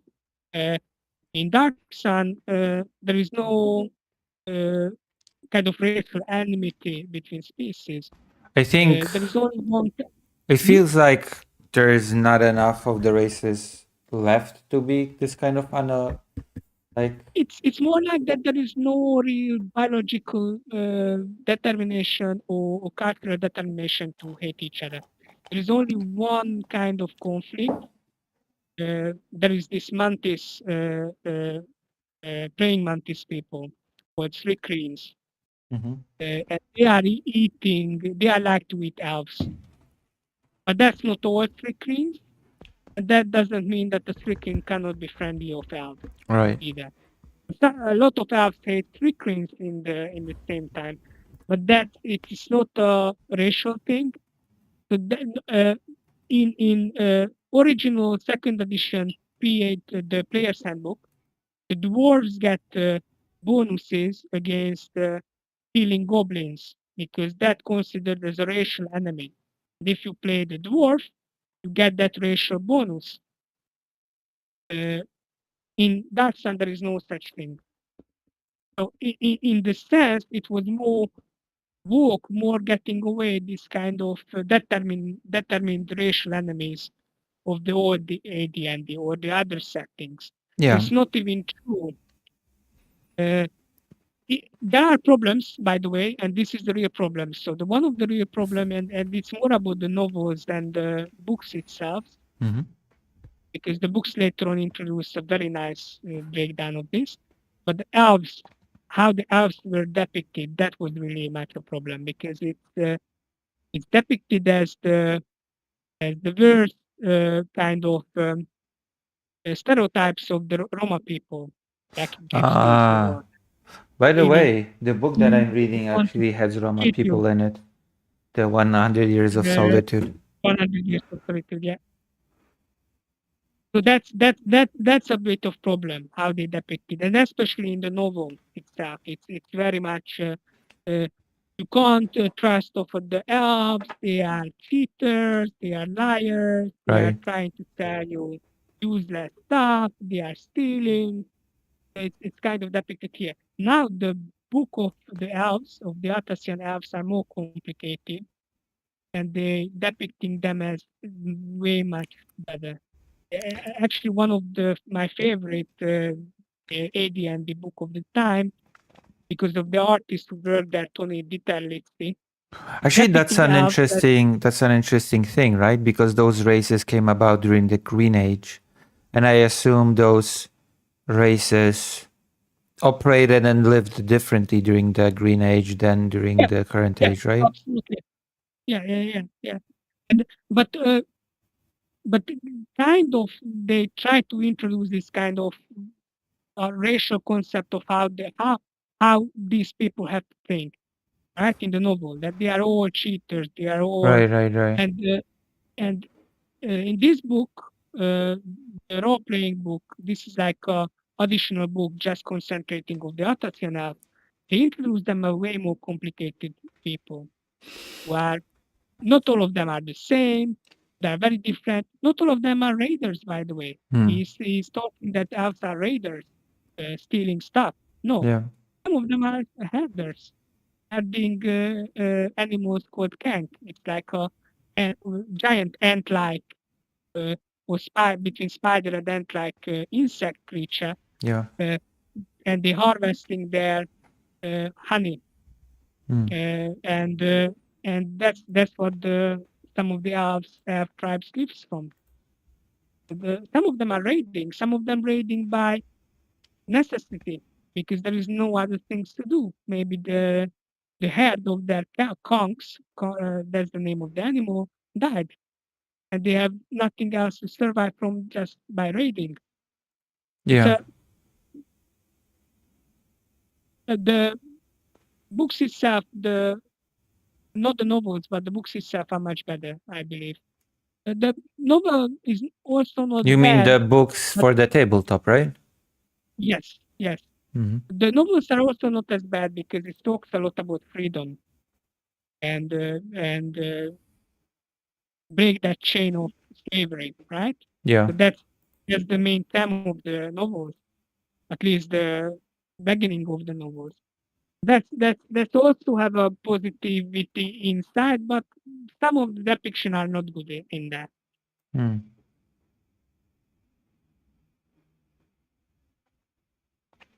Interesting. Yeah. And what is when did you get into the series and what did you like The Dark most Sun. about it? Yeah. I think it was the 90s. So I think I started in 93, 94. I was in elementary school at the time. And a couple of, maybe when I started, I already 1 or 2 years later, I encountered one of my friends have a box set. They just like the art. It's like I like deserts. I like, and this is also important. I think the guy who introduced kind of forget this, but it's beautiful the depiction of how different desert environment can be.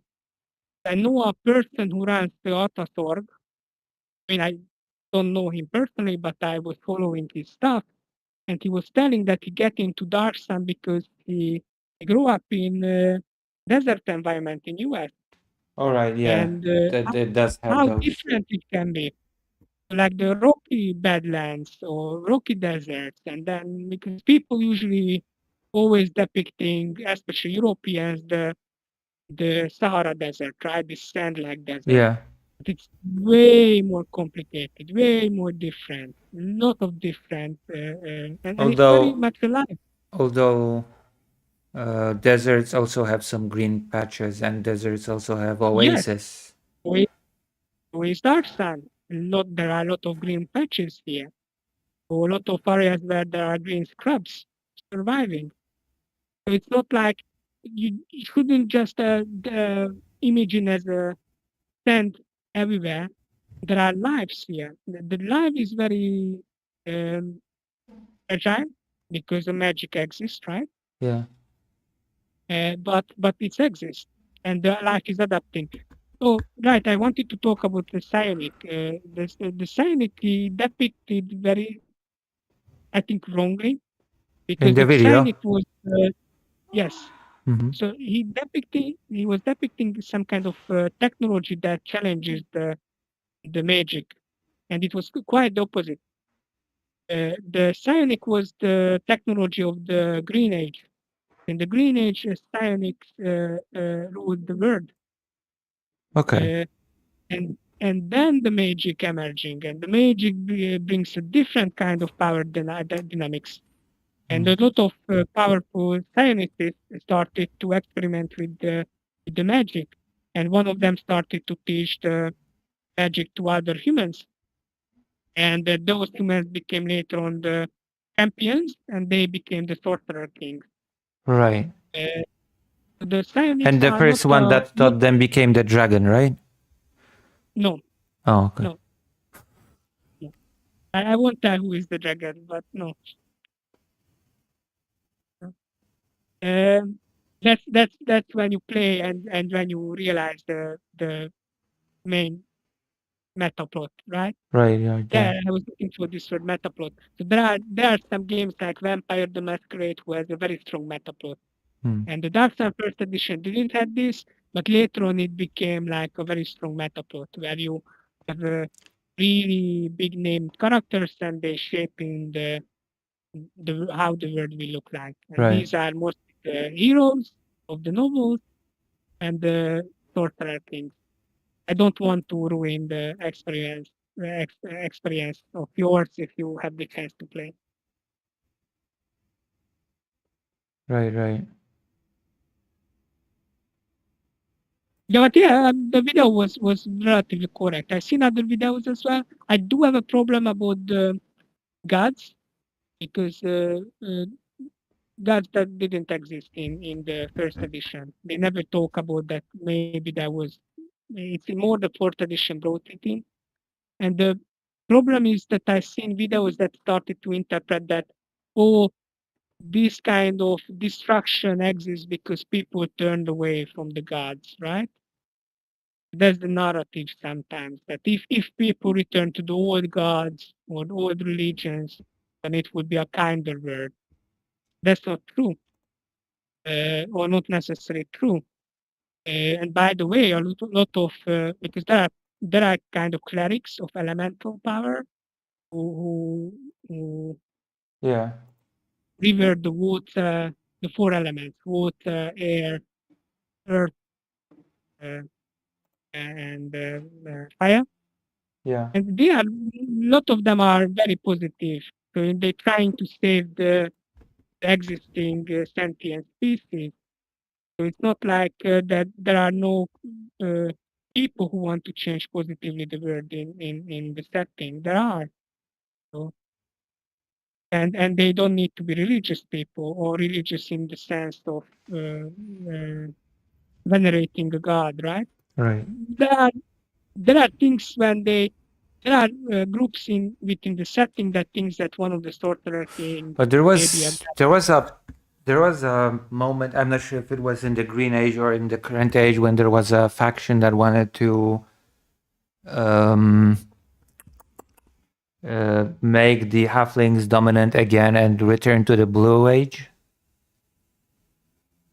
Yes, that was. I won't tell you more about that, but that was it. So that's the reason why there was genocide wars, right?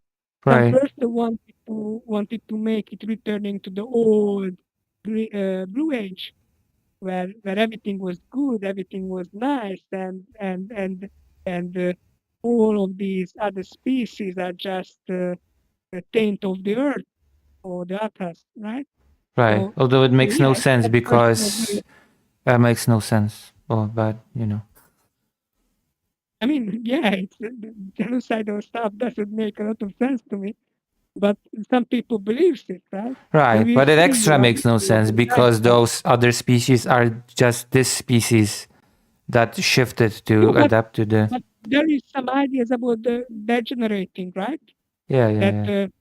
some kind of negative understanding of evolution, where they thinking the adaptation, the evolution has a goal to create the kind of the most fit species. Yeah, yeah, Right? yeah. Like an And they RPG or totally a video game. they totally misunderstood what the fittest survival of the fittest means. Yeah. Because it doesn't mean that the strongest or the best stay alive. Often the strongest and the best species who have the best abilities will die first because they are specialized, right? Mm-hmm. And if the environment is changing, they over specialize of that environment, so they might not survive in the new Right. environment. I mean, But the they are. species that became us were very squishy and delicate. So. Yeah, a lot of times they're very squishy, very small species survives who doesn't need a lot of energy. And because they doesn't need a lot of energy, they are not very intelligent, neither very strong, neither very, but they are efficient of surviving with low energy environment. Right. So it's a lot of misunderstanding, but this leads a lot of times to very far right thinking, right? Yeah, yeah. And in these settings, one of the worst creatures in the earth of the Atlas history was such person who was thinking that I need to return to the pure form of halfling, of the original ancient species, and all of this tainted. We need to create a new era where there will be a revival of the old uh, kind of mindset of the people, of the true people. And Yeah. all of these new species are just some kind of uh, degeneration of the true spirit, of the true people. Yeah, Yeah, it's and it's even uh, like even yeah, speaking of exactly. survival of the fittest, even like the history of cats and dogs are kind of an example of survival of the fittest, right? Dogs kind of came to humans to eat their scraps and live nearby to uh, get food and kind of became domesticated that way. Yeah, imagine apocalypse, right? Where humans will die out, the human species. What will happen with the dogs then? Will they survive? They might very much adapt it to the environment of humans as the dominant species, Yeah. maybe more than wolves at the moment. Oh yeah, But that yeah. doesn't mean that they necessarily survive. They might survive. Some of them might survive. A lot of them would But die, I think. yeah, and they might, as a species, as one part of the tree of the uh, canines, might disappear as the dogs. Yeah, because a lot of No. dogs would not survive just outdoors on their own Yeah, because they are just yeah. yeah. And also the total collapse of the food chains because we changed everything in the earth at the moment. So anyway, Darson thinks about these issues. So it's a very forward thinking, and I think it's more relevant today than perhaps even in the 90s. It should have been a great setting to revive, to talk about. So, to be fair, I hope that Wizard of the Coast doesn't revive it because people who run the Atlas.org and people who worked since the 90s are creating their own home brew stuff. They did amazing things. And I'm afraid that if the company is starting to get hand into the brand, Hmm. all of these things are destroyed. Yeah. You know, because they want to sell their own stuff. Yeah, of So course. I'm very So I much want to against destroy the competition, yeah. yes. So I'm very and sadly Wizard of the Coast are known to do this. I'm not afraid that they will destroy it by wokeness. I'm afraid that they destroy it by corporate greed.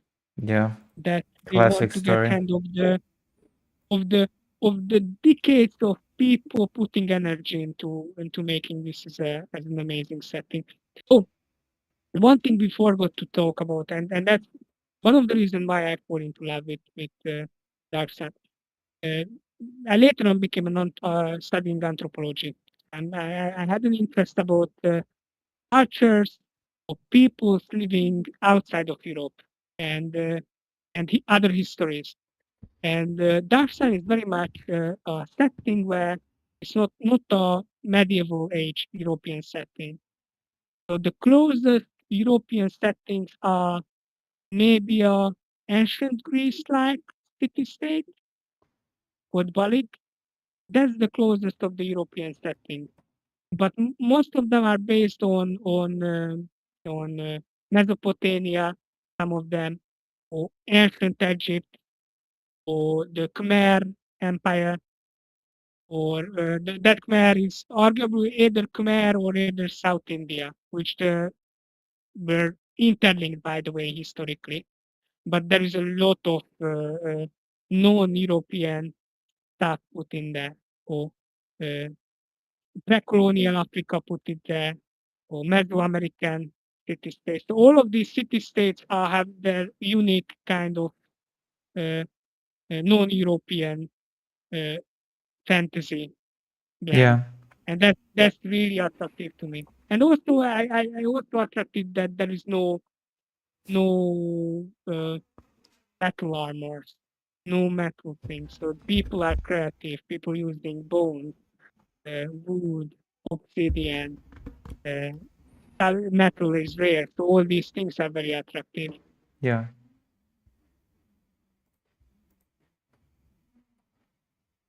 if anyone has a question or you have a question about the setting, Exactly. you ask.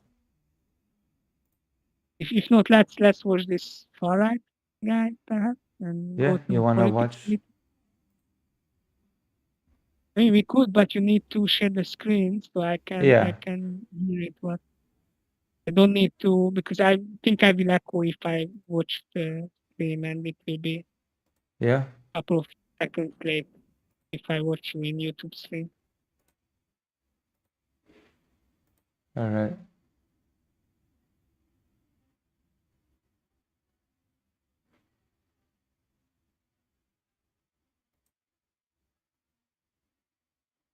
Huh.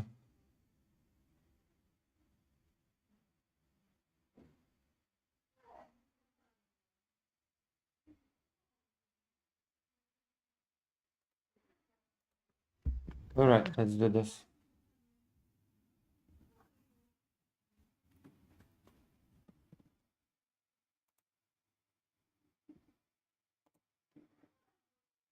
Wait a minute. Where's the link? Oh, link to the video. Yeah. I think it's in the Cathedral drama. Yet. I put it somewhere in here. There we go.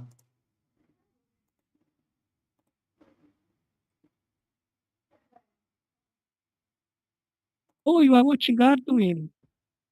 Who? I see in your screen there is Arduino.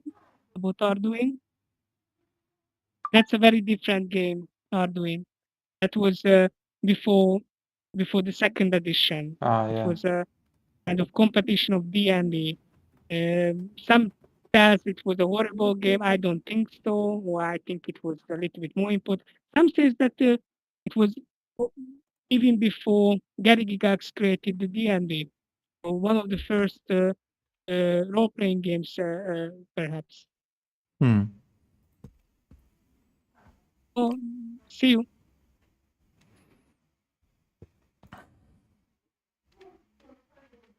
You guys are good. All right, let's do this. With that, boom.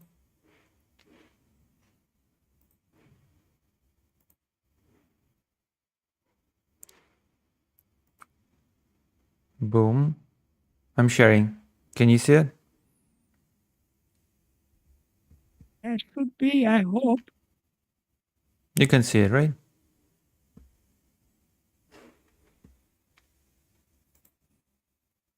Not yet.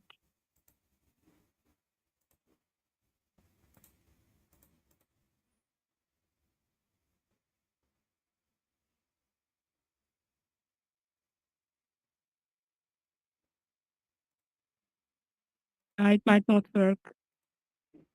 Sometimes I can't see streams. I have an old laptop now and it doesn't work.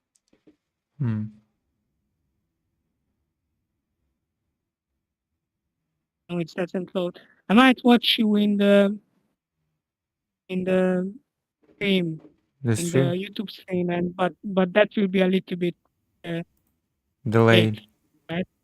Yeah. Delayed, yeah. One moment.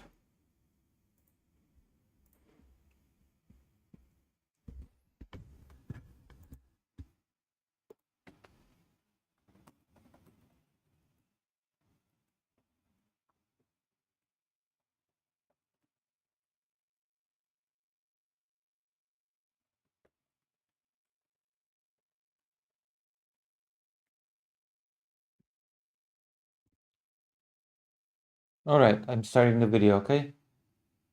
Vezon is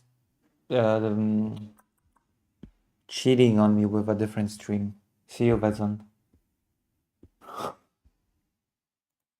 The fall of Hyperborea, the sinking of Atlantis, the end of Mu. Throughout our history, we have these Oh my god, we're in remembrances of cataclysms in our genetic memory, and it pops up over and over again in our myths and our legends. And there's no other setting that really demonstrates this than the dark sun. The dark sun is a representation of what the world was like post Atlantis.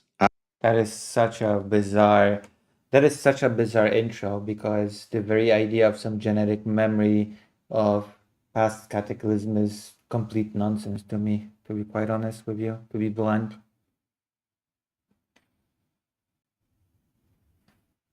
You hear?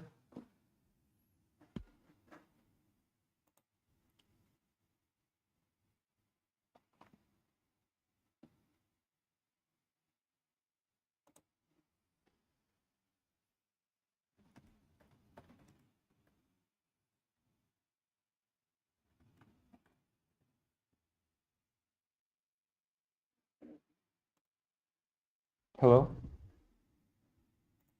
Yeah, I'm here. Yeah. So, did Where did you? you pause? So Yeah, I paused. I might behind of the. Yeah. But he's introducing the concept of this genetic memory, Yeah, I some find kind it of to be collective memory. completely nonsensical. Yes, but this is really important idea of the a lot of esoteric fascism and esoteric Nazi literature, right? That there is some kind of beyond. There is not only a biological connection. Beyond the biological, there is a spiritual connection between the race, between the races, and there is a kind of competition, right? Because they are bringing the past evolutionary ideas into that groups are competing each other, races competing each other, Mm. and you have to keep them pure, because if genetically they are mixing, that might be, or spiritually you are mixing, because they are spiritual mixing as well. Then you are destroying that culture, and then you are bringing down the golden age, right? Mm. So it's very strange concept, but it's very important part of these narratives. There are this kind of commonality between people.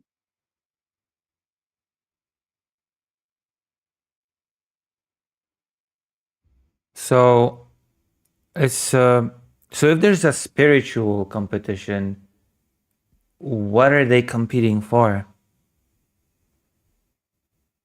I mean, okay. So one of the things what appears is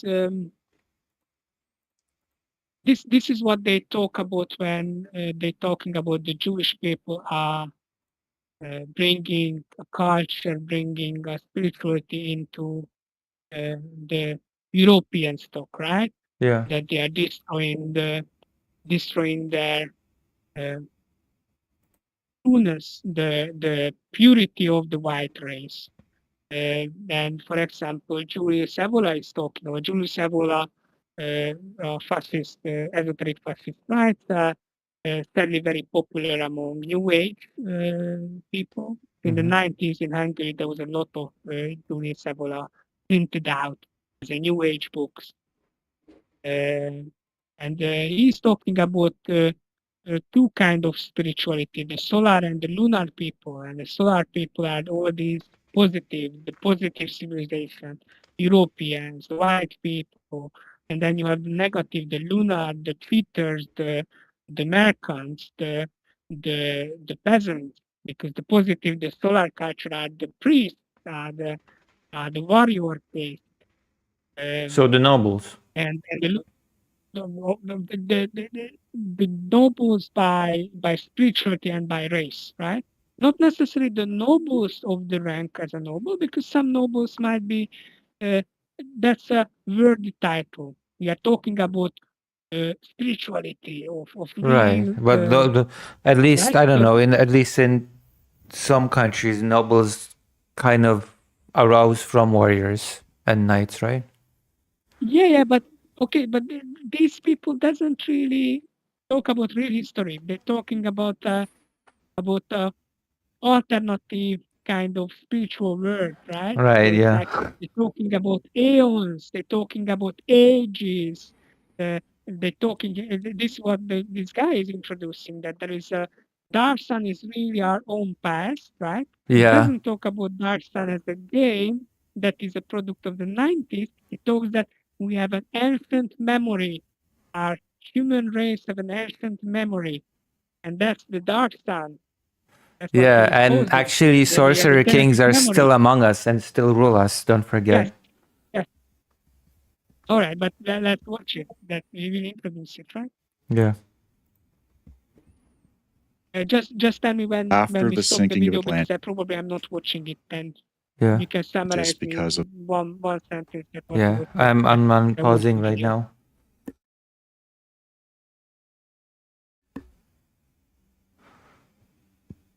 the sorcerers who were abusing magic because of their hubris, because of their greed, because of their desire for power and to dominate others. This led to a great cataclysm of the Atlantean civilization. Now, survivors went on to other parts of the world. Okay, but that's like. Okay, I'll wait for you to What he was catch up. saying. Like I just. No, I won't catch up. What he was saying. Oh. I'm not watching. What I was saying.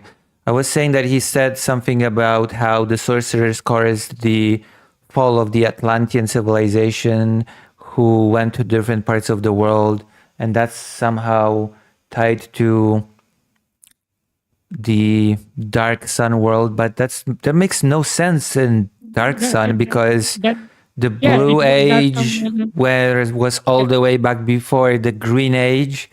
And the Atlantean comparison would be to Blue Age, but the Blue Age had no sorcerers whatsoever, and it was ended because of a completely different thing, and it's completely unrelated, and it makes completely no sense as a comparison. No, it's completely. It doesn't care of the source material. It doesn't care of Dark Sun itself.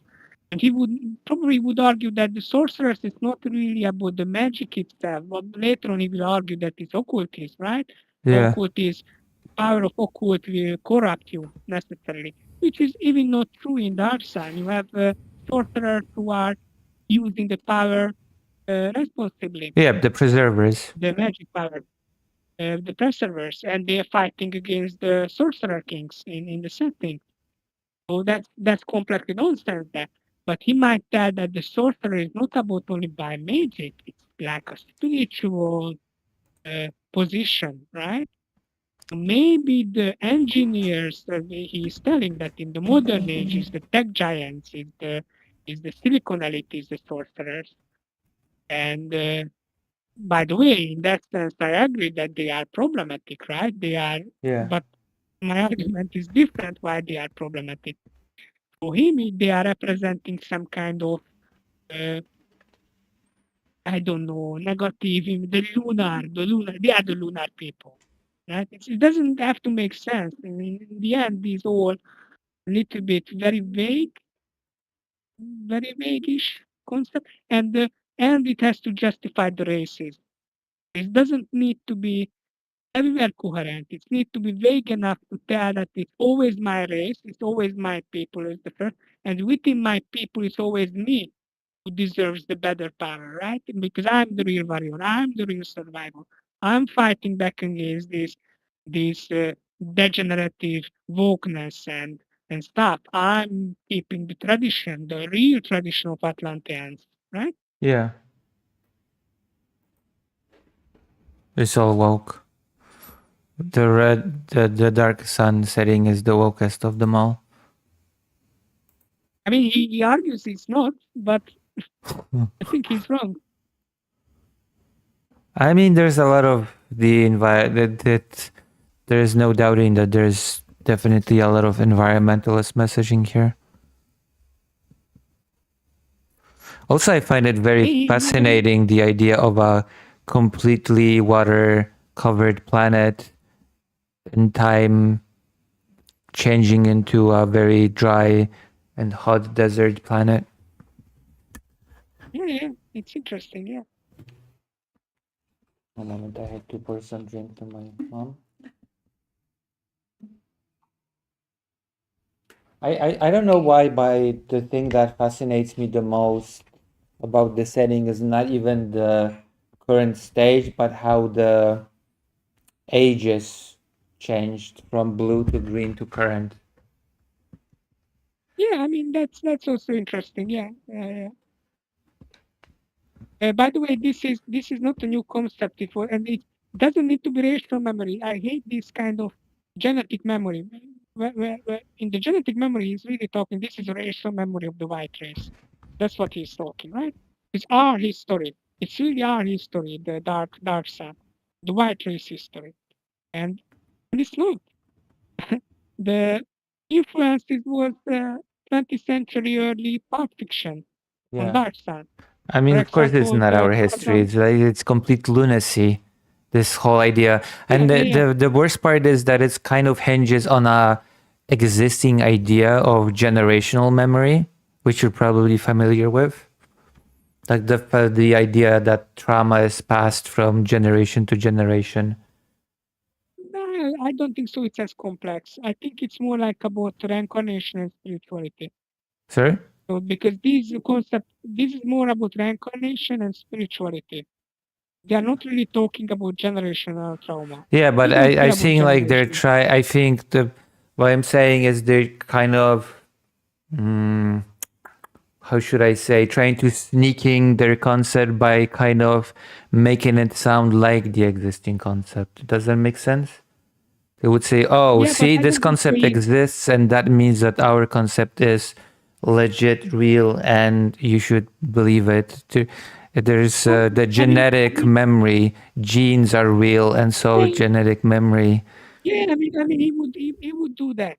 Definitely would do that, but I don't think so. He's doing here because I think he's using the genetic memory because he doesn't want to put it that race memory, right? Yeah, Or the white race memory. yeah, So he's not even going into that deep as you are, because he's he's just probably I think that was a commenter who you show me. yeah. That, Don't smoke and don't ramble. talk about DNA. Because that's what he's doing. He's probably out of his mind and talking about nonsense about history and how Yeah, Darkson is the real how life. the real how the mainstream historians are hiding the truth of the sorcerers ruling us and the Yeah, but OnlyFans economy of the erotic witches. We'll get there. Don't worry. yeah, I was talking that we are not even there yet. Yeah. Okay, I'm gonna pause now. Okay. Go ahead. And part of this was that they went to Mesopotamia, especially the Tyrian region, and the corrupt ones became sorcerer kings. This ties in with the Dark Sun and the Cleansing Wars. We talked about the goblins and the orcs being exterminated. That completely overlaps with what happened in the Dark Sun setting because it is mirroring our Are genetic. there any books or novels that actually depict that? That you can get any more detail on those cleansing wars? No, they haven't. So there was no special. The novels are all in the Brown Age, as far as I know, but they are referring back, right? They are talking about the history within the novel, but it's not. It's not. It's not like they haven't wrote as many novels as in Warhammer 40k, right? In Warhammer 40k, they went back 10,000 years and started to write about the early ages of the empire. Yeah, but also They the had books, the lots rule of books novels. have a lot of lore in them, right? In 40k. No, not really. Oh, Really? I felt like I yeah, had quite a actually, lot no. of. Most of the lore is not in the book. It's in the novel. In Yeah, the I 40k. feel like Yeah. at least the faction books have quite a lot of lore. At least the backstories for the I faction. mean, yes, in the faction books you have some kind, but it's not as deep. I mean, I have only one faction book, and this is an early edition of Eldar. And this is like I don't know, 40, 50 page. It's not as deep. I know that Fantasy Battle definitely has lore in the books. Yeah, but it's never been necessary as deep, and it's always changed as that. There is no coherent one kind of lore, one kind of it's changing, it's ever changing because they have a new edition. Oh And yeah. let's not forget, this is a hobby. This we are living under capitalism, right? Yeah. They producing stuff they want to sell. So a Oh lot yeah. of Yeah. times they going back and rewrite stuff Yeah. Of to, course. Yeah. to have the new edition. So, yeah, no, I think the most of the lore in Warhammer is actually in novels, Hmm. especially in 40k. Hmm.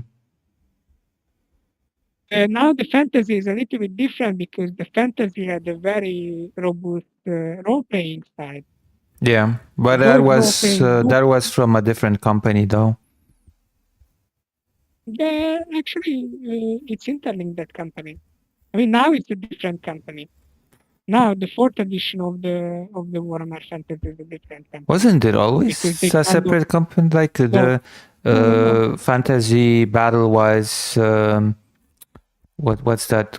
What's that Games what's Workshop. Games Workshop and Fantasy Roleplay was a different company, no? I believe it was the same, but I have to check. I'm not a Warhammer expert. Hmm. It was you need Daedalus to be a Warhammer expert for it. Because the lore diverged, I feel like from between them, but I mean, actually, it's there was a divergence because of the Age of Sigmar what is good for wargaming is not necessarily good for a role playing, tabletop, right? yeah, yeah. Yeah. All right, let's continue. I'm gonna unpause. Memory or collective unconscious of this timeline. So we look at this setting and we see scarcity, we see strife, we see people dominating each other for the meager resources that people have available to them. It's a post-abundance world, and human beings were thrown into absolute just scarcity at all levels. And this remembrance of these savage times when we were being corrupted by these sorcerer kings pops up in other motifs and other myths. Oh my god, that is so bizarre. Okay, what saying that? At the times we are just having those memories and different stories of the bad corrupt times when we were ruled by those sorcerer kings. Yeah, and by the way, he depicts the Tiger and Euphrates rivers, this area, right? Because he making a link between Tyr, the city state of Tyr in the Dark Sun setting, between Tyre of the real Middle Eastern ancient city, and he kind of trying to say that this is really was the Dark Sun history. Dark Sun depicts the history of these ancient area of Mesopotamia and Yeah. Middle East. And he is not alone by this. It was popular in the pulp fiction, in the Conan. The writer of the Conan was trying to create the Conan history is supposed to be our path history, and all of these groups depicted in Conan is interlinked with the real historical groups. So I think the Picts in Conan is kind of the Scottish Highlands, the Celtic people, and yeah, so it's like or the Stygia is the Egypt, the ancient Egypt before Egypt existed. So these are existed in the pulp fiction in the 30s or the 20s, 30s, and later on 40s. So this video maker doesn't create a new idea about this. That yeah. Yeah. And the reason why the Conan writer Howard started to write this because he was using archaeological researches and anthropological researches to create novel, to create pop, right? But he followed up a little bit. He was cheating, and he brought of the 30s racism into it.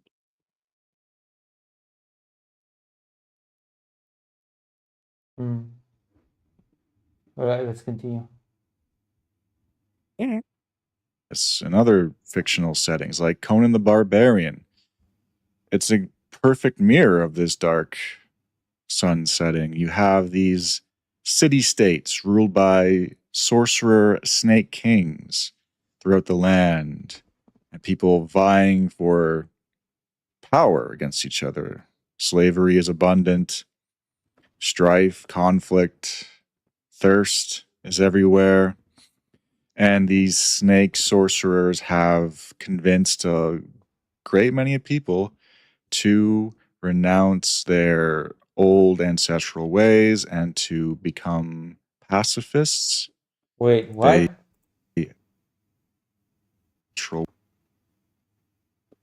Many people to have convinced a great many people. I don't even know what this is supposed to allude to.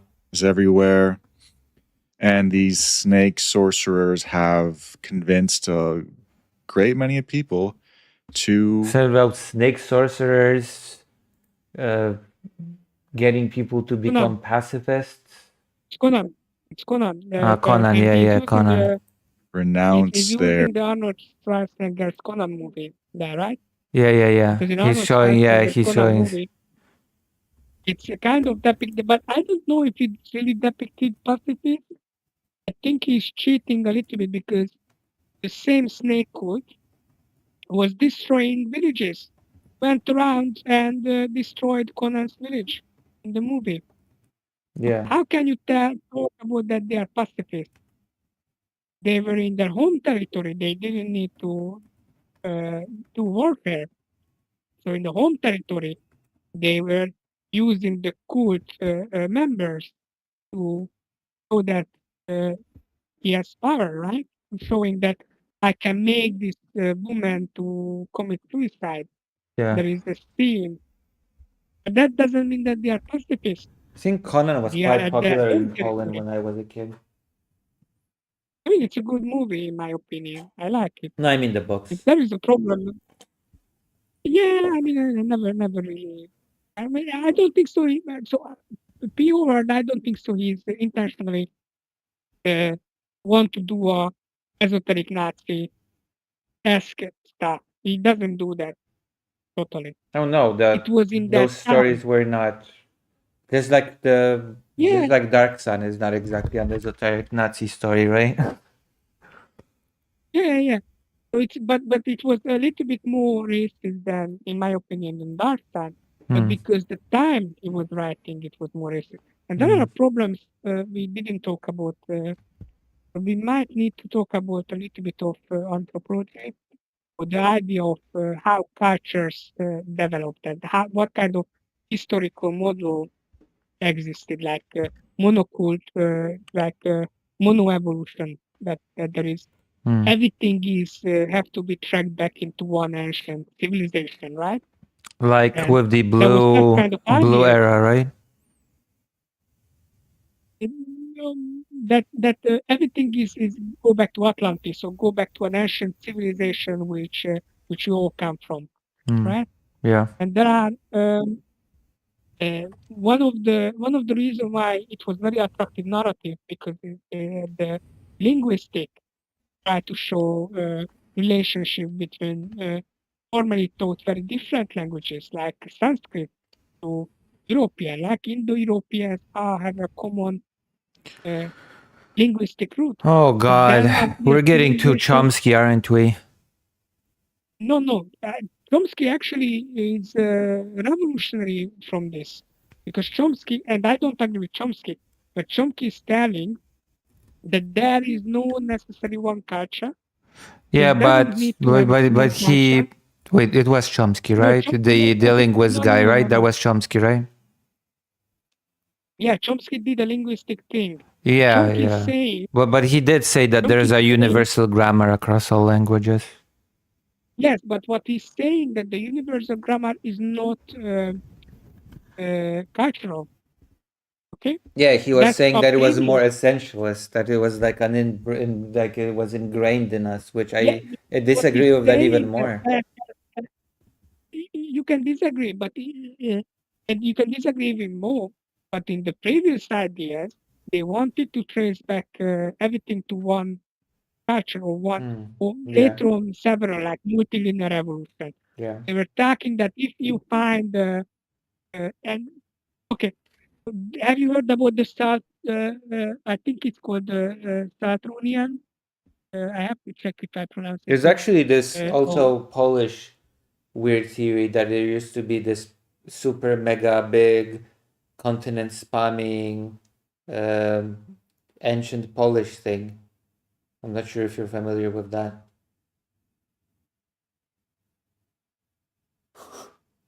Did you know that that was a thing? can you repeat? There is this pseudo historians actually write a whole thing about the continent spamming ancient Polish thing. Oh yeah. This is very much about every kind of uh, nationalistic movement tries to say that their own culture, their own past is the ancient root of all civilization. Yeah, Hungarians do the yeah, same kind of of course, yeah. stupid stuff. Okay, now what I wanted to say, the Salutrian hypothesis. This is a hypothesis that there are special kind of technology how they made the stone weapons or the stone spearhead, stone tools. Because you have to nag the stones, right? And it's a very, very fine process to do this stuff. Yeah. And what find that this Salutrian culture, they usually archaeologists name a certain kind of familiarity between items as a culture. That doesn't mean that they were really one culture, but we don't have any other way to define what people use this, right? We only find their tools a lot of times with how they buried themselves.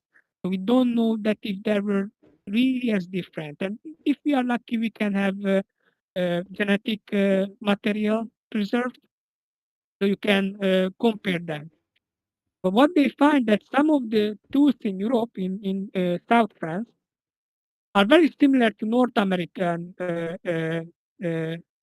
very ancient sites. And they're telling that those sites are sometimes as old or a little bit older than the theory how the Native Americans came from Bering, right? They come from Alaska to Alaska from Asia, right? Yeah. That's the theory. And they come through that in the Ice Age because there was a land mass between. Yeah.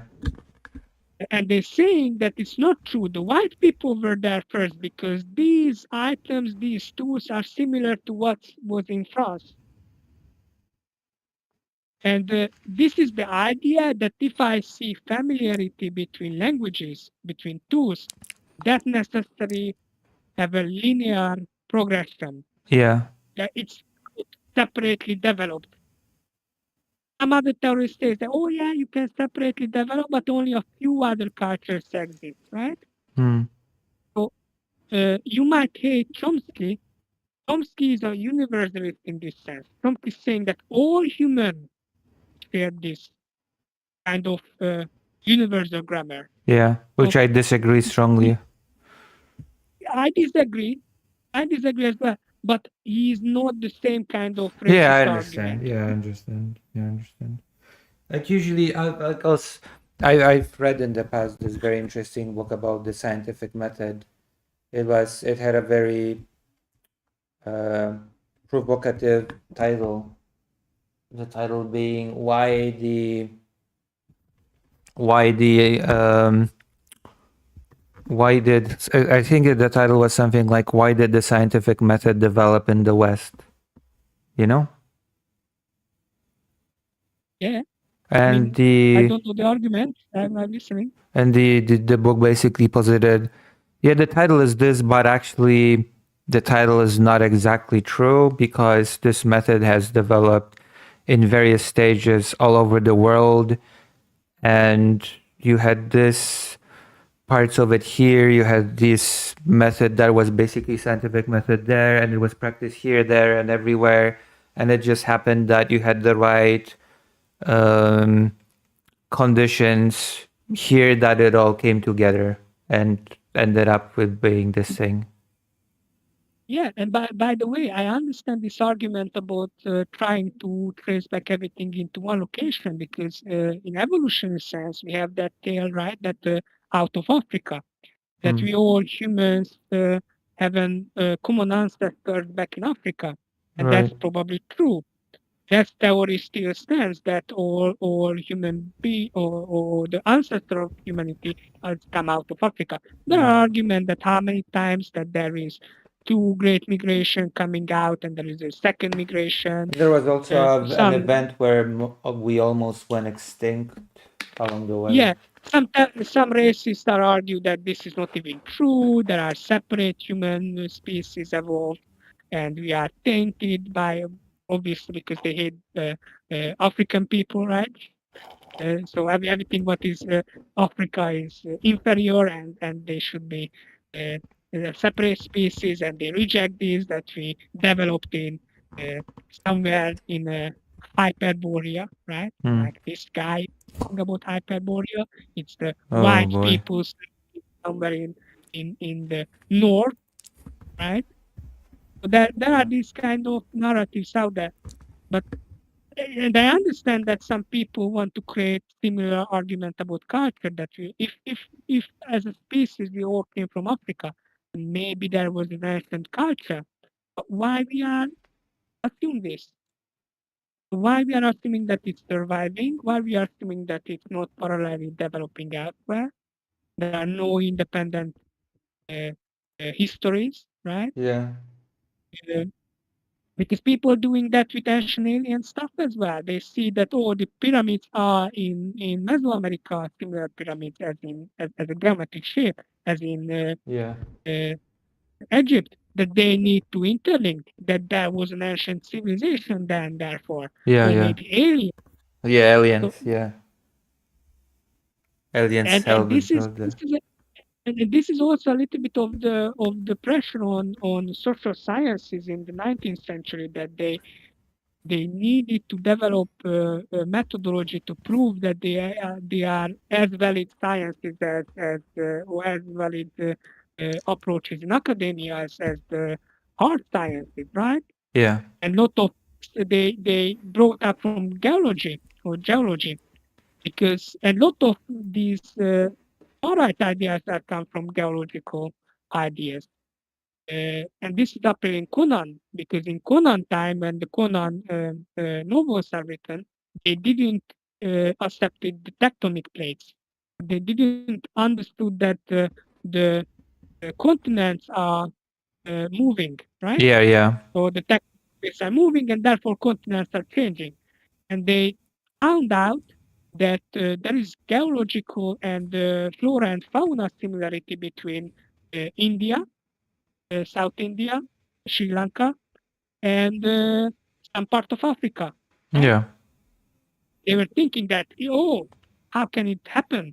There must be a land that sunk under the sea, which connected these lands together.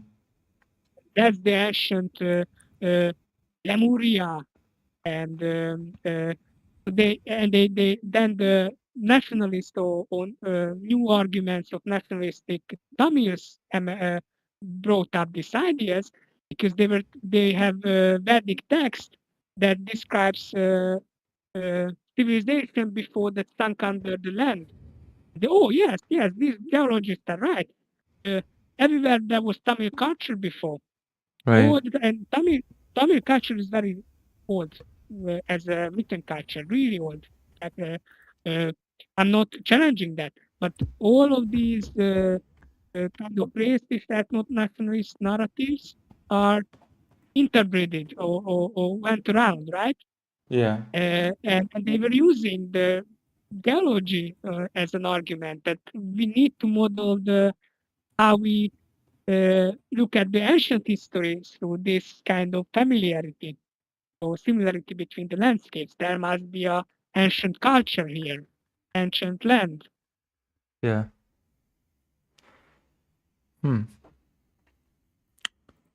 It is a bit insane, I will say.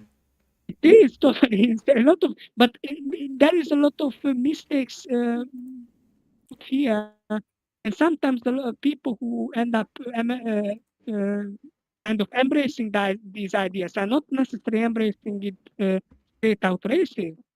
Sometimes because they think that, all right, maybe spiritually all people should be the same. Maybe every religion talks about the same God, and maybe every practice is a religion, and all goes back to one God then, right? Mm-hmm. And the next step, maybe they start to embrace that, oh, it's everything about the Christian God, maybe something before, or other spiritual nonsense, right? Right. It's not necessarily everybody entering this in bad. This guy is absolutely an esoteric Nazi, so this guy is a bad faith. Right. Although, if of course, in my once you opinion. actually start learning history of religions, it all falls apart really quickly. I mean, yeah. I mean, Sunday was talking about very good about this. That how the concept of religion itself is fraud, because we are, and even if we want to uh, destroy the kind of Christian cultural baggage, we might still embrace the uh, 19th century development of religious studies, or the idea that there should be some kind of this kind of every culture treats similarly the spiritual stuff, or the uh, how they describe the world, or everything is should be something similar as a realm of thinking. Why we are thinking that? Why we are thinking that practices are similar as the practices in a church? Yeah. What if it's more closer to a theater of modern age, or anything else? We don't know. Yeah. If you are in a different culture, you cannot just add that, oh, this is a religion like Christianity. The Hinduism is like Yeah. No, they're way different. yeah, and it's the Hinduism what we know today is sadly is a product of the colonial era. Like the Shintoism itself, as we know today, is a product of the Meiji Restoration, Right. Yeah. which is influenced by the Western idea of religions, right? Mm-hmm. But there are different. We have some glimpses of, like, we have the, like, where religion is touched upon. Like, we have famous works of literature like The Journey to the West that has a lot of religion touched upon. There are stuff written in ancient texts, so we find some kind of stuff, and then we start to interpret it as a religion, right? Yeah. So my problem is here is that I'm agreeing here in Sunday. I don't like the religion that we try to, because that's already have a baggage itself. When we talk about religion, we have to talk about what is in there in the Journey to the West, right? What Yeah. they are Exactly. Yeah. depicting there. Yeah. Not that it's a religion, not that it's maybe there are some familiarity, or we see it familiar because we understand it through our cultural lens, right?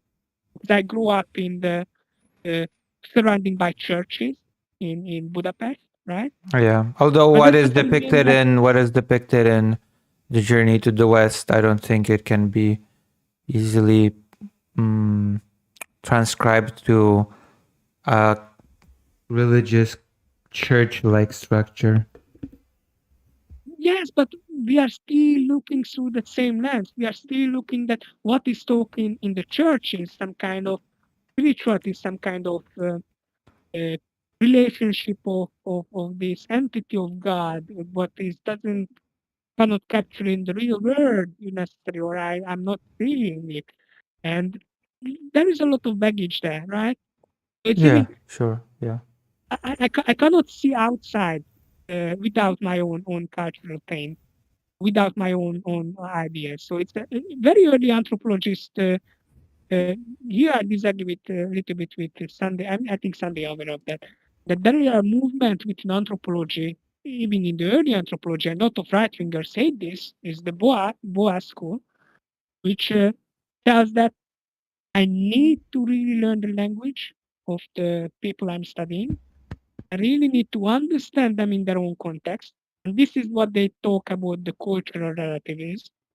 That it's not about that every practices are same morally or whatsoever. I can still discuss it about the human sacrifice as a being, right? Yeah. And maybe other people would be disgusted or upset. Partly because my cultures are teaching this, but I still can believe that all humans should be rejecting human sacrifices, right? Yeah. I might think that, Yeah. but I cannot describe that human sacrifice in the scope of my own culture. I need to understand if I want to represent that culture.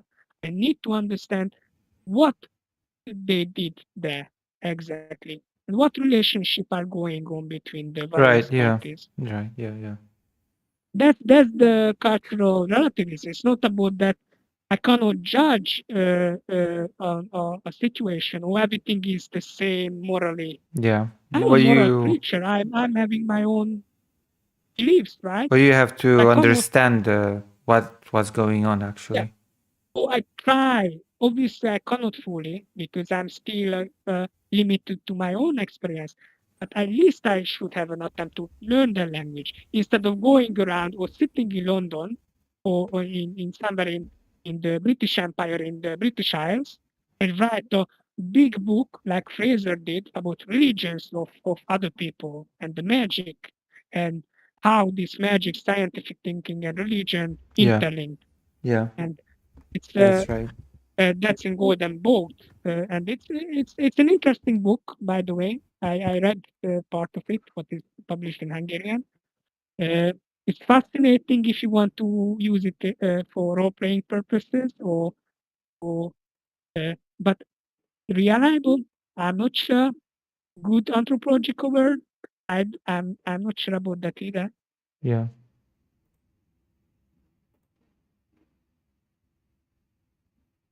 All right. We can continue now.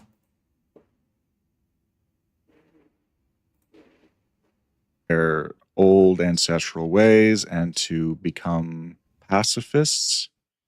They trick the population, and something mirroring what modern neo-Gnostics believe, that this world is fallen, and the only way to escape is to renounce it. That is the ultimate snake sorcerer trick, to convince the population that you live in a fallen realm, so why try anyway, while they accumulate might and magic and rule over you. It's the ultimate spell. And these spellcasters, again, they are in themselves powerful beings. They are probably Atlantean bloodline, but they're the corrupt version. And the corrupt version of the Atlantean bloodline is God.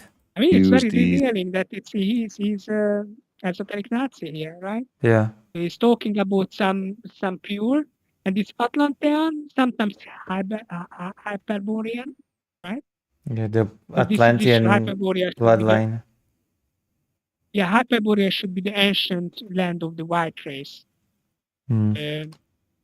That's the Thulian, or sometimes and the Conan writer used the Thulian, right? Hmm. You would, if you read Conan novels, you would encounter that kind of phrase. Yeah, a lot of things comes from old esoteric practices, ideas like theosophy was such kind of what is talking about ancient races, what the people are descend from, and Yeah. we went we just evolving. Yes. Right. Let's continue.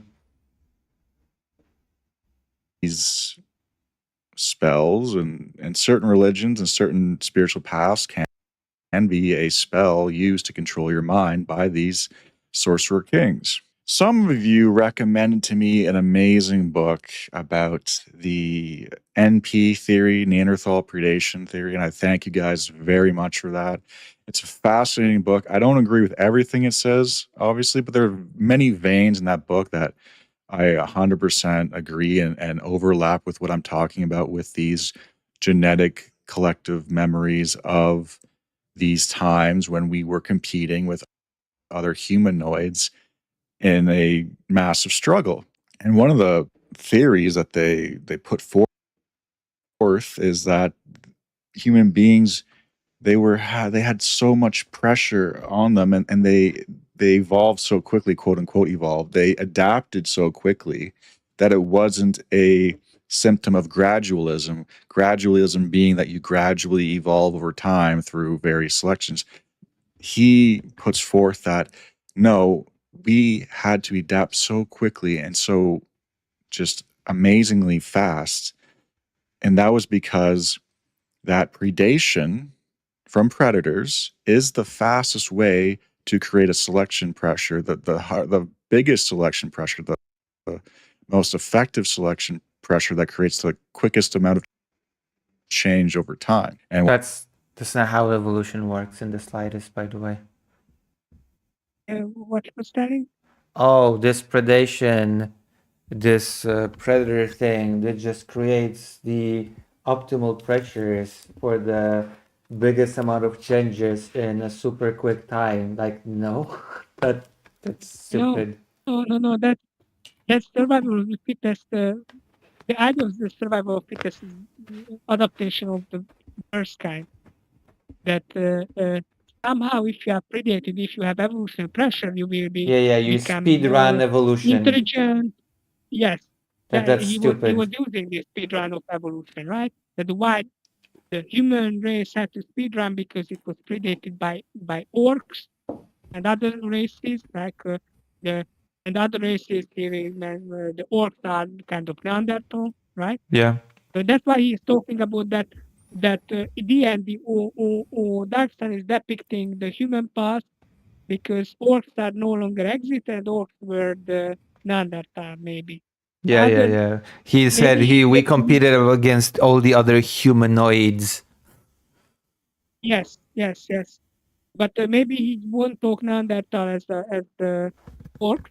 Maybe he will use the orcs to something else because a lot of esoteric Nazis and white nationalists are using Neanderthal as a positive.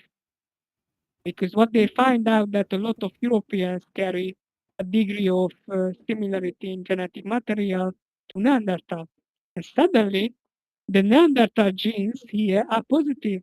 Maybe we as a white European race are better because we are interbred with Neanderthal. Yeah. That's what they argue. So I mentioned you Varg Vikernes.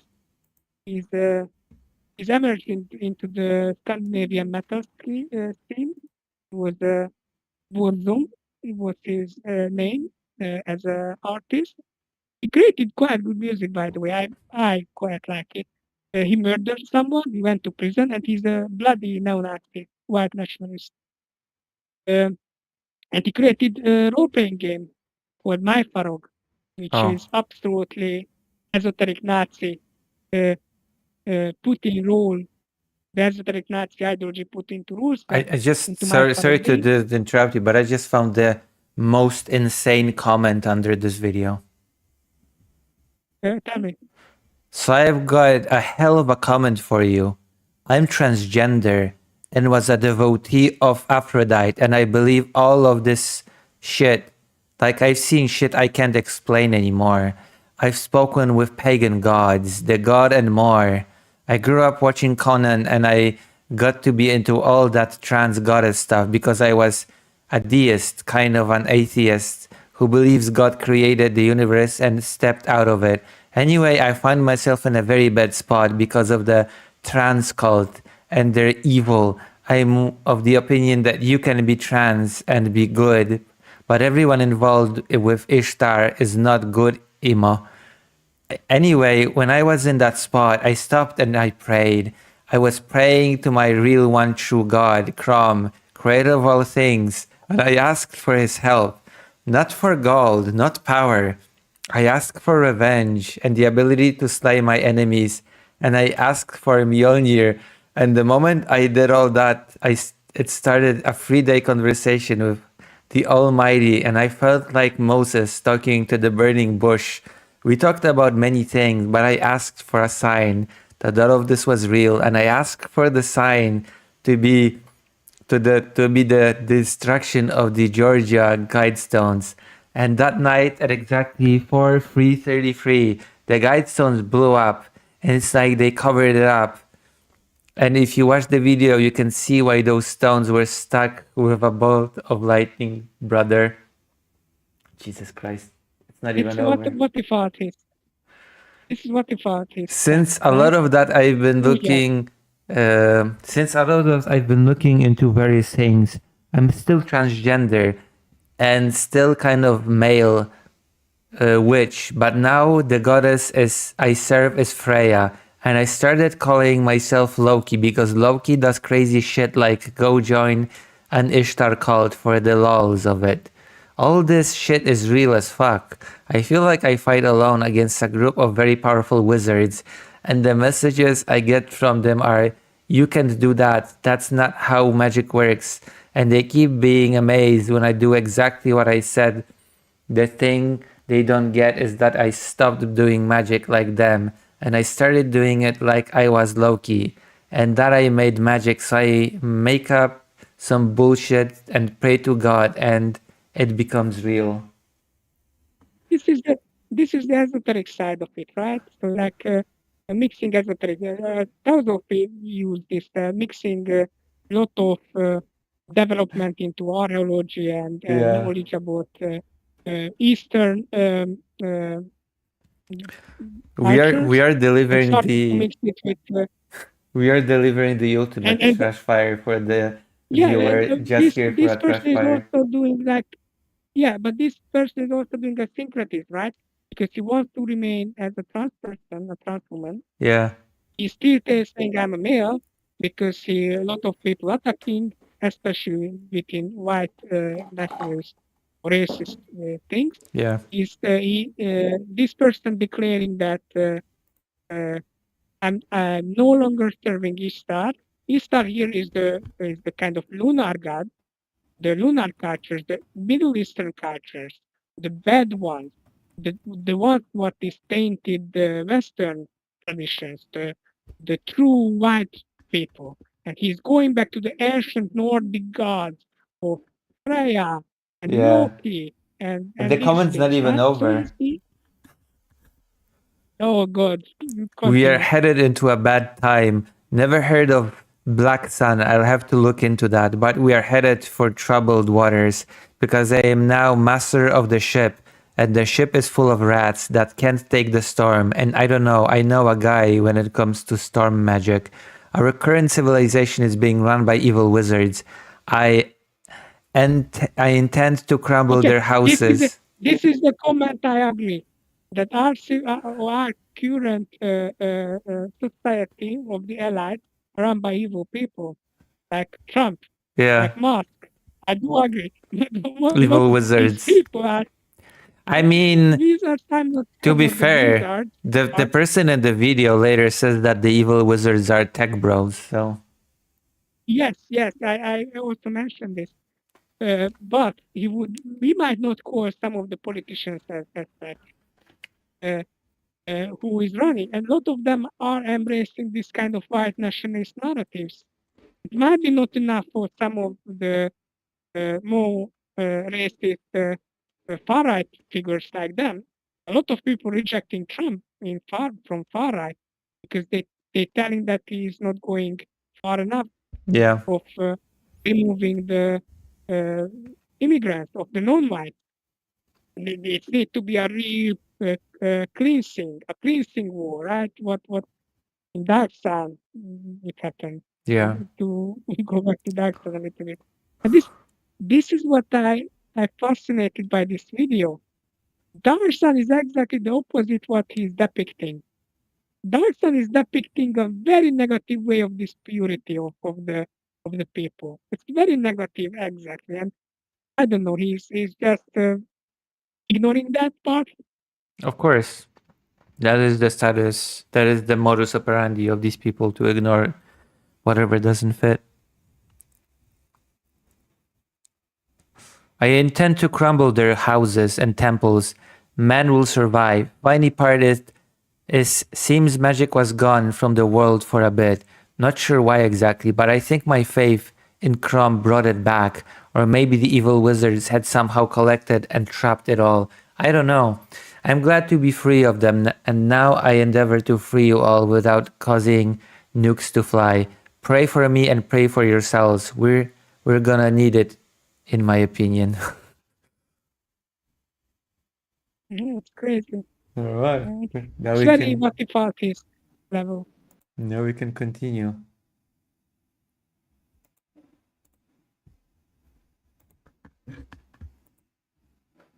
What was that selection pressure? Well, they say it was Neanderthal predation, which I can kind of agree with and kind of see, but it was also orc predation, it was giant predation, it was sorcerer predation.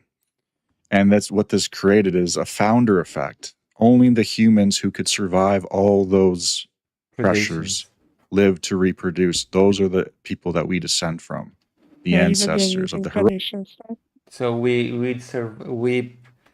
descend from all the people that were able to survive all the predations from the Neanderthals and the sorcerers. But even in his own narrative, this is not true. If today the tech bros are sorcerers, right? Yeah, so we Then we didn't survive that time. yeah, we didn't survive the predation. We just still live under the predation. We are still predating. So it doesn't make sense. But they will introduce a kind of this cyclical thing, right? Yeah. So he's arguing that the golden age was good. That's when we were pure. That's the highest part of the civilization. But in the second, he's arguing it's bad for because that's golden age is bringing the weak people, and the weak people will collapse the civilization. And now we are in the collapse civilization. So but it's it's good for basically us because we are the strong men create good times and Yes, good. yes. This Yeah. this cyclical thing is very important of all of these stupid ideology, okay, or the stupid Yeah. narrative. It's really important, and they always somehow they are themselves are the real people who are struggling, right? They are the ones who will change the age. They will be the heroes, Yeah. right? Because they have this bloodline, the ancient bloodline. Oh, by the way, just for sideline, if you want to read a novel which kind of talking about this kind of things, how crazy narratives are in the far right. Sorokin, Vladimir Sorokin, it's a really good novel. It's a really good book, and he is talking about this kind of Eurasianist, white nationalist, stupid narrative within the book.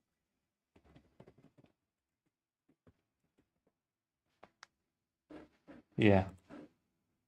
heroic age, and we still have that bloodline in us. We still have that ability to survive the modern iterations of the orcs, the goblins, the giants, and the sorcerers, especially the sorcerers. We are being selected against by sorcerer predation in our modern time. And I think we can feel it. We can feel that we're on the brink of another Atlantean fall, because we are being ruled by sorcerers who are abusing their magical powers like they did in the past. Same with the fall of Hyperborea, by the way. Same with the fall of Mew. All these sorcerers in the past. I mean, if you understand magic, if you've ever delved into magic, it is a corrupting force. Why? Because you get power from it, and power corrupts. And so that's what happens when you get too caught up in the occult. It's just human beings. We're limited. We have hubris and we want to control that power for ourselves instead of spreading it to others to try and uplift humanity, try and uplift humans in general. And it's just it's a story that goes back as far as time. That's why we see with Atlantis and Hyperborea, Lemuria again. And Lemuria is kind of like a proto-Tyrian setting as well. And it from its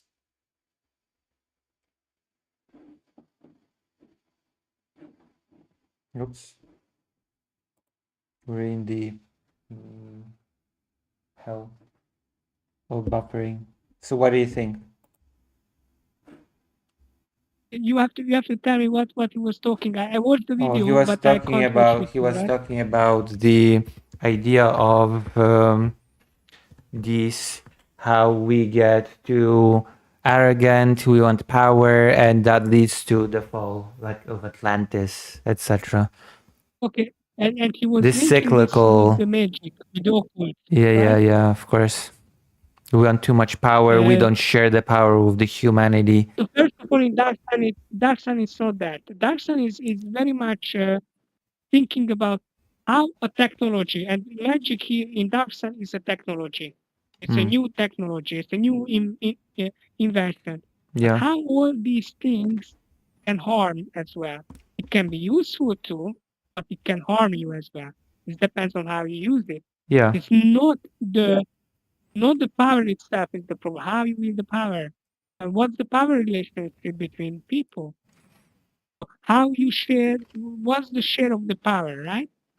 Because one of the other problem that they, for example, in the Dark Sun, the sorcerer kings are banning all magic and writing. Whoever writes, and it's not a noble, not a Templar, not a servant of the sorcerer kings, be sentenced to death. Yeah. Whoever using magic will be sentenced to death. And a lot of people hate the magic users because they associate that it's destroying my crops, right? Yeah. If I'm a farmer, it's destroying stuff what I care about. So it's the magic are tightly controlled by the sorcerer king. Yeah. And it makes all sense. Of all of the Makes sense. magic, Yeah. all of the power is them. Yeah.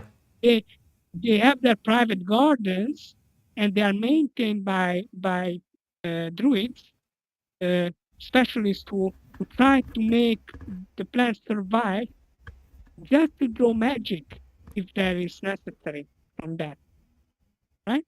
Yeah. So it's not the magic itself is the problem. It's that the power of magic is centered around a very few people who are very irresponsible in a sense that they want to quickly progress.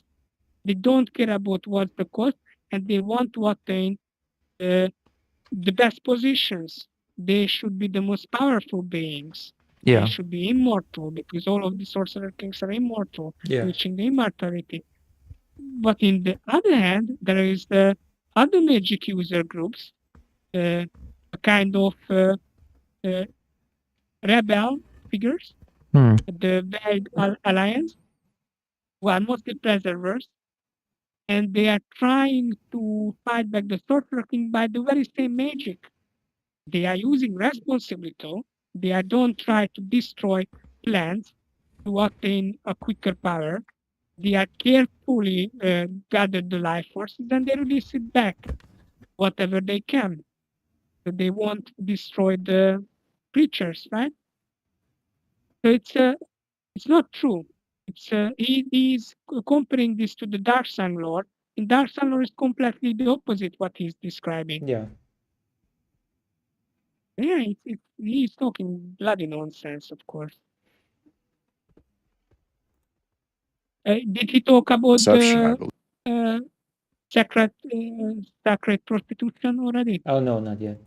was ruled by sorcerer okay. kings, but that's Let a me tale know. for a different Yeah. day. But I think that's why today we have this impulse and this fixation on post-apocalyptic settings, post-apocalyptic feelings.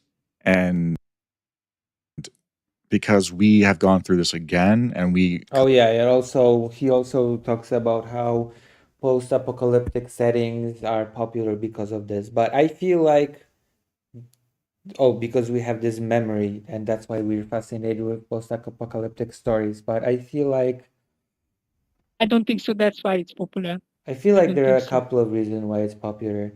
Like that Mm. there's well, one obvious reason why those stories are popular because at some point we actually lived in an era where we dreaded an apocalypse. And right? Wasn't that the whole Cold War that we dreaded an apocalypse, an Oh, apocalyptic nuclear? by the way, I, as a child, during that time, I had nightmares about atomic bombs. In Yeah. the 80s, I was a small kid, right? And I seen a documentary, in Hungarian documentary of the 80s Cold War, political show. They were talking about the threat of nuclear weapons, and they used some kind of movie what is depicting a nuclear war. It was a sci-fi American sci-fi movie. They put the imagery, and it's I kind of like that sci-fi movie now. That image was burnt into my head as a 6, 7 years old, and I had real nightmares about it. Yeah. And my nightmares wasn't that I will be destroyed. I wanted to be dying in a nuclear bomb. My nightmare I was surviving of the nuclear bomb, and all of my loved one will be destroyed. Right. That was that was my nightmare. And I feel like it created also some form of fascination of, okay, so what would we do if we survived? How would we live? What would we do? Yeah. And I think the other reason why now it's very popular the apocalyptic movies because apocalypse is also a new starting. So it's the status quo is destroying, right? It's destroyed by the apocalypse, and suddenly we find ourselves in a new place where we can reorganize stuff, where we can become heroes of our stories. Yeah. Or became bandits or whatsoever. So it's a very he's using the by the way, he's using the zombie movies as a narrative. He does. Zombie That we are movies living are not in exactly we are living in a zombie world now, according to this video. yeah, but zombie movies are not he's using the internet is zombie it's total nonsense. The zombie movies as depicted today has their own history. And it's not the history of the apocalypse, by the way. Yeah, no. That's quite it's more about the fear of the disease. Yeah. And by the way, it wasn't zombies originally, it was vampires. The vampire was depicted as kind of disease was spreading, and whoever catching is spreading again.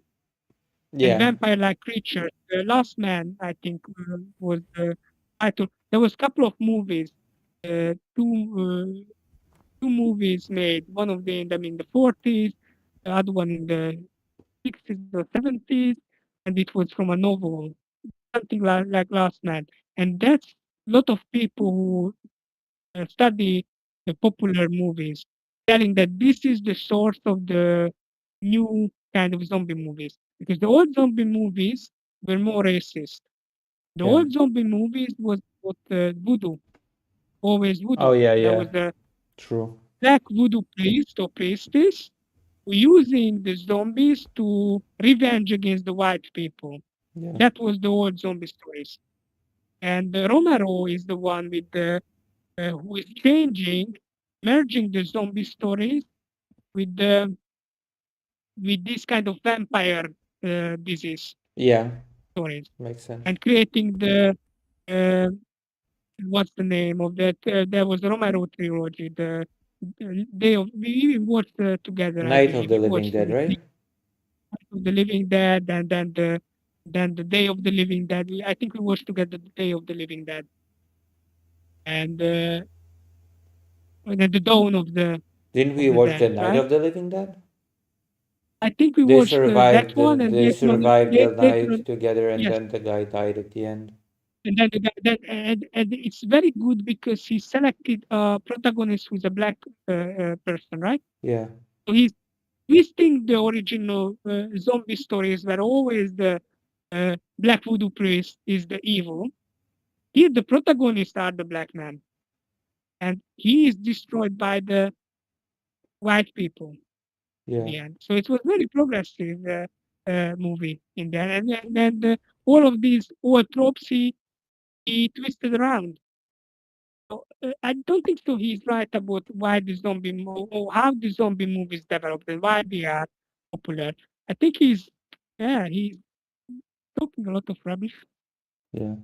Also, As always. I don't see what's the commonality between the Dark Sun apocalypse and the zombie apocalypse. There Well, is I no also don't kind of disease see I don't see how he in came Dark to Sun. the conclusion that Fallout is just Dark Sun in the future.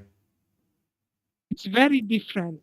Yeah, It's very different than Dark Sun. I Now, could not be I cannot think of any similarities in the slightest, to be quite honest.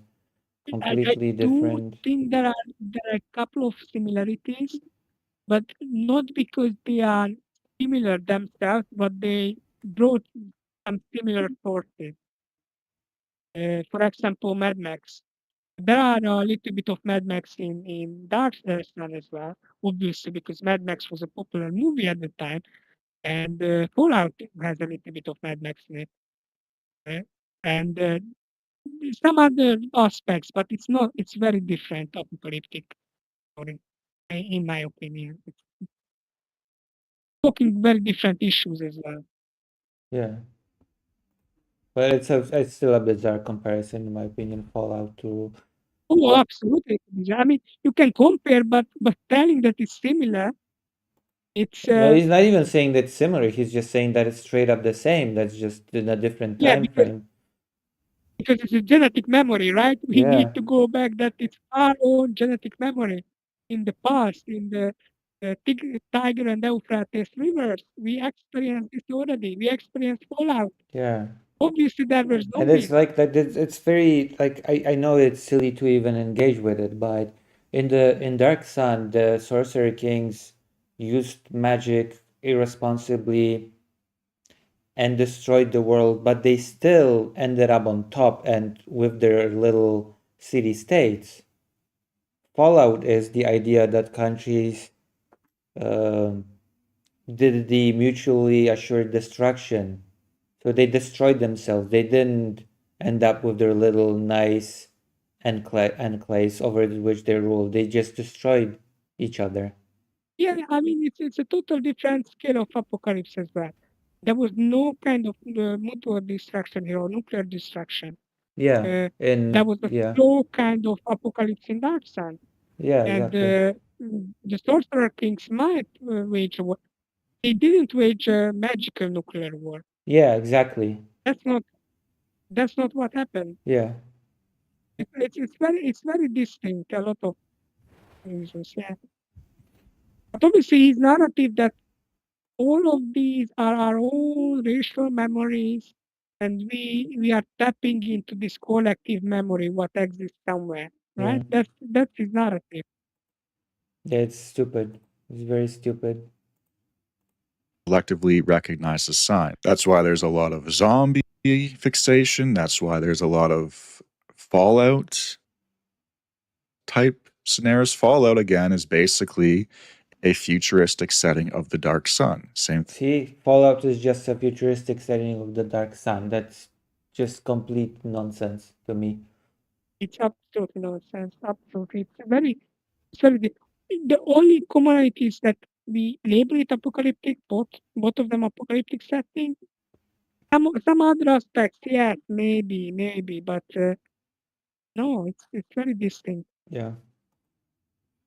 things: scarcity, survival, ruthlessness. That again pops into Fallout. That's Like and scarcity, ruthlessness, survival. I'm sorry, but there's just I can link many different completely Look, Lucy, everything tapping into ancient memory because we are all eating food. yeah, there's just too Because so we are all eating yeah, food, it's just therefore the esoteric Nazi concept of how the race are developed is true. Yeah, just God, that's so stupid. And because in Dark Sun they are eating as well, and because in Fallout they are eating as well food, therefore the two are exactly the same. Yeah, of course. Yeah. Fallout is so popular in our Do you collective deny that they eat food there? Oh, also, like now that I think about it, which is silly maybe, but in Dark Sun, they went out and destroyed a bunch of races, but in Fallout, actually, the nuclear thing caused a bunch of new races to emerge. Force, right? Yeah. But it's exactly the opposite direction what happened. Yeah. I mean, that eventually you had the adaptation of the old species, animals, Yeah. even people adapted into the new environment of this brown desert age. But it's true. I was thinking the same. I didn't want to talk about it, but yeah, it's completely the different trajectory. Yeah. But okay, you know what you would tell about this? It's all cyclical. Yeah, It of doesn't course. matter if you start from it or you end into that thing because it's the same. Yeah, Race is appearing or disappearing is the same. yeah, of course. God. conscious in our genetic memory. It's an expression of what we've already lived through in our past incarnations. And Oh yeah, I guess this person believes in reincarnation because he says that we have a generic memory of our past incarnations. Yeah, I mean this is quite important, especially I mean if you I mentioned Varg Vikernes, right? And his role playing game of My Farog. And in My Farog, you creating a kind of Nordic Viking style character, the Nordic culture, Scandinavian. He's from Scandinavia. I think he's Norwegian, I believe, or maybe Sweden. Anyway, in the role playing game, you are reincarnating, by the way. And you are reincarnating in the higher form if you role played well. Yeah. Black people cannot reincarnate into higher forms. They cannot because they are inherently spiritually inferior. Right? Jesus, of course, as Woman always. is also inferior. Woman might be kind of reincarnate into a man, obviously, because a man Yeah, is a a woman spiritually can be higher form. reincarnated into a Into man. into a fridge or another kitchen utensil. Yeah. No. So it's very integral to this kind of esoteric Nazi stuff. It's important. And reincarnation itself, it might come from the studies of engaging of Indian continent belief systems what existed there. They're bringing back in the 19th century accounts, right? They're starting to study as an academic journey, and they're trying to and a lot of Western countries are amazed by it. They're starting to embrace it in a very Orientalistic way. Yeah. It's interpreting their own way. For example, just read about the harem pants, right? Yeah. You know what the typical depiction of the harem pants is You slightly know what else? transparent. You know what You else see, taps into our super memory? I mean, Attack on Titan. yeah, I don't know. I'm not as much an Attack of Titan knowing that. No, anyway, these pants are introduced in the 19th century in France as a fashion, telling that this is what the Ottoman Empire's harem is wearing. And they never have any evidence, but this is how the French culture at the time depicting the Ottoman Empire, right? Yeah. A lot of these esoteric Nazi stuff about reincarnation, about cyclical age.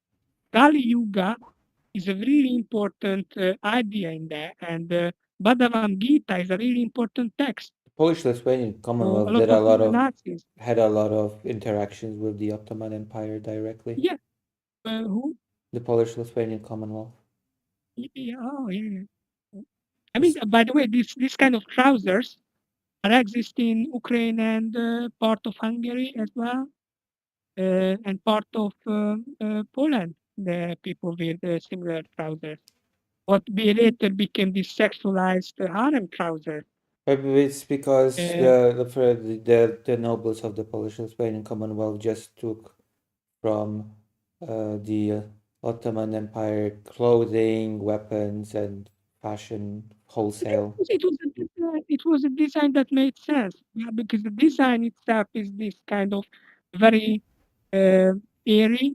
It's and in the end of the trousers, it's very narrow, right? Yeah, and there was these belts and a bunch of other Yeah. elements. Yeah, Yeah. the saber, the blade, is different from. Anyway, all these ideas about coming from, so they wanted to know what the other culture is like, but they are brought back a version of it, and eventually that influenced the racist ideas Yeah. of how things develop.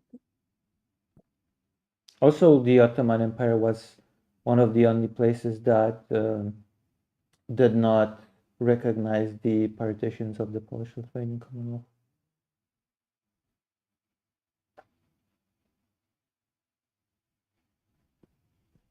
Like they did not officially. They even left a spot for diplomats from the Polish-Lithuanian Commonwealth even after the partitions. Isn't that interesting? Yeah. I mean, that was part of Hungarian history where Rákóczi, who led the rebellion against the Habsburg monarchy, right? Yeah. That was the rebellion before 48. It was the late 18th century. And he escaped eventually to Ottoman Empire as a refugee, asking asylum there. Yeah. Persia also And Ottoman Empire kind of had a positive relation because the common enemy of the Habsburg Empire or Austrian Empire. Yeah, Ottoman Empire was just one of the actors on that whole stage of international relations. Yeah. And it hadn't always played a negative role, even that the Hungarian kingdom had been with war with Ottoman Empire. It's a Yeah. much more complicated relationship with the Ottoman Empire.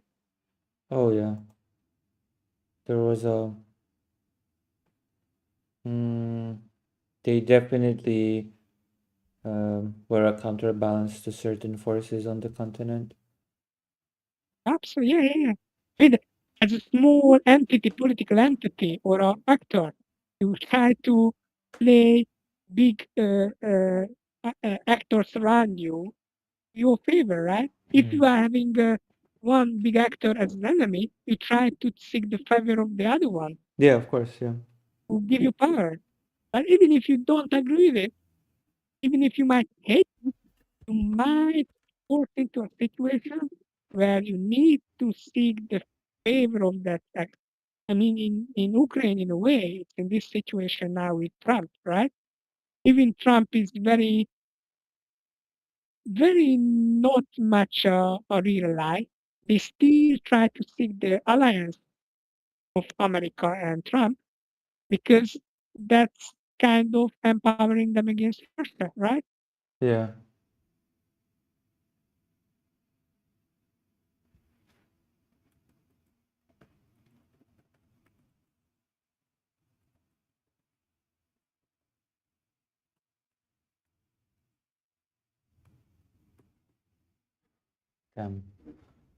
Yeah, there's I don't know. We could go into a lot of stuff like about how the European relations went because I don't know, Ottoman Empire very much counts as part of European politics. Oh, I believe that Ottoman Empire, the history of Ottoman Empire itself is very much related to European history. Yeah, Yeah, and it's agree. very much part of, very Yeah. much part what makes us today as we are, or what makes what we are talking today. And there Yeah. are a lot of revisionists of far right that only try to depict the Ottoman Empire as kind of other, invading other, which because obviously we need to defend against the Muslim migrants, right? That's the narrative. Yeah, And but as in the past we defended against the Ottoman Empire, we need to revive this defense. And it's not true. the It's not true current that Ottoman Empire was always the enemy. the current war against Russia kind of throw a wrench in that rhetoric because people started recognizing, for example, the Ottoman Empire defeating Russia and sacking Moscow or you know, burning like part of the Russian cities. You mean in the Crimean War? Yeah. Yeah, that was an interesting part of yeah. So it's that there was this tug of influence over these regions, Crimea, etc. It's I don't Shall we know. finish this video? I'm interested of the Yeah. I'm The on pause it. zombies were huge, especially amongst millennials. We are the zombie generation. We grew up in a very zombie time. And you can see that maybe it's a social commentary, but I think there's also another layer to it too. And just because I say that there's one thing that I feel something is connected to does not necessarily negate the other layers that other people point out that I've noticed you guys have pointed out before too. And in fact, that adds on to what we're talking about here. So please let me know what you think about this dark sun, this genetic memory, the resets. Resets have been coming up again and again on YouTube. The resets of history. There's entire channels that are, I think, he's talking about resets of history. Brilliant in a way. I don't agree with he's talking about that we need to fasten the end of this age into the new age, right? Yeah. So that's what we need to bring the new golden age. Yeah. The revival of the old past, which is, by the way, is bad because then we get lazy. But we could be the heroes to bring the new age, the new golden age. And this status that I am the chosen one, I am the one who will bring this, or we are as a people are the chosen one. We are the pure spiritually. We are the ones who understand, right? Yeah. Even that the trans person in the comment section is talking that how I am the chosen one who rejected the magic of Ishtar, which is the sacred prostitution, because Ishtar that kind of feminine stuff. I'm embracing the good feminine goddess of prayer. I'm the one who is using the magic, not the magic as the sorcerers doing it. I'm using the good magic, the racial pure magic of Nordic people. Yeah. Yeah. What a bullshit.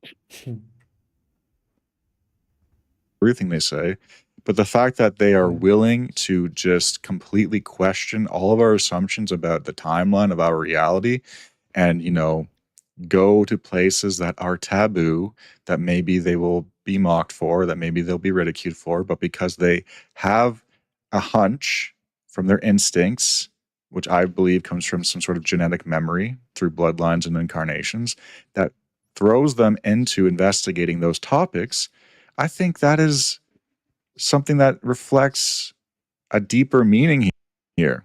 Okay, I don't agree with everything they say about the timelines, but the fact that they were resets, I can 100% get on board with that. I think there were resets, and there was an Atlantean reset. And because a lot of it had to do with weather magic and manipulation, that's why the dark sun setting hits home so hard, is because the weather was manipulated and it was corrupted, and it was a massive weather magic. Remember about the weather magic of heating event, and that's Well, what led to it there being is no such a weather magic in Dark Sun. It's not the weather magic destroyed the the environment. It's the magic itself. Drawing from life force. Maybe he meant of this pristine tower, right? Because this tower, what they used to prevent the apocalypse from the Blue Age into Green Age. That might he meant about weather magic, but it's not true. It's not. Yeah, it's kind of strange what he's talking. He's lot of. Did he talk about the sacred prostitution yet? Because it's never appear in Dark Side. I don't know where he gets it. I mean, I kind of know because a lot of, I think even in old Jewish communities, there was kind of sacred prostitution in certain areas. And Zosia, it kind of looks. is the mere Karasu's mix sounds bored. Hearing distortion a bit like this, a bit rate seems off. Maybe it's just me. You know, it is what it is. You know. What's happening? Oh, that sound. You sound a bit distorted, but it is what it is. You know. Oh, yeah, I don't know why. I mean, I think it's my computer. It's okay. We'll get Maybe you my a mic. nicer mic. I don't care. All right. Let's continue then. Weather magics.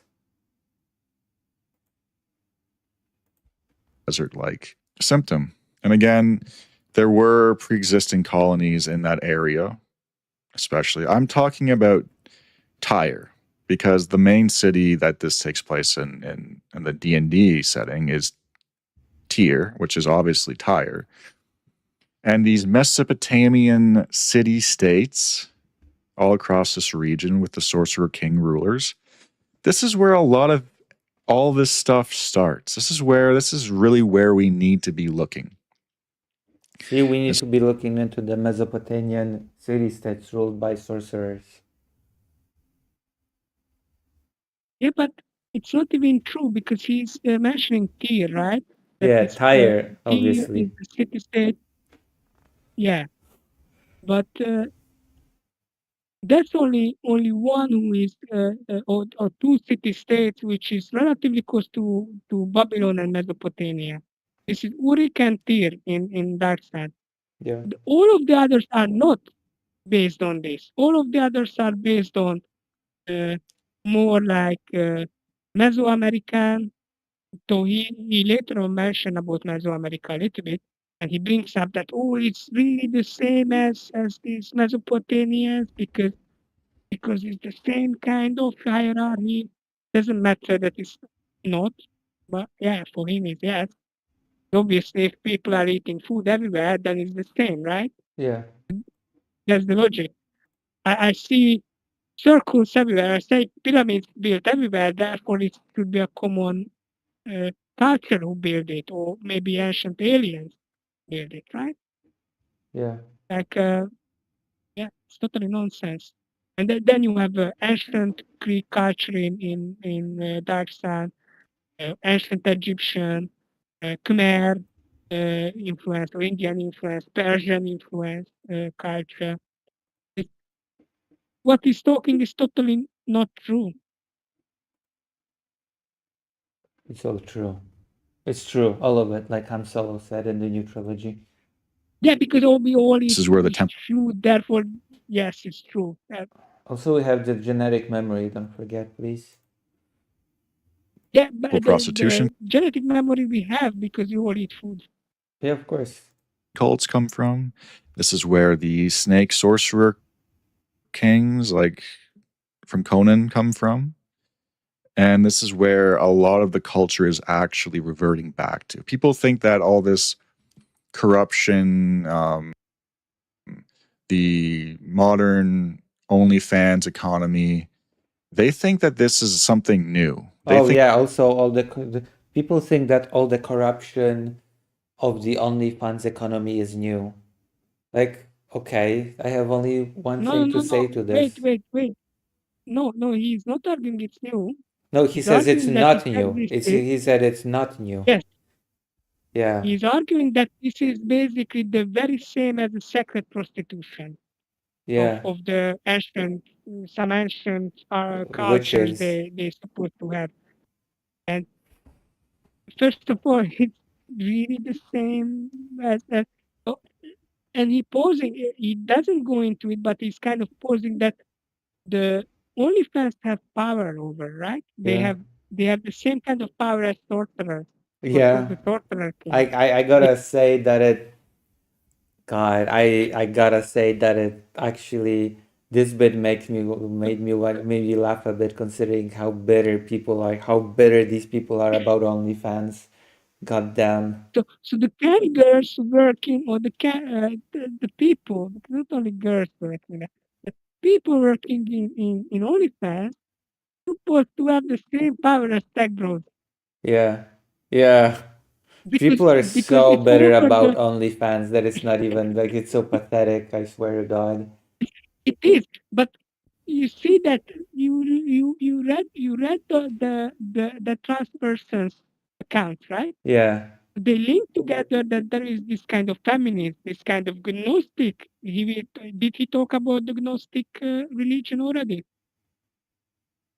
That gnosticism is this devolution, is the bad spiritual thinking, and the sacred prostitution, the Eastar, the lunar cultures, all these no Nordic myths, because that's not our racial memory, that's not our genetic memory as white people. These are come from places which is the other needs to be purified, which needs to be Yeah. destroyed. But it just The comes holy out it thing, just but comes up as so insecure and pathetic, bringing up the OnlyFans economy, quote unquote. it's worse than insecurity. It's based on insecurity, but then there's a far right narrative on it. It's based upon the person who doesn't have a girlfriend sitting at home, right? Yeah. That you are manipulated to all these attractive women, what you can't reach, and they have power over you. But it's really not them, but there is these Wokies, this kind of sorcerer, and they are interlinked with the tech bros and whoever is in power now. Yeah. And And they therefore grow the you whole need to economy. destroy. Yeah.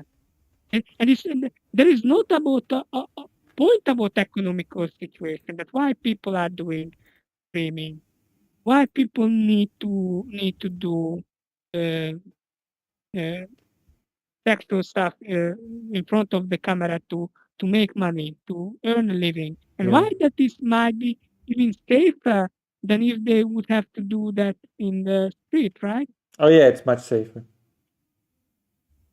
Sometimes but it can be very exploitative because sometimes it's not even safer because sometimes people pushing others to do the camming, right?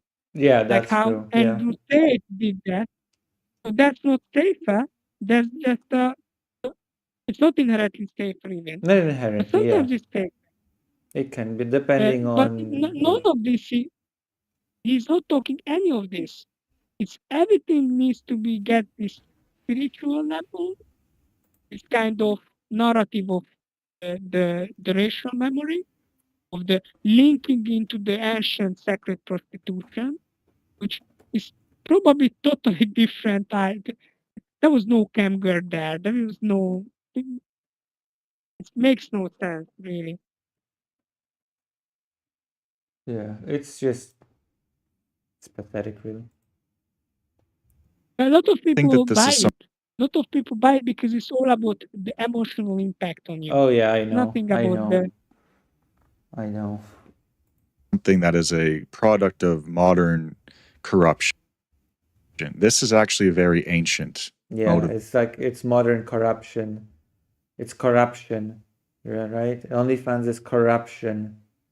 being Okay, but that we're just this is something I don't understand. So if people get lazy in the golden age, that wasn't the corruption. So if there is this cyclical thinking, right? That Yeah. people get lazy because good times and that good times are collapsing because not the laziness itself.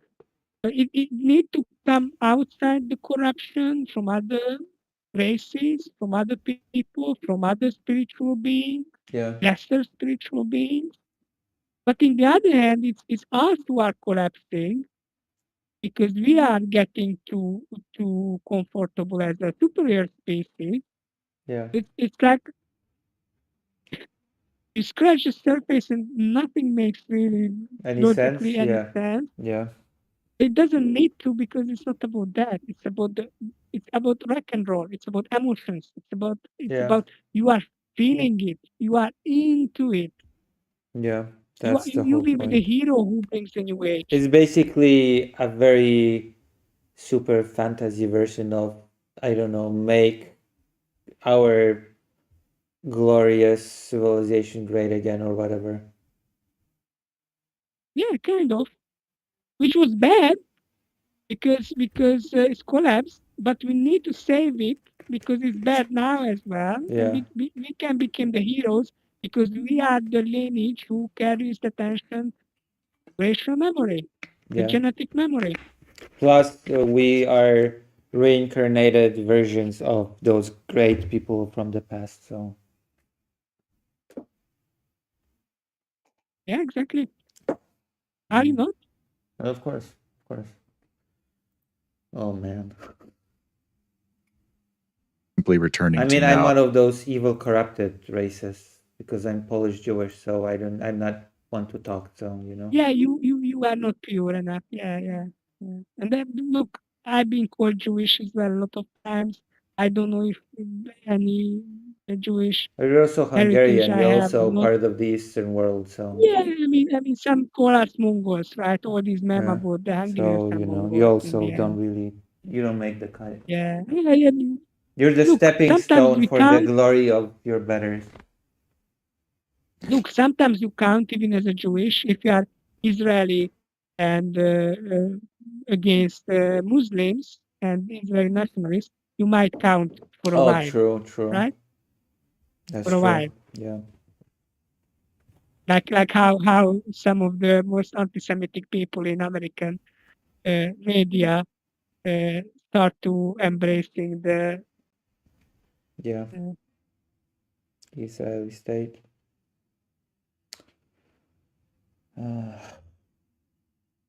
Man. Netanyahu endorsing Orban. they had a long-term good relationship, Orban and Netanyahu. It's not new. Yeah. So it's not a surprise for me. They kind of played on each other. So Orban can prove that he's not anti-Semitic because he has a good relationship with Netanyahu, right? Netanyahu can use Orban Victor that I have a good relationship with European powers, and they supporting the Israel state. It's mutually beneficial situation. And if we are thinking there was even a link of you remember that pager? Yeah. The page has blown up. Oh yeah. That's Yes. through a Hungarian company. Yeah, I remember. Yeah, that's true. Right, let's continue.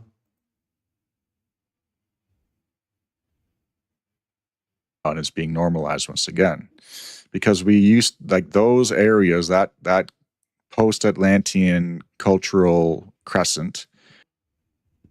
For example, prostitution was deeply ingrained into the culture, and that's why it's not such a foreign thing to a lot of people. A lot of people have this in their genetic memory. That's why it just kind of fits back into the culture like a piece of a puzzle.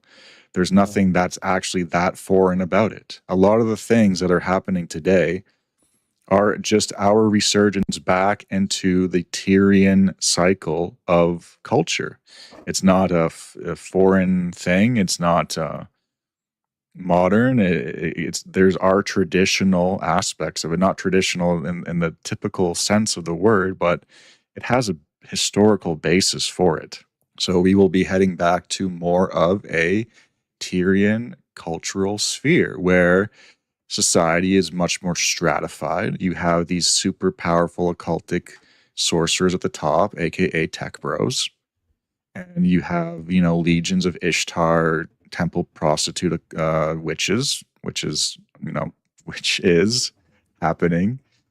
And you have kind of these people at the bottom or the middle who are just kind of going around trying to scrounge a living through this post-cultural wasteland.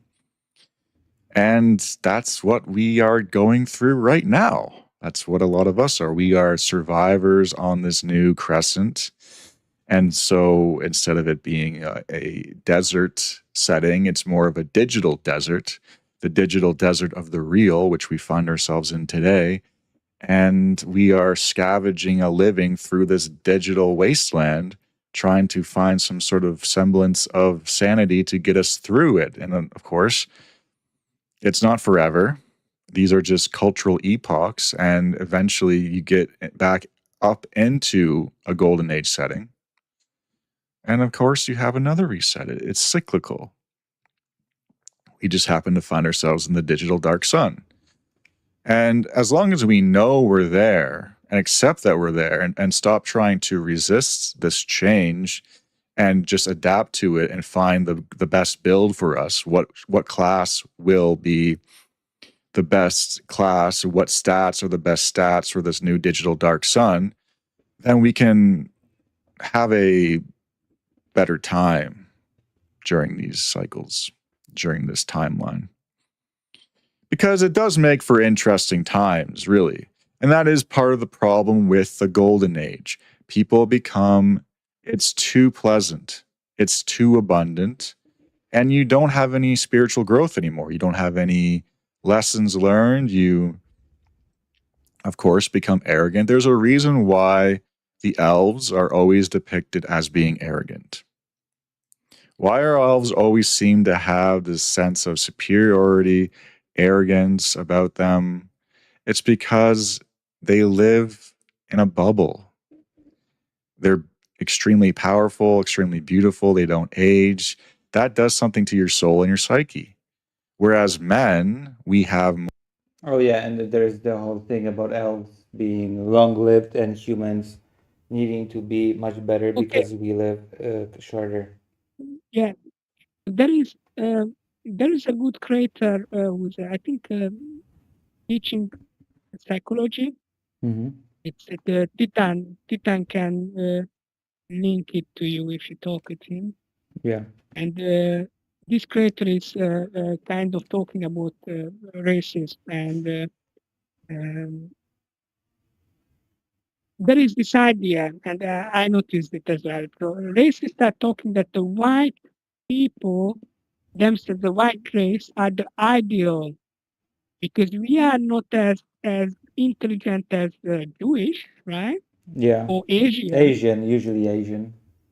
Usually Asian, but sometimes they will using the Jewish are very intelligent, but they're deviant. They are really like they're doing this secret prostitution, they're doing this pageant race, right? They are doing this trading instead of warfare and stuff like that, right? They infested that pure good white culture, which was crush your enemies and chrome and whatsoever, right? Yeah. And but we are not as deviant or as primitive as the lesser races as well. So we are in the ideal place. We are the middle ground, the middle type with who can be anything because it's not the super good, but not the very bad either. This is so stupid. And that's what he's talking here, that humans are not as long-lived as ourselves, that yes, they are superior in they are almost immortal in most of the depiction. By the way, in Dark Sun not. In Dark Sun elves very livable humans. Yeah. So it doesn't even read the bloody Dark Sun to understand it. And it's not even the material culture that none of the city states are ruled by elves as dominant. Yeah. Some places they don't even accept them. So completely the opposite what he's depicting here. So he didn't read, he didn't care about the dark side setting. He only cares about his narrative. And but the narrative is about this white racist narrative that the white people are this Goldilocks of the attributes. Not the best, but the best potential exactly because it's not over specialized. Yeah. That's the argument for that stupidity. It's idiotic. More grit for ourselves. We go through a lot more, we learn a lot more, and we live way more deeply. We have so much more depth than the elves do. And that's why a lot of us come into this realm as men, as humans, because it is sort of a spiritual speed run if you can see it in that way. And I can understand how that actually makes sense because there's just so much, again, if you want to talk about selection pressure, there's a lot of spiritual selection pressure on us in this digital dark sun timeline. And if you can learn to... Yeah, there's a lot of spiritual pressure on us to evolve in this digital dark sun timeline, whatever that means. I don't even understand how the digital, how the internet resembles of dark sun. Yeah, that's why I said I have no clue what that's supposed to mean. Digital era, dark sun. There is desert in the online spaces because maybe there is not as good information anymore. That's what he's talking. Maybe. But I have no idea what Yeah. he's painting so vague folks that it makes no sense. Yeah, he's just saying things. Kind of need to feel it only, right? Switch off your brain and just feel Yeah, it. it feels over reels, yeah. Yeah. As always, from people like this.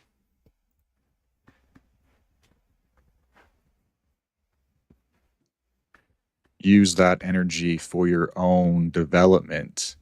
That's the way to do it. That's the way to progress in this timeline. And it is interesting because if we were just elves in Hyperborea, which some of us were, we would still be elves in Hyperborea. But again, after a couple aeons of doing that, it's going to get boring and you're going to want to experience the depth of this realm. And a lot of us have gone through a lot and gone to the deepest, darkest depths that the dark sun can deliver for us.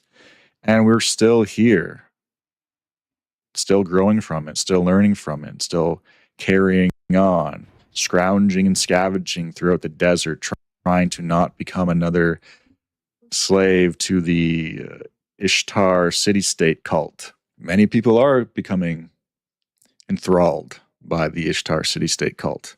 Yeah, we are still surviving, trying not to get enthralled by the Ishtar city-state cult.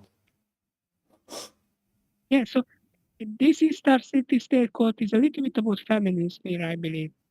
So again, you remember that how this trans person in the comment section Yeah. in this video, under this video, was talking about how he was brainwashed by the cult. Yeah. Right? Obviously the woke feminist cult. Yeah. The person is still telling that I'm a trans still, right? I want to be trans, but I'm the good trans. I'm rejecting this Ishtar cult, this woke is this feminist, which leading, and obviously the only fans are the church of this cult of the tech bros, the sorcerer king Sander. They are the sacred prostitutes who have power over you, who is spiritually sucking your blood. It's,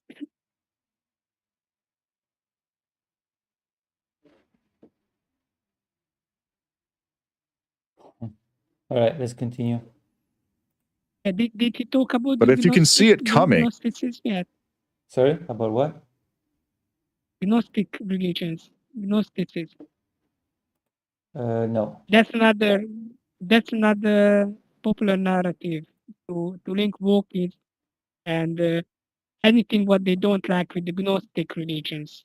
It's even one of the video you linked is talking about this. The content creator who been talking about you told me about that guy. He was covering a video about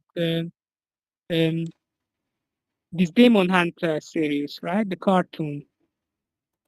And the video he's covering is about Gnostic religions. That there is this kind of subversive Gnostic religion within our culture today, which is the Wokies, end up in the Wokies, and is subverting the spiritual purity or the ideas of the people. And through music, because that video was talking about how the Demon Hunters music, the hip hop music, is trying to brainwash our children into this cult of Gnosticism. Basically, that's what he's talking about with the OnlyFans and Ishtar, right? Yeah, The same kind of narratives. it's true.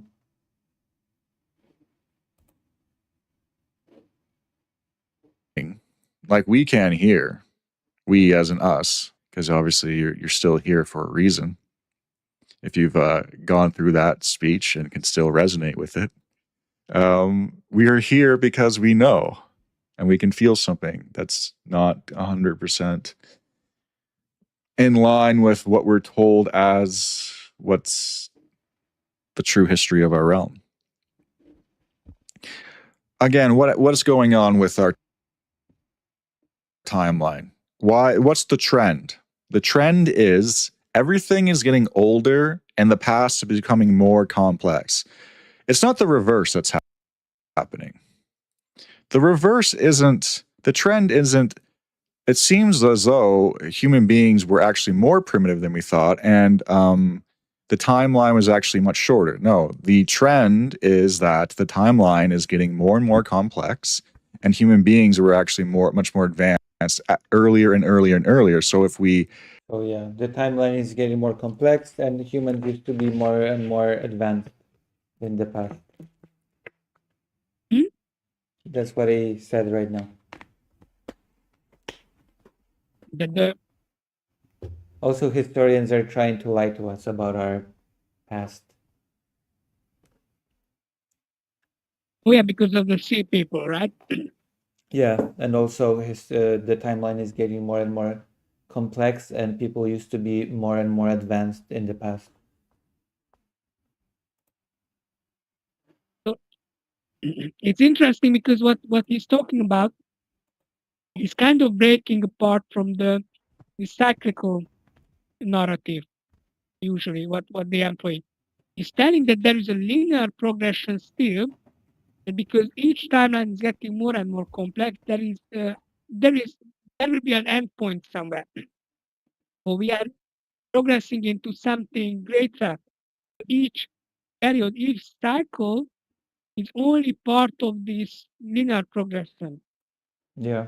We are getting more complex. So he's really all over. Even for a esoteric Nazi, he's really all over. Yeah, I'm not super shocked about this development.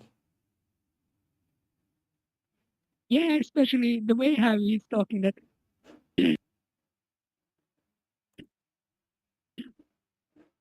my voice will be gone soon. shoot that trend It's really where strange because he's Oh, talking that Ichika all Yuno. of these struggles leads to some one kind of second. progression. はじめまして。初見です。ようこそ、このストリームで。今はビデオを見るけど、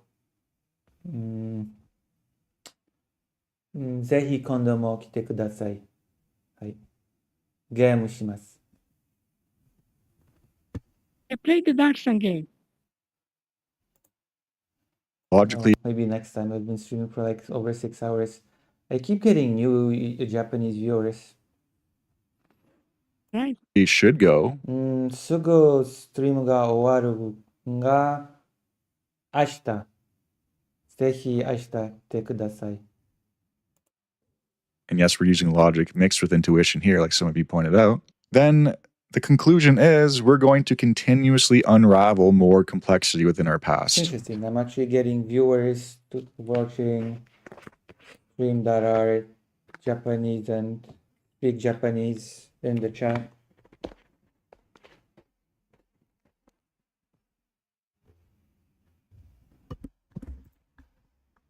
A wonderful book I've read recently is Beyond the North Wind, The Fall and Rise of the Mystic North by Christopher Yeah. McIntosh. Yeah, I try.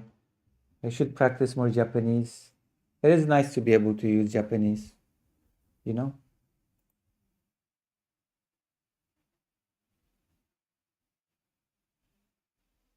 Yeah, thank you. Although we're talking about esoteric Nazi stuff right now.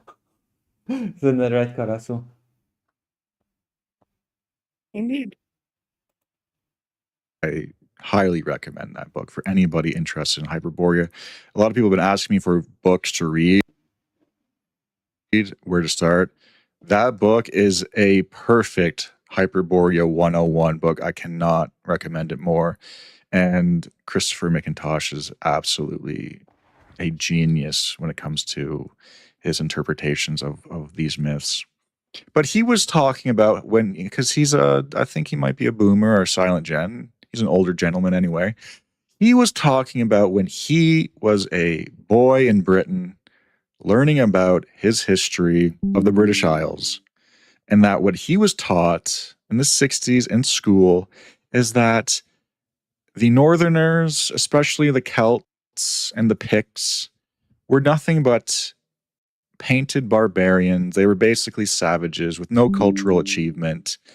Same with the Germanic tribes. Oh yeah, he's getting about this weird. He got on this weird diatribe about how the Germanic tribes are just depicted as savages, which is I've never just been. I've never been exposed to such a bizarre. Sorry. This is the attack against the historian part, right?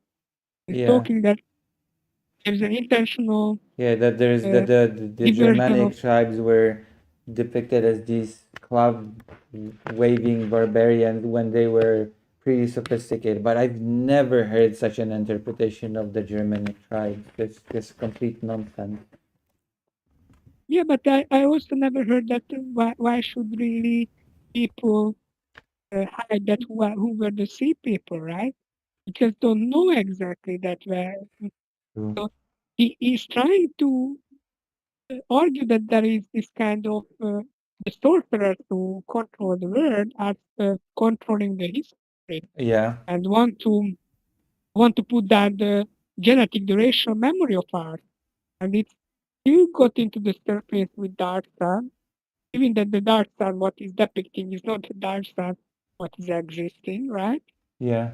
But he's telling that don't listen to all of this history. This is false. The real history is in this role-playing game. And how I'm presenting it. Yeah. It's crazy video. It's really. They were there's club wielding barbarians essentially. Yeah. Now, if we take that and look at what we understand today about the North, we understand so much more, that they have such amazing cultural depth, that these people were poets, that these people were travelers, that these people were inventors. In fact, they had the highest level of metal development. They were masters of iron and steel.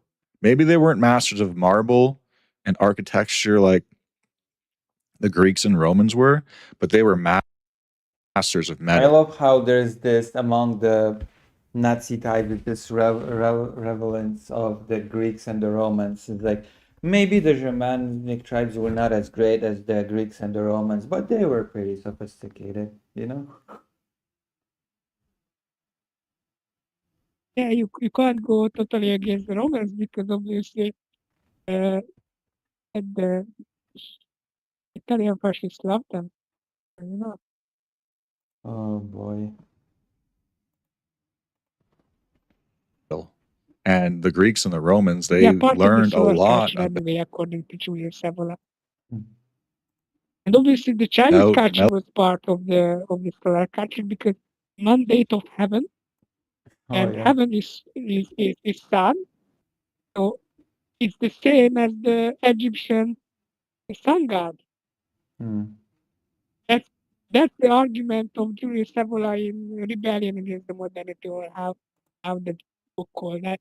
That was the point where I dropped that book and I thought that this is just rubbish nonsense. metallurgy from the Celts. And so again, we see this complete revamp of how we see just our own recent history in the last 50 years be completely turned upside down on its head. I think that it's going to keep going in that direction. It's going to be even more unbelievable what we uncover about our past, not just in the north either, but Atlantis and Lemuria and Mu and, Mesoamerica and the potential. Again, I see it again. You have the Tyrian, we go back to the Dark Sun, you have the Tyrian city states. That echoes exactly the same in Mesoamerica. It's almost the exact same cultural motif going Oh on boy. here. City states ruled by sorcerer kings, a land of strife and thirst and slavery and all the stuff that were associated with that. And that's the thing where I differ a bit from a lot of the mainstream, like the mainstream within the non-mainstream, I should say, takes on Atlantis. Is that Oh I yeah, think this guy says that he differs from the mainstream, non-mainstream takes on Atlantis. God. Yeah, so obviously he probably sent a couple of Dark Sun videos.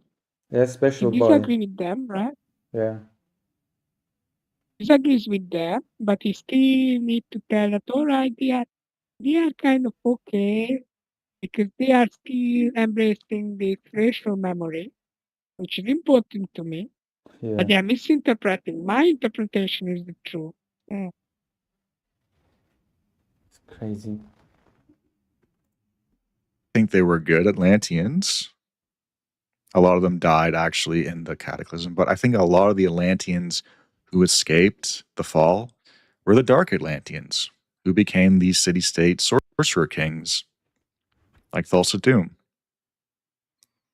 and the various people in the Cleansing Wars that happened in the Heroic Age. Yeah, So- so he's different because he believes that some Atlanteans were evil and they became the sorcerer kings. And also the people in the cleansing wars that happened in the heroic age, which is very interesting framing. I mean, he depicted the period where we were competing with, supposedly competing with Neanderthal, right?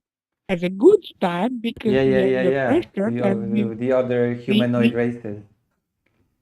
and we pressure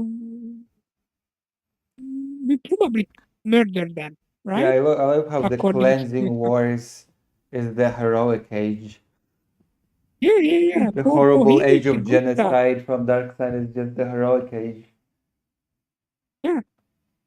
It doesn't matter that was the time when the magic was destroying the world.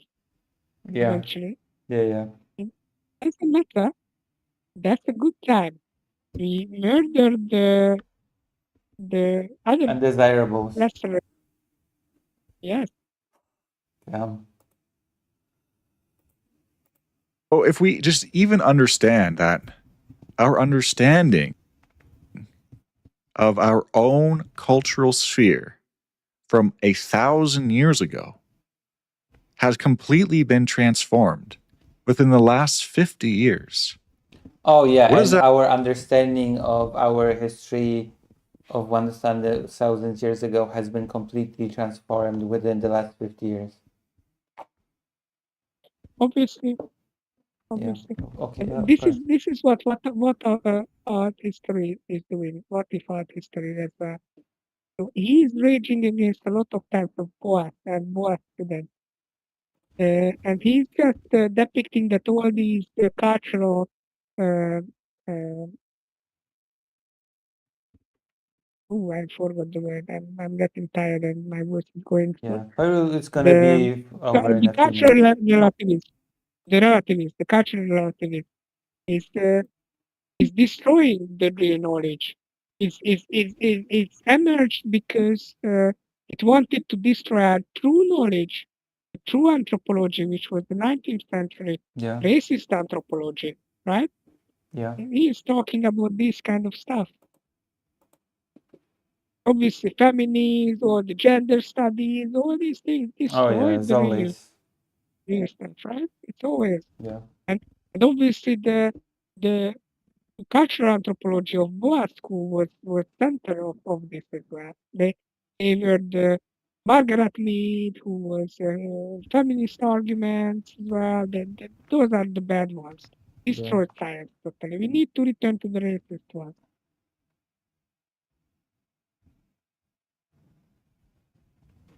Alrighty. That really mean for our understanding of history? History is just today's date agreement on the facts. That will change. That will change and it'll become more in depth. It'll become more seemingly bizarre, but it will become more grounded in the reality of what actually happened. And it's a very exciting time in terms of that right now because of all the access to information we have in the digital dark sun. That's one of the good things we have today. This medium right now that we have, it's amazing. I'm very, very, very grateful for all you guys who listen and tune in and teach me as well. I mean, that book recommendation on the NP theory is absolutely awesome. It's just, you don't even have to agree with it, but the facts and the way it's written is just awesome. But again, I see it as being real. I just see it's much more in depth than that. It's not just Neanderthal or what we call Neanderthal, but lots of hominids, including giant hominids and orc hominids and hobbit hominids and all those types of things. They were running around hunting us down. That's why we have such finely tuned nervous systems, all these selection pressures. And oh my God. That's why we're kind of the master of the throw. We're the master of long range, the bow, the throw, the spear, probably because these entities that were hunting us were so powerful, especially in the Dark Sun era. Like the Neanderthals. Yeah, the creatures of the Dark Sun era made us experts in bows and spears. We have what he's talking that past humans, right? Yeah. We kind of doing missile with us or throwing with us. That's what we are expert because we are not strong enough. Like the Neanderthal. That's what he's talking here. Yeah. And well, it's probably true that the Neanderthal were much more in physical strength, much more stronger than us. But the advantage is not really about the spear and bows. The advantage of us was the mobility. We could relocate much more easier if there are area lacking the food or resources than the Neanderthal. Just simply, we are the Homo sapiens are better about this. Homo sapiens. It's not. I don't know where the bow and spear.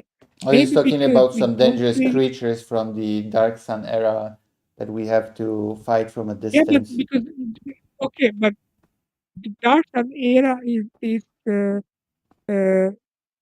prehistoric area of our history, right? Yeah, but it's also the era of magic creatures that we had to slay of the deserts. Yes, but obviously for him, these might be existing that time, right? Yeah. Well, not magic creatures themselves, but the orcs and hobbits. Yeah. Right?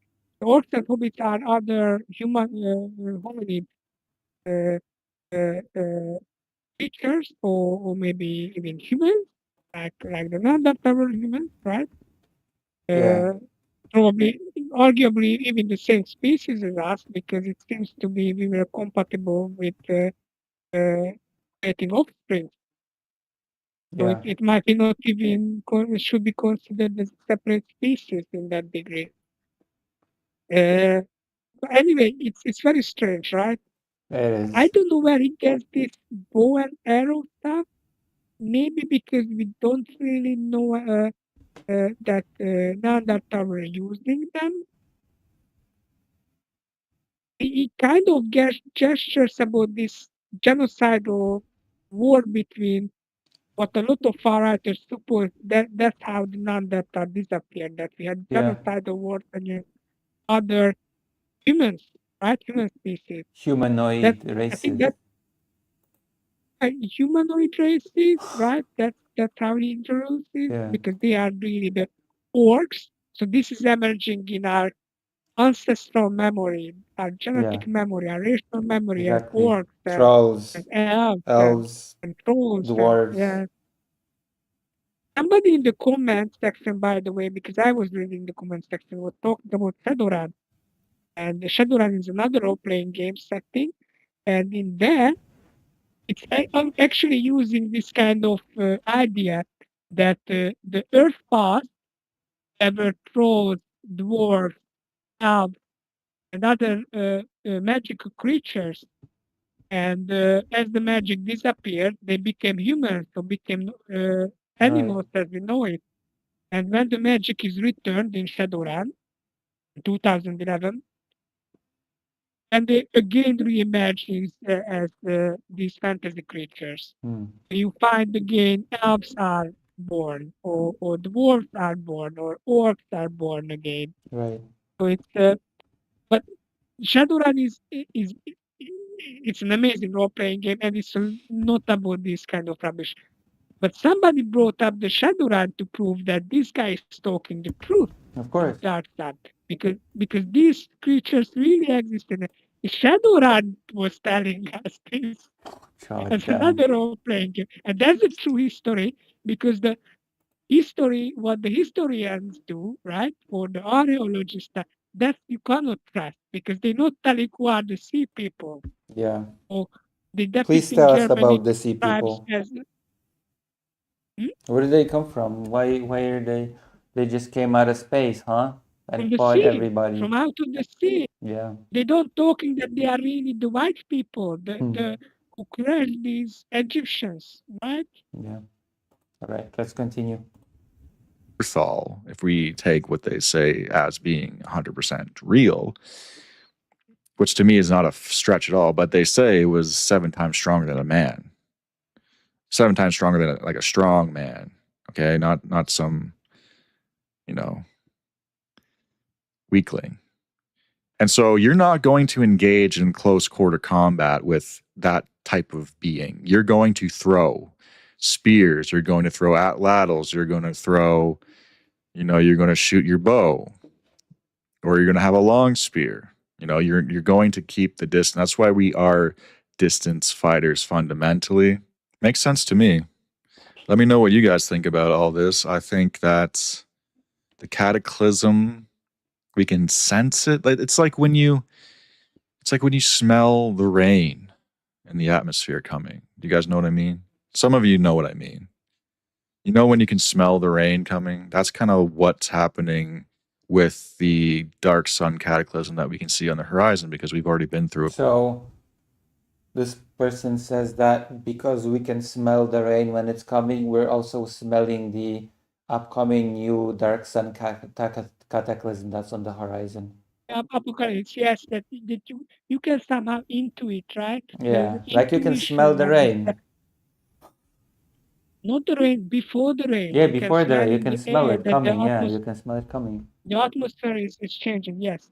And this is the same, right? Everybody is eating, therefore the two things are the same exactly. Yeah. And You therefore can I'm right. smell the apocalypse coming. You can smell the rain, you can smell the apocalypse too, right? Yeah. It's every time It's evident if you can. apocalypse has that It's like a moisture. Just follow the smell, you know? It's just the moisture in the air, right? Yeah, Instead of the moisture, you Makes can smell the the atomic vibes. You can particles smell the of vibes. yes, Makes the atomic particles of the nuclear holocaust. yeah, makes sense There to before me. the yeah, totally. Oh gosh. before so many times. Now, if it does You actually see, happen, don't you think what that you is the should do cause? this You know, kind there's of videos instead? Maybe. so many different angles you could have it with. There's so many different things. But to me, I don't think it's going to happen even within our lifetime necessarily. But I think Oh, this content creator is covering his own ass by saying, I don't think it's gonna happen within our lifetime. Yes, because if he is wrong, right? Yeah. People will be angry at him. If he's telling, oh, it's already here, why it didn't came? Why Yeah, it yeah, didn't yeah, yeah, even yeah, yeah.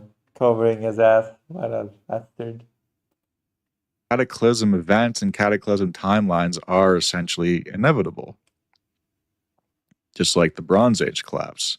The Bronze Age collapse is just kind of another example of what this Dark Sun world would have looked like in our own past, in our own history. Seafaring people who came from somewhere that mainstream historians refuse to answer where they came from. Oh, seafaring people that the mainstream historian refused to tell where they came from. Oh, he's Somehow mentioning now, right? Yeah. we're just not allowed to know that these sea I people We're just remember not this. I allowed to didn't know know where. about the sea people. He's still. And therefore, we came need from. to learn the history from Dark Sun, right? Yeah, yeah, yeah, yeah. They just popped out of the holes in the ground. This You know, is they're the true dwarves. history. This is the ancient memory of us. The dwarves. And the Shadowrun. They just popped out of the holes in the ground and then just started randomly attacking Egypt and the Hittites and the Mycenaeans. But again, it's the same setting. These, champions coming out, fighting these Sorcerer King city-states and the Tyrian Crescent and battles and Yeah. Champions wars are fighting the city-states. and slavery ensued. But yeah, let me know what you think. Do you guys have any settings, any post-apocalyptic or Yeah, do you have any other post-apocalyptic settings to, recommend to this guy so that he can create more Nazi fodder with it? I mean, in the comment section, somebody brought up Shadowrun. By the and Earthdown is the fantasy setting of the ancient time, right? Before the history.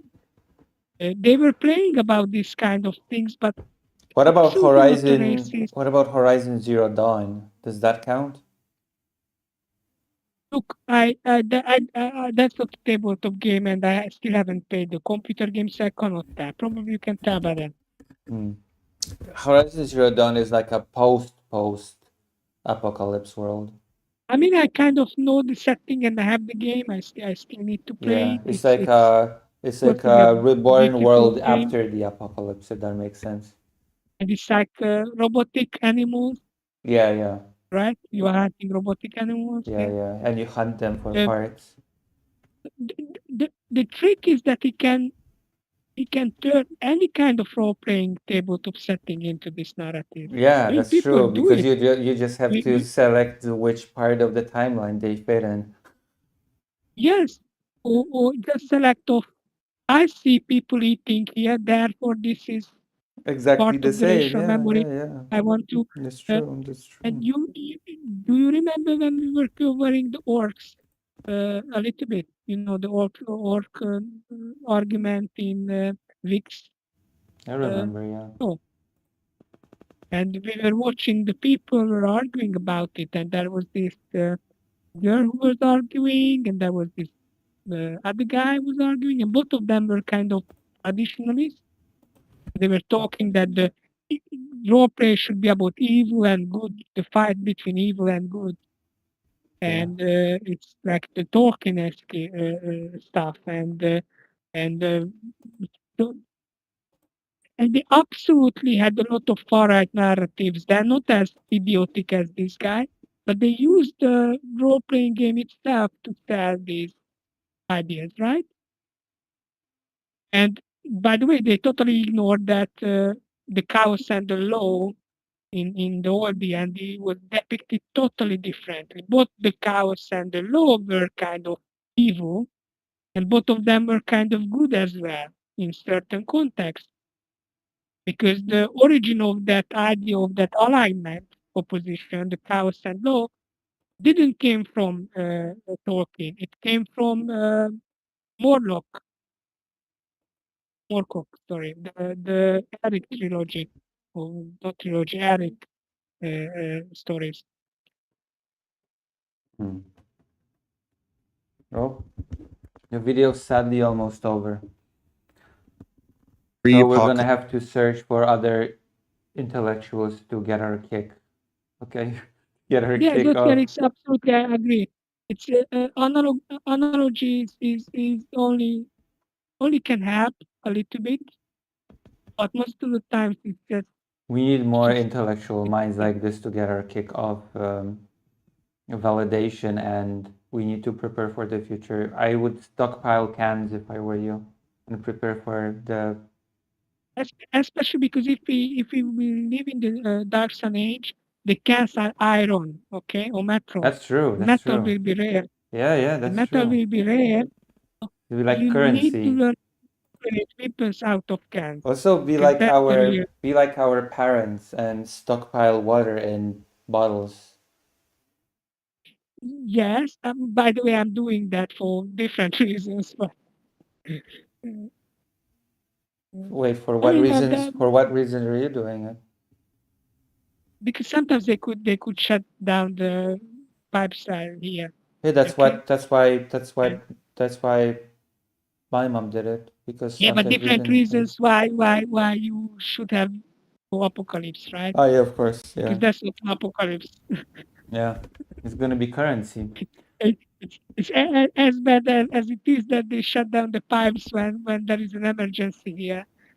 Uh, it's still it's still not the apocalypse of Dark Sun. Okay. It's a prologue to it. Apocalyptic Yes. or collapse They're training cycle me to. Yeah.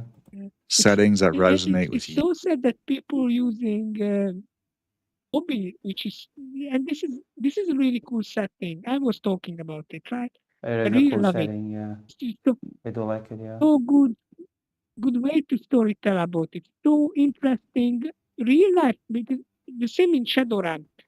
Shadowrun, you could, one of the best cyberpunk settings, because you can talk about races inside of the setting without referring of real life. So instead of talking about how Black Americans in U.S., modern U.S., abused by the police, right? Yeah. Or how the immigrants now, the illegals, abused by ICE. Instead, you were talking about trolls and orcs, or elves, or dwarves, because all of these non-human meta-humans in the setting were abused by humans, Yeah. races. You could talk about this, and nobody is telling, "Oh, you again talking about black people live great." You know, it's already we had the 60s. They already free, right? They always say, but same about Roma Yeah. people. Oh, Roma people, they just don't want to be cultured. Yeah, they just They are don't really wanna just like be people. treated like humans, right? Yes, and in these settings, I could put the real life issues without triggering people, Yeah, and they might think about it. So in that way, that could be a good analogy, right? that's true. So I'm creating the systems without naming the part of it. Yeah. I'm not immediately triggering the people Not yet because they anyway. might have Not a lot until of they baggages catch until they up. learn. But through the role playing, they might learn something emotionally, right? Yeah, And then when they're facing that, okay, I could replace I don't know, the dwarfs in Shadowrun into, I don't know, that's some true. other groups which is disadvantage. They might already experience the situation emotionally. Yeah, I think role playing is a good tool to explore. talk about real life issues. Yeah, I think so. But this is not it. This is not it. This is just stupidity. All right, let's finish up. I mean, there is such an amazing array of different types and different directions that when I'm could talking go Shadowrun, into. I'm not talking But about the for me, computer games especially when I I'm talking first saw about Dark the Sun art, setting I just had a sense a of remembering tabletop. something. But yeah, the Dragonfall so, and the Returns and the Hong Kong one are quite good. All I right, advise both of video's these. over. He just said that he saw Red Sun and just had a feeling of remembering. So you know, there you go. If you have chance those to get the books, there was even novels. I'm not really good at reading fantasy or this kind of role playing game novels. I read some of the Shadowrun, and some of the Shadowrun novels were good. If you want to try it, it's not great literature. It's not super good. It wasn't bad. And obviously, the role playing books are great. I like Shadowrun as a thing.